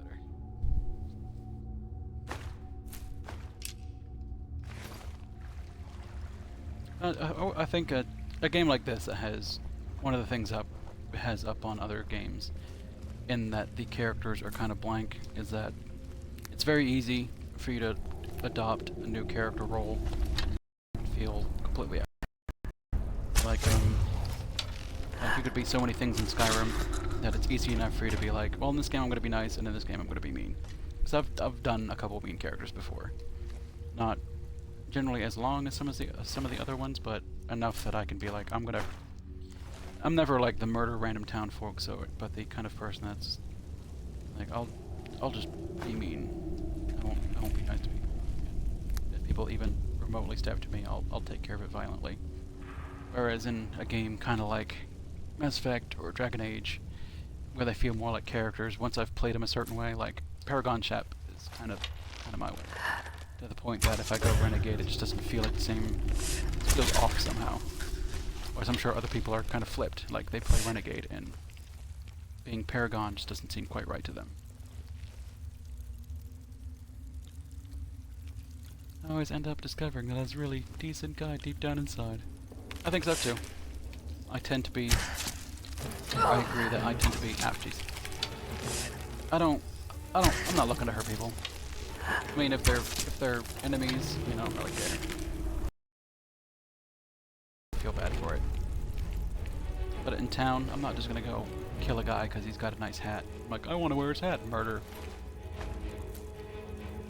You will discover weird things about people pretty quickly on if they exhibit that kind of behavior, I think. Which, it doesn't necessarily mean they're bad people, it just means they don't, I don't know. You can meet people who are perfectly nice and then just get super murderous in games just because it's, all it is for them is just a release. Like, I have to be a nice person all day, I have to go into work and listen to, you know, April or something, like bitch about things. I'm just, when I come to this game, I'm just gonna kill things and not care. Which is for playing a game, I want to play a game. But that just ain't me. I want to be somewhat nice to people. I know violence isn't my first solution to a problem. But it's definitely a solution. Great. I was hoping it was 100. Those things hurt more.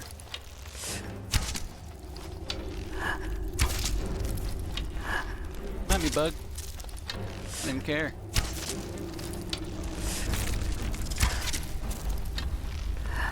Oh, the Sith Inquisitor was kind of fun, I guess. But sometimes it's just like the Siths in that game. They're just, yeah, they're cartoony evil. They're just evil. Like, thanks for this thing. I'm gonna kill. Why are you killing me? Like, I gave you what I wanted, and like, I don't know, just kind of weird. Like, hi, I don't know the information that you happen to want. Well, will lightning loosen up your tongue? Lightning. It's like, well, no, I still don't. Well, yes, that hurt. Thank you. That was very nice of you to shoot me with lightning. I still don't know the answer. You're just gonna be like, well, I'm gonna kill you then. Yeah. Like, that's just evil to be evil. There's no real villain in that. It's just kind of in D&D I call that psychotic evil, as you know, they have their what is it? Their alignment chart or whatever. Where at the top you have lawful stupid is another one. You have lawful stupid, chaotic dumbass, and psychotic evil are kind of the ones that me and my friends are occasionally put out there. The chaotic, I guess people who say they're chaotic neutral, but they just steal everything and they're douchebags about it. Yeah, chaotic dumbass, that's kind of the thing. It's like, well, my rogue would obviously do this because they're chaotic neutral, and that's just, I'm just playing my character. Like, dude, you're being a dick.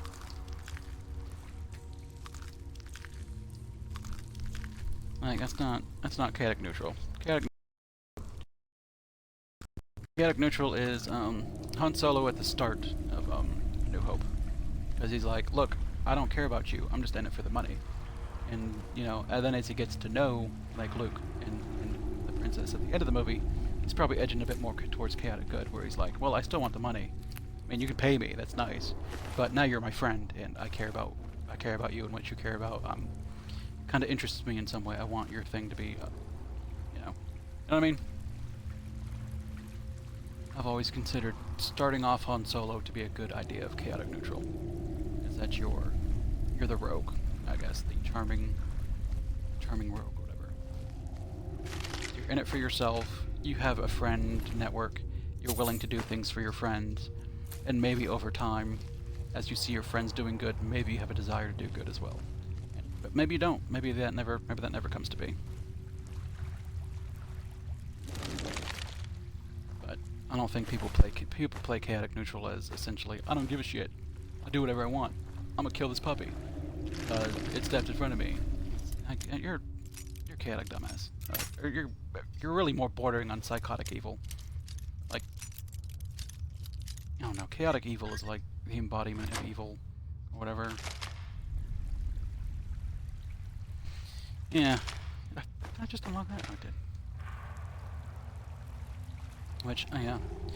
It's literally lawlessness combined with an indifference to the struggle between good and evil. Yeah, I agree with that. That people don't necessarily play out all the time. But I mean, if that's how people play it, and how everyone wants to play it, it's just...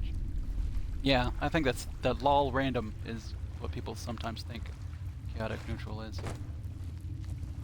So, I try not to go chaotic neutral with character types, just because it seems... I don't know, it seems just a bit too easy, or... I think I've only ever made a rogue once that was...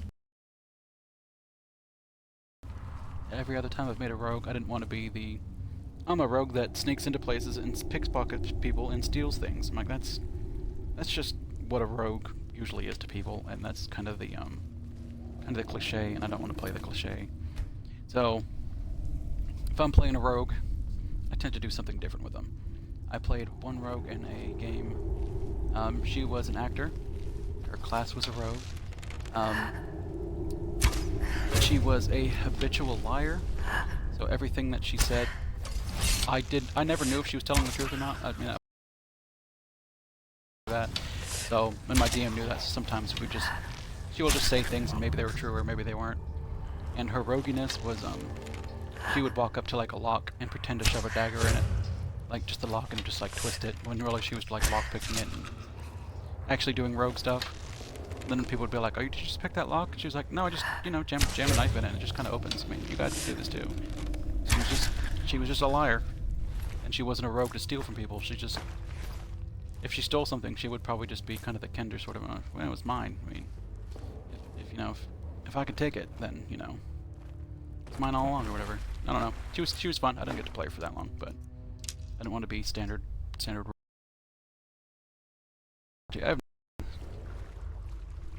I unfortunately don't read as much as I should. I play too many video games and watch too many YouTubes. Too many YouTubes. That, ever since I got the iPad, I used to do my reading like in the bathroom, and now I do my YouTube watching in the bathroom. I'm like, okay.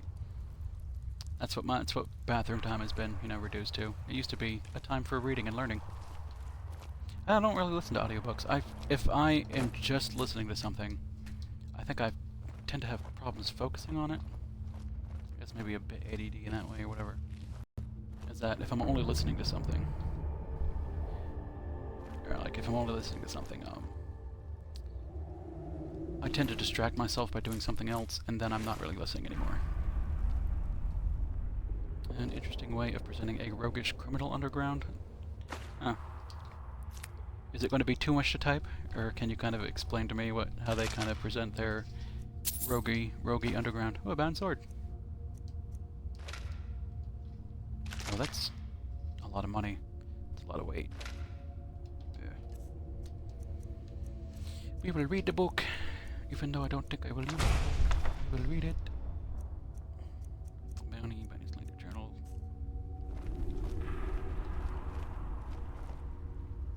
God, I've been going for a while. I've been streaming for 4 hours. I was only going to stream for 3 hours. Let's see, it's just that the people in this crew are actually decent people, but the government is essentially a big evil empire. They're looking for a way to start. Yeah. Okay, that's kind of cool. Mistborn.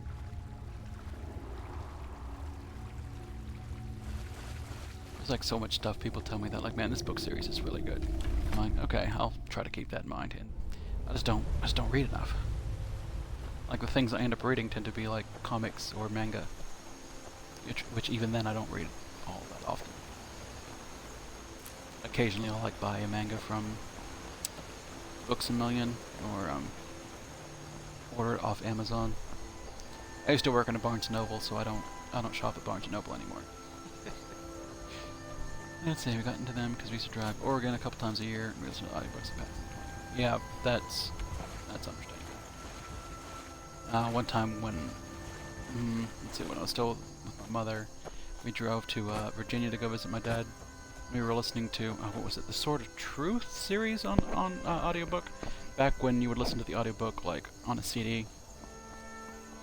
That was a little while ago. I think we were even escaping a hurricane, because we live in the southeast, where sometimes you got to run from a hurricane. Yep. Bomb arrows. Now, I've always liked this little scene, because you would come here and be like, oh well, here's a weapon with arrows. And by this point in time, it's very likely that this is the first time you run into the Falmer. And you're like, what the heck is a Falmer arrow? Then if you go exploring, it ends up leading you to that camp over there. Heck. The Assassin's Apprentice. Fitz Chivalry series? I've never heard of that one. You'll find that if you mention a book to me, I'll probably be like, oh, never heard of that one. Or I've heard people talk about it, but I've never done that. Put a lot into world design. Yeah, they definitely have. Come across little scenes and they kind of tell their own story without even saying a word. Arrow. Every arrow's precious, every arrow's good. If an arrow's wasted, God gets quite irate. Is that Dragon Bridge? No, maybe not. Maybe not. Maybe not. No, we're going north. Don't get distracted.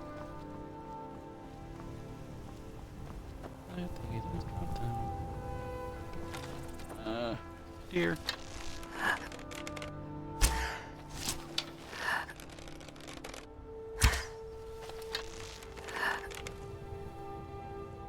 that a spider? I feel like something's looking at me, but now I can't see it. I don't want to shoot it if I can't see it.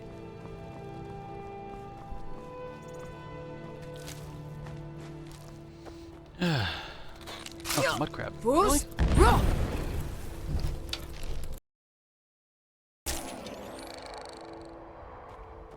We're like not even really that near water. There's the most random mud crab ever. I haven't actually read a book in decades. Yeah. It's been a while for me. What was the last book I read? I think I was working through... It was like a Warcraft book or something like that. I don't think I ever actually finished it. They put out a, Ooh, I don't remember what it was called, but it was, about Malfurion and the Emerald Dream. And I was trying to get through that, and it just wasn't as good as some of the other ones. Like... One of my favorite book series is, book is an Alien vs. Predator book, so... It's like Alien vs. Predator Prey. It was really cool. I mean, if you ever watched the AVP movie, they kind of pulled some themes from it, but they didn't actually take it through, like, directly. It was, you're on a planet like Ryloth or something silly like that. Humans have moved in. Usually the predators would use it as a hunting world. There was, like, animal life there. The predators would go drop some alien eggs. Like, there'd be a controlled number of, like, 10 or something like that, and then they would go down. They would hunt the 10 aliens. They would then mark any of the predators that got kills as, you know, being a blooded hunter.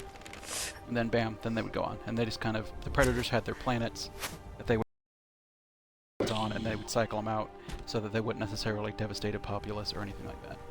And then they always kept, and then this happened to be one of the times in which the cycle is the predators put the eggs down on a planet that humans had since moved in, and the predators didn't even know that the humans were there.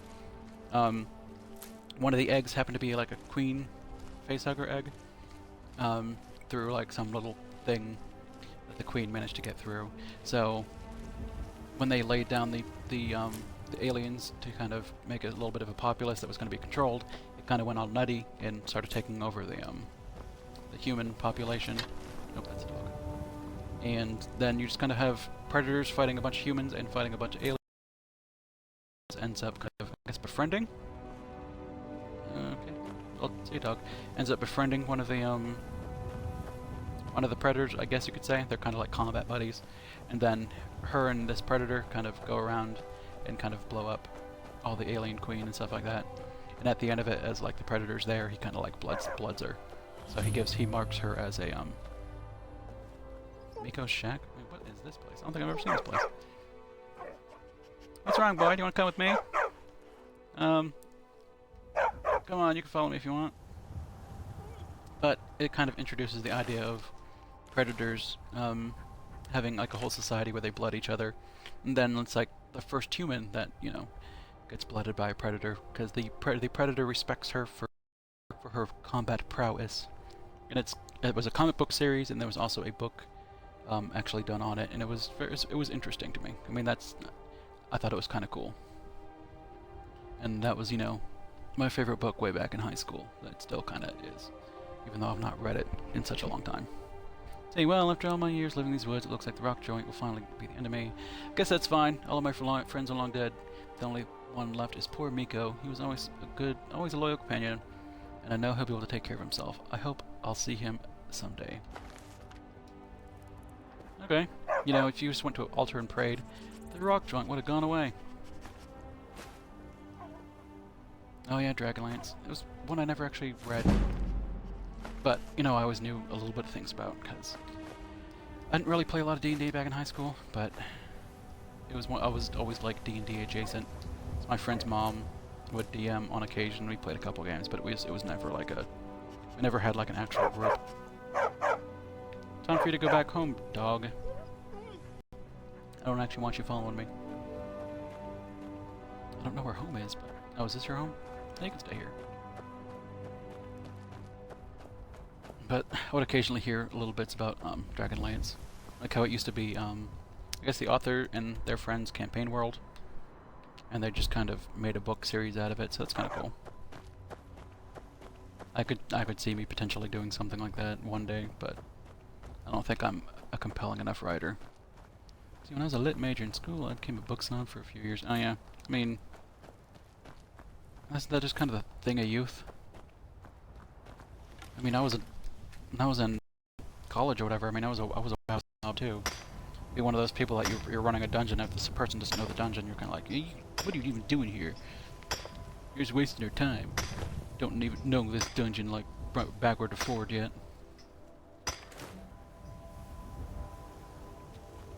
Like, elitism doesn't do anyone any good. I think that's something that everyone grows out of eventually. As you kind of start off as, oh, is that Solitude? No, it's Altered. It's Altered. So I think youth breeds elitism, where you kind of read a series and then, or get into something, and then when other people aren't into it, you can just kind of be like, really, you don't know about this? I think you see that a lot with even just like some Pokemon snobs, or that's so stupid. Don't you know that the Pidgeot is the most evolved form of whatever? I don't. Pidgeotto and the Pidgey.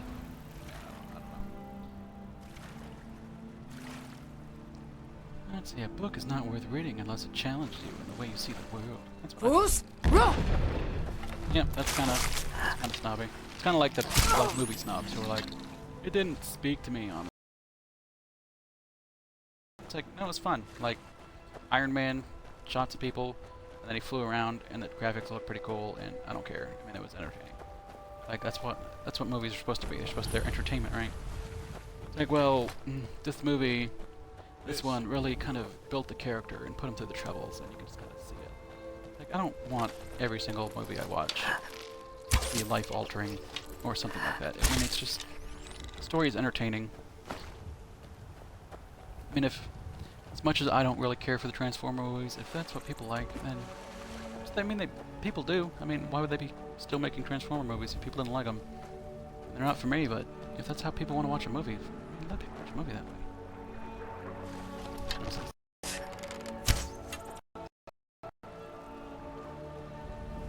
Being a snob doesn't do anyone any good.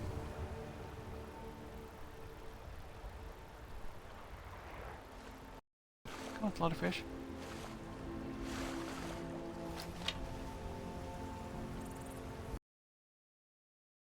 the Transformer movies, or I kind of went on an old tirade while I was looking for the stupid old fish.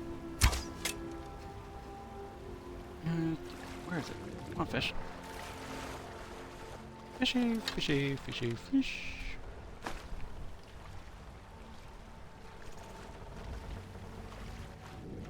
Come on. Where'd you go? Are you gonna come get some or what? Like, you're gonna be a red dot on my radar. You have to be ready to tank.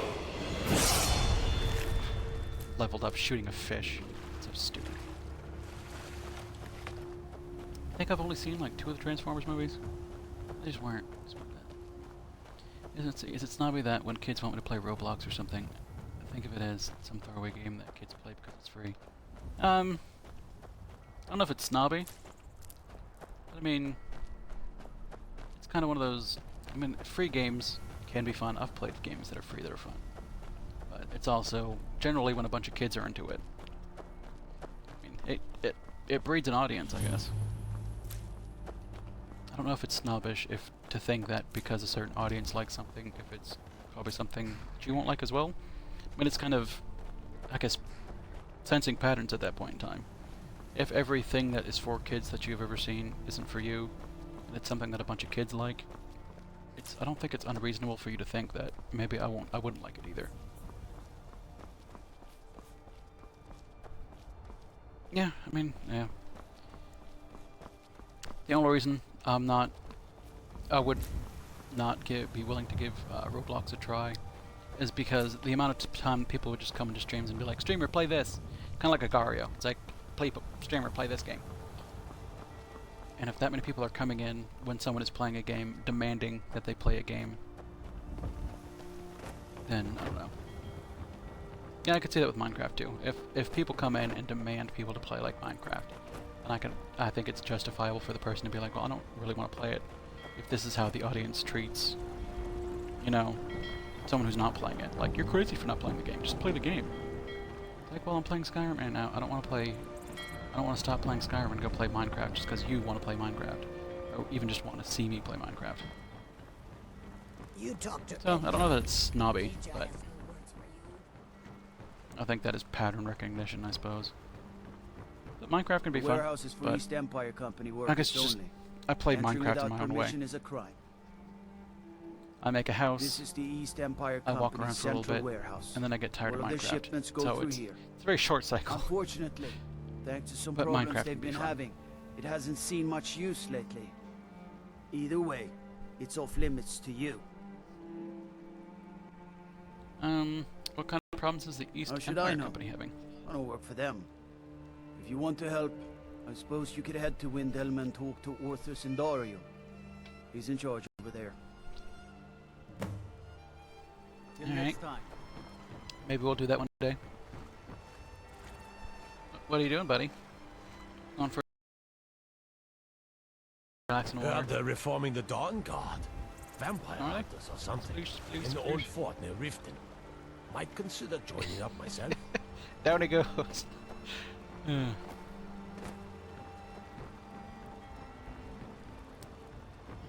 see, a couple times I got into You it. have no knowledge of who you speak to. Just think of 20 or 30 hours back. What the hell am I doing? Just think about, have you seen some of the creations that people do in Skyrim, or not Skyrim, Minecraft, where they've made like entire cities and skyscrapers, and they're like, oh yeah, I spent, 5 years on this, and you're like, jeez. Like, I think my lofty thing that I did once is, one of the NPCs, not actually a player character, but one of the guys, or characters I played, I think I mentioned it last time you were here, I would play in freeform role-playing sites where you just kind of make a character and then just kind of like role-play with people. There was no real structure or system to it. I had a character that was like trapped in a house, and she was kind of like immortal but bound to the house. So, and I ended up making like her house in Skyrim. So it was like a big manor, and it had like a library wing, and it was an inn, so it had like the second story was like all bedrooms and stuff like that. So in Minecraft once, I built her place.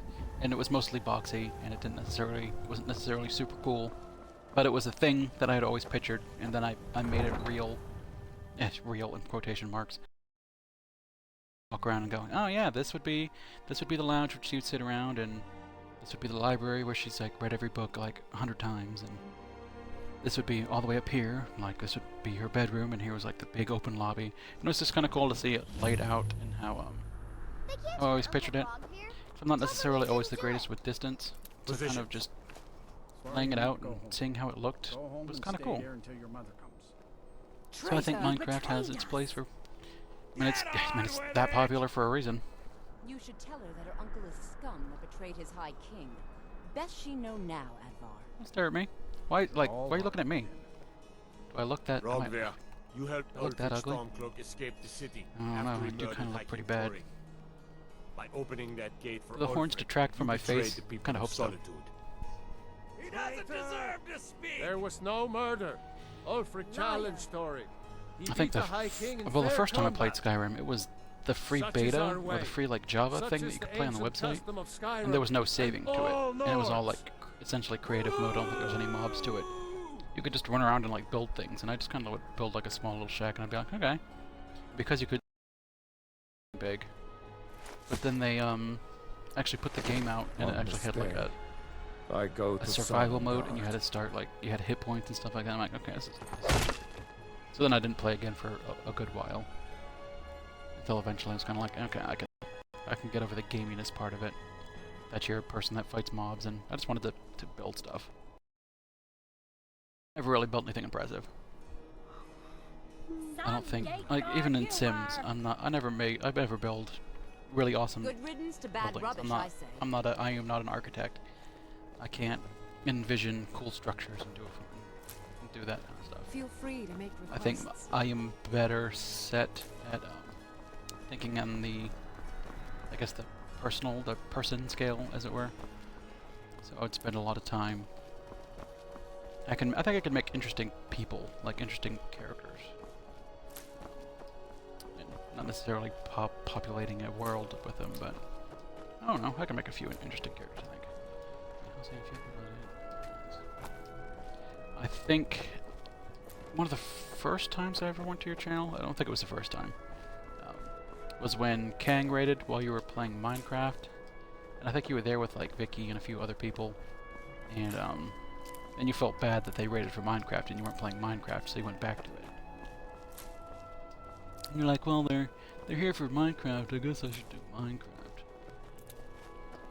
Yeah, Alien Isolation's cool. Even though I've never really... I have it, I've barely played it.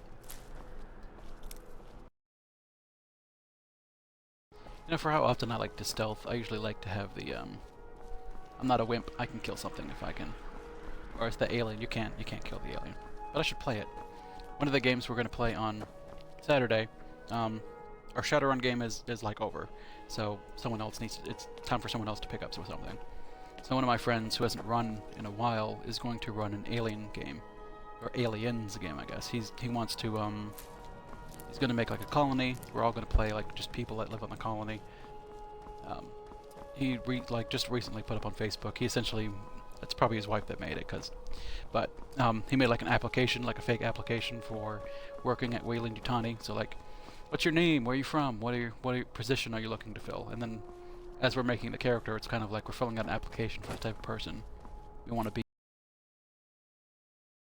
And then, you know, he's talking about how like his first several sessions are just going to be like us getting to know each other and going around and learning a little bit and maybe seeing a few little weird problems in the colony, and then eventually like the aliens are going to show up, and now it's a survival thing. There's not an actual alien role-playing system. We are going to get him to run it in Fate. Originally it sounded like he was going to try to adapt it to D20. He's like, well, I don't know how to make the aliens, and I don't know what I'm going to do for all these things. And we're like, dude, I think what you really want is the Fate system. And even at that, Fate Accelerated. All you need are essentially the stats. Bring it back to like old school D&D, where your stats are kind of how good you are at things. Like if you want someone to climb a fence, it would just be a strength. And then you kind of determine how good you are at those things, and then the dice it's rolled are specifically to that system. They're called fudge dice. They're d6s, and which two sides each has a plus, a minus, and a blank. So when you roll the die, you roll 4 dice. You're going to get a random assortment between 4 minuses and 4 pluses and anywhere in between. And those are kind of your variable between -4 and +4. And then you use that to modify whatever whatever you're rolling. Alright, I will be here. Let's see, what am I? What's next up? In Solitude. I think I just came to Solitude. Why did I come to Solitude? I just came to Solitude to come to Solitude. I can start moving up towards here. What time is it? Ugh. Maybe we'll go to Morphle? No, I don't know. Maybe Meridia's Beacon will be about where we end it. We'll find out. It's definitely later than I thought. Definitely later than 6 months ago. That's okay. Let me guess. I can't even stop to talk to you, buddy.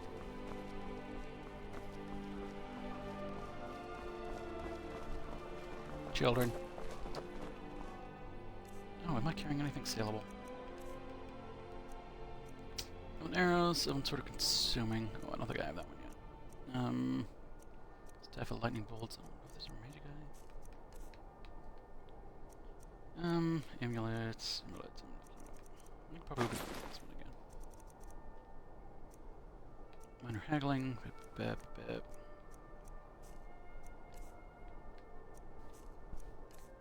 No, I think most of the stuff is not super saleable.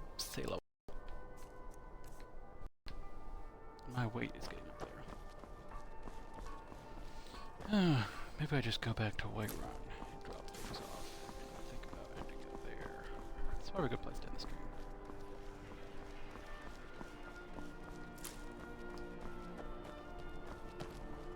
Alright, we got the Solitude, so that's good. That'll be a nice fast travel point. I was gonna stream until maybe 3, and that was a half an hour ago. So I'm probably going to wrap up here in a little bit, but I can stay in chat for a little bit as I just kind of hang out. As I was saying, we're just using a fate system, and we're going to make that work. Then it's more about the storytelling than the stats, because 3.5D in like Pathfinder or whatever he wanted to make it in, it was going to be a lot of issues. Or a lot of work on his part, which I don't think he was necessarily looking for. He just wanted to tell a story. He's never been super interested in learning a lot of rules. So when he DMs, it's more of just kind of, you know, flying by the seat of his pants, kind of making up stats, and if it has this many hit points and we're beating it too fast, maybe all of a sudden it has more hit points. Because it didn't feel like the epic encounter that he was hoping for. Focusing on stats. Yeah, in Fate, I mean, you don't really have hit points. You've got a damage track, and you can only take, you know, every scene. Stress will clear off, but any actual overflow, like if you don't have enough points to fill up your stress track, you can take a consequence, and a consequence is going to be something that you describe the chest or something like that, depending on which severity of them you get.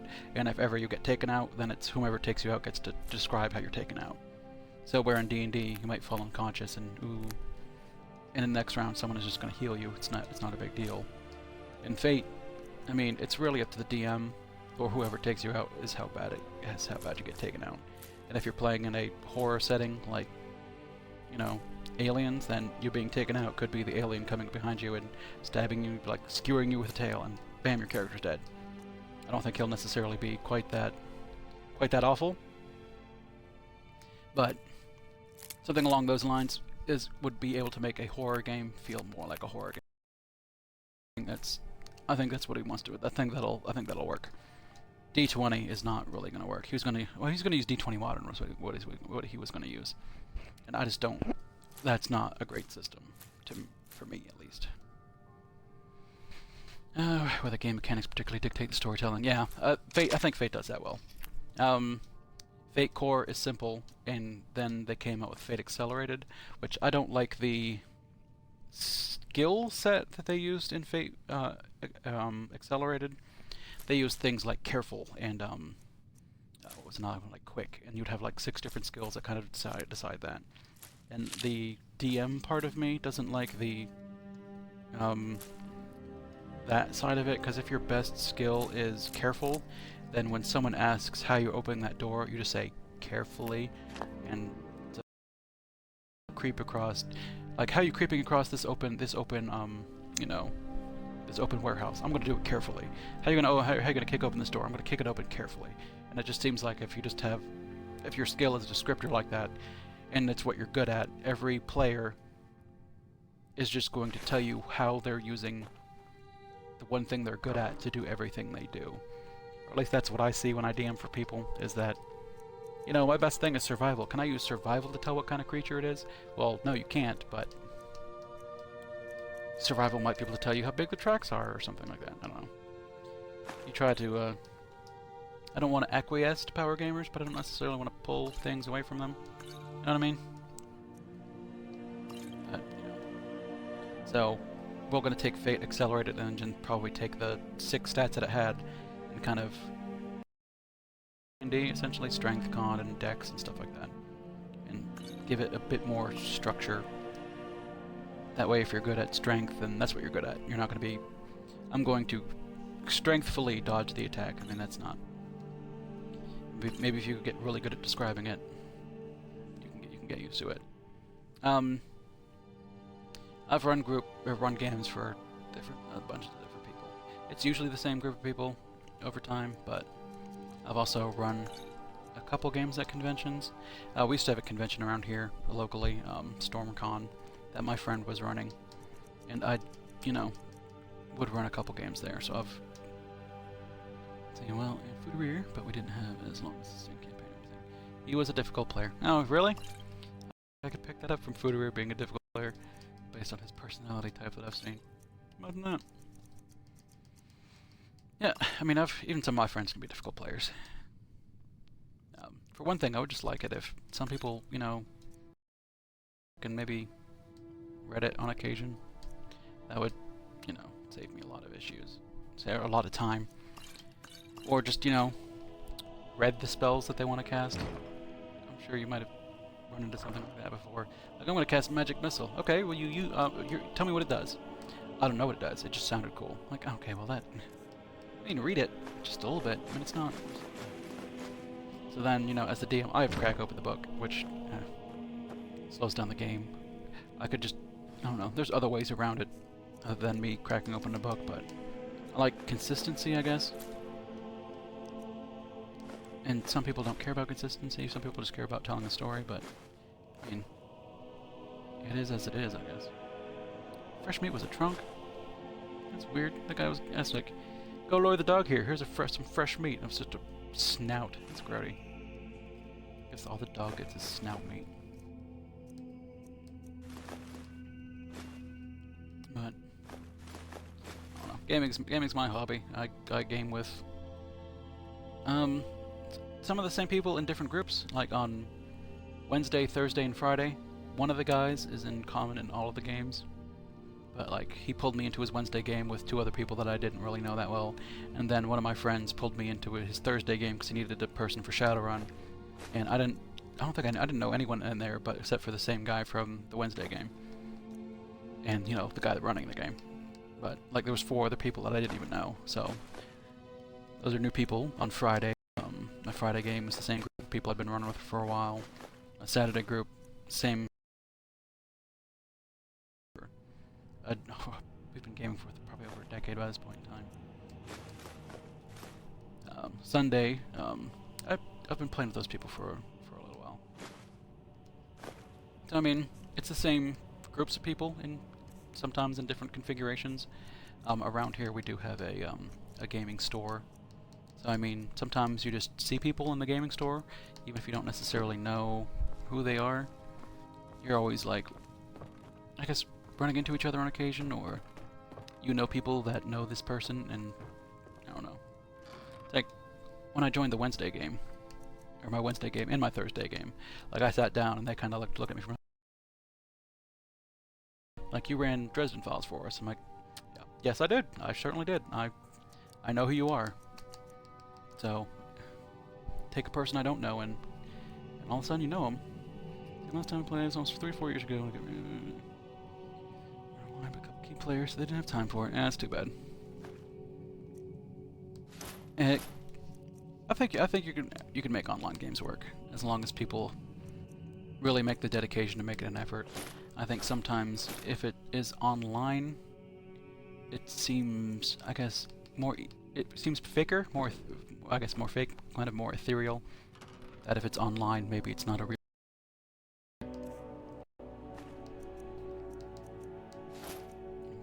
We'll just start stashing some stuff.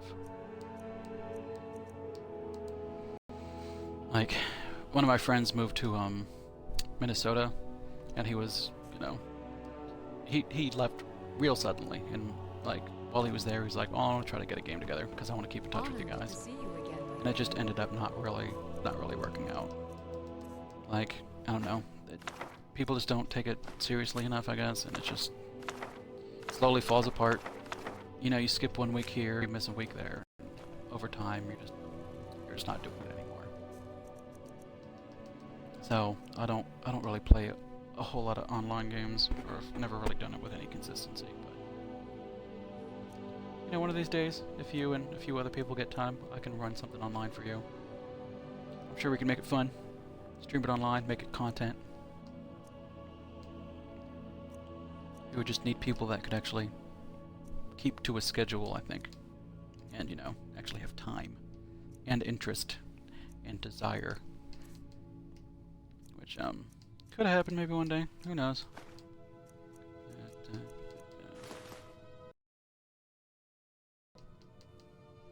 I think it generally comes around to, people talk about how they used to have a game with, like, around me and how they don't have time for it anymore. There's just something in me that just wants to fix it, because gaming is such a huge part of my life that when I think that someone used to, you know, tabletop game, but now just can't, I'm just like, oh man, it's a cool thing that I get to do all the time that you don't get to do. Seems why it's so non-committal about streaming more than one scheduled number per week. Yeah, your job is kind of crazy like that, I think. Whereas me, I'm the type of person that has free time to game 6 times a week. What do you need, my Thane? And now apparently stream on nights too. Now that I really game, or sometimes I do game. Like last Sunday, I came home from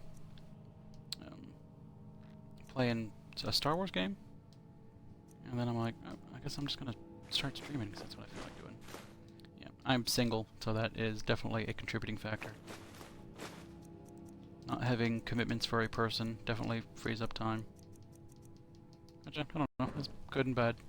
My free time is for me, but you know, I get to live alone.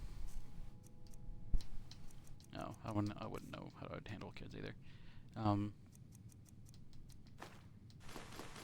Like one of the people in my group, in one of my Saturday game, the couple there, they're recently pregnant. So, well, we can only imagine how bad it will be for them gaming when that starts, which I imagine is the amount of gaming they'll get done is 0, which is as it should be. I mean, really. Long life to you. Doesn't matter if I like role playing with them, gaming with them is fun, but you know, kids are a priority. You can't just have a kid and expect things to be the same. That is a life changer.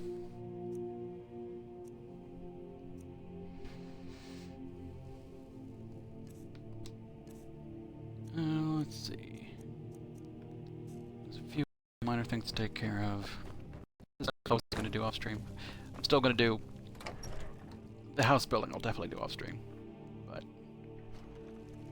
since I decided it's kind of like when you hang around just to chat. This is me hanging around to chat. Is doing many hard to keep up with one person in chat. Divine smile on you, friend. I think that seems to be a lot of time that people with it's one of the guys in my Sunday group is the same thing. He games every other Sunday, and that's the only game that he plays, and he can do it from we get together at like 5, and at 10 he's pretty much done. Because he is a manager at like a food store, like a restaurant or whatever you want to call it, fast food essentially. And he's got a kid and a wife, and so yeah, twice a month is pretty much what he can manage. So I always feel bad that if for some reason we have to miss one of those games, because I mean, I game a lot, he games very infrequently. The rest of the great warriors? Because you make time for it as you can. Then, you know, you try to make concessions for people in situations like that. Trying to make sure that their time isn't wasted. It seems this damnable conflict has claimed everyone's like on passion. For a decade, we've been gaming for like that long too. We're friends, so when we sit down at a table, you know, I had you figured for me. We'll sit there and talk about movies we've seen, like what we were doing, like, oh man, this guy at work, and all this kind of stuff. We're there to hang out and to play games. Whereas, you know, on Sundays, I mean, he's a friend, but he's more of, I guess, like a gaming acquaintance. I know him from gaming, so when we sit down, it's more of, we'll talk a little bit, but then it's time to, I want to get to game, so that, I mean, this is his game for the week, so I want to give him as much gaming as possible. And, you know, try to minimize, the inanities, as we call them. That is our group name. We're, for Friday and Saturday, we're the inanities, because we just kind of go on. We can go on and on, which I imagine isn't that surprising. I can be quiet, but once I hit a topic, I can just, you know, talk about it forever. Until I'm like, the person can't be interested anymore. I probably have to stop talking, because I'm just wasting his time at this point in time. I go through phases where I have more time to play video games, and it tends to be random times, yeah. I tend to go through phases where I'm like playing the game, and all I can think about is this game. Like, I'm playing a game, this is the game I want to play, and like, bam. And then I go through times where it's like, there's no game I feel like playing. I just want to sit around and like watch Netflix or something. So I just kind of, even being a guy that likes video games, I go through phases in which I just don't play that many video games. Like, until I started streaming, like last week, the most gaming I was getting done was on my iPad. I was playing, there's like a Star Wars Galaxy of Heroes game. It's like one of those free games where you could potentially sink a lot of money if you really wanted to. Although I've yet to put any single dollar into it, which is good. But you just kind of collect Star Wars heroes and fight, and maybe I could play for like an hour or two a day, and that's like all I was doing. I was just doing little cool stuff. When I'm watching San Diego, play 10 minutes, there's a guy. His wife was like that. We'll be gabbing and we gab too long. Come on, we're wasting game time. Yeah. Yeah, I mean, if you get together that infrequently, we don't see each other that often. We want to sit and talk, but we don't game that often, so we also want to sit and game, so, I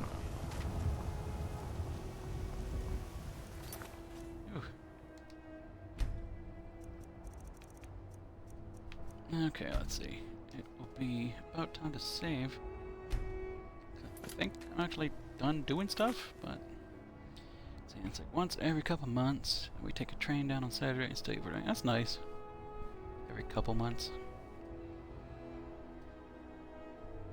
San Diego isn't that far from LA, is it? So it's not too bad.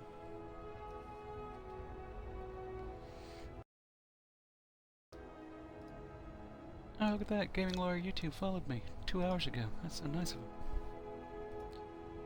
Twitter. No tweeties. I'm real bad at keeping up with Twitter. There's a long stretch of time in which I wasn't doing Twitter at all. So, you know, we could do it more often. I like to be homebody. Oh, yeah. You know, I like staying at home so much that the fact that me being a non-social person, being in 6 games, is like crazy to me.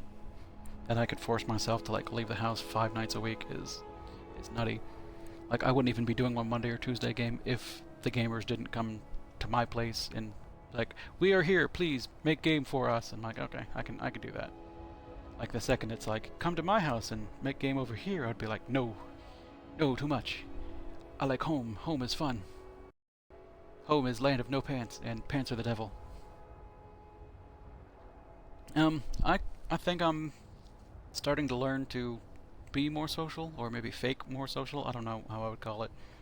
Because I'm still, you know, antisocial, or not introverted, where being alone is like, that's what I need.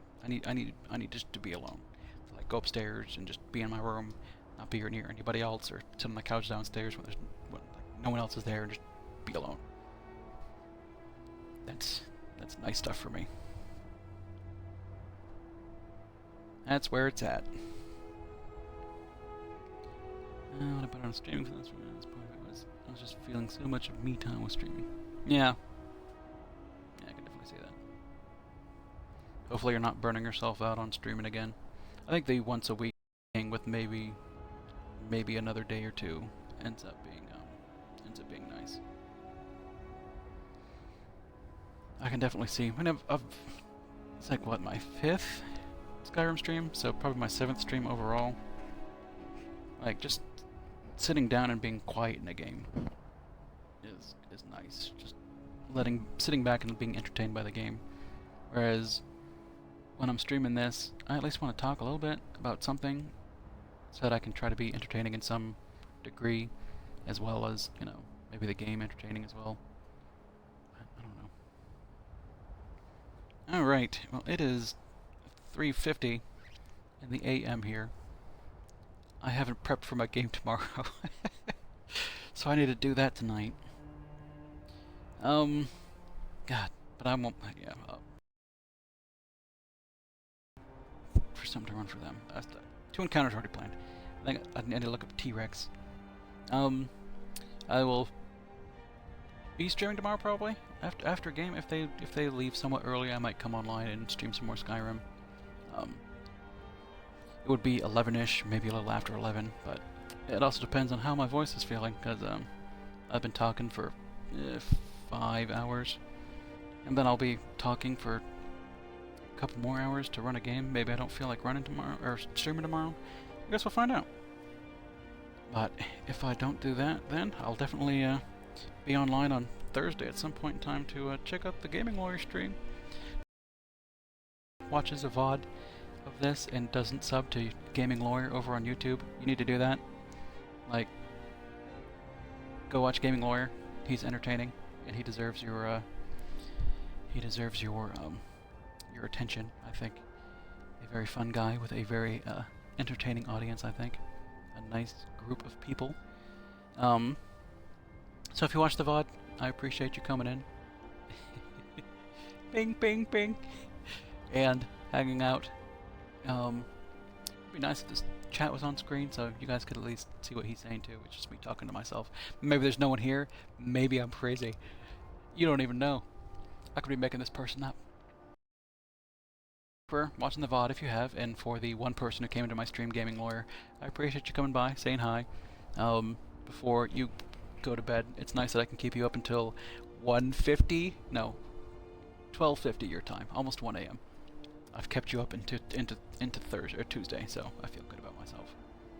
You keep me up, I'll keep you up. That's how that works. What goes around comes around. So we will end the stream here. Thank you for coming and hanging out. Thank you for chatting, Gaming Lawyer. I will see you on Thursday, probably after my Shadowrun game, if that is a game that happens. I may be here on Wednesdays enough, because I think my Wednesday night game is play some Castlevania Symphony of the Night, and you may not see me tomorrow because my voice may be wrecked, but we'll find out. So thank you for stopping by, and have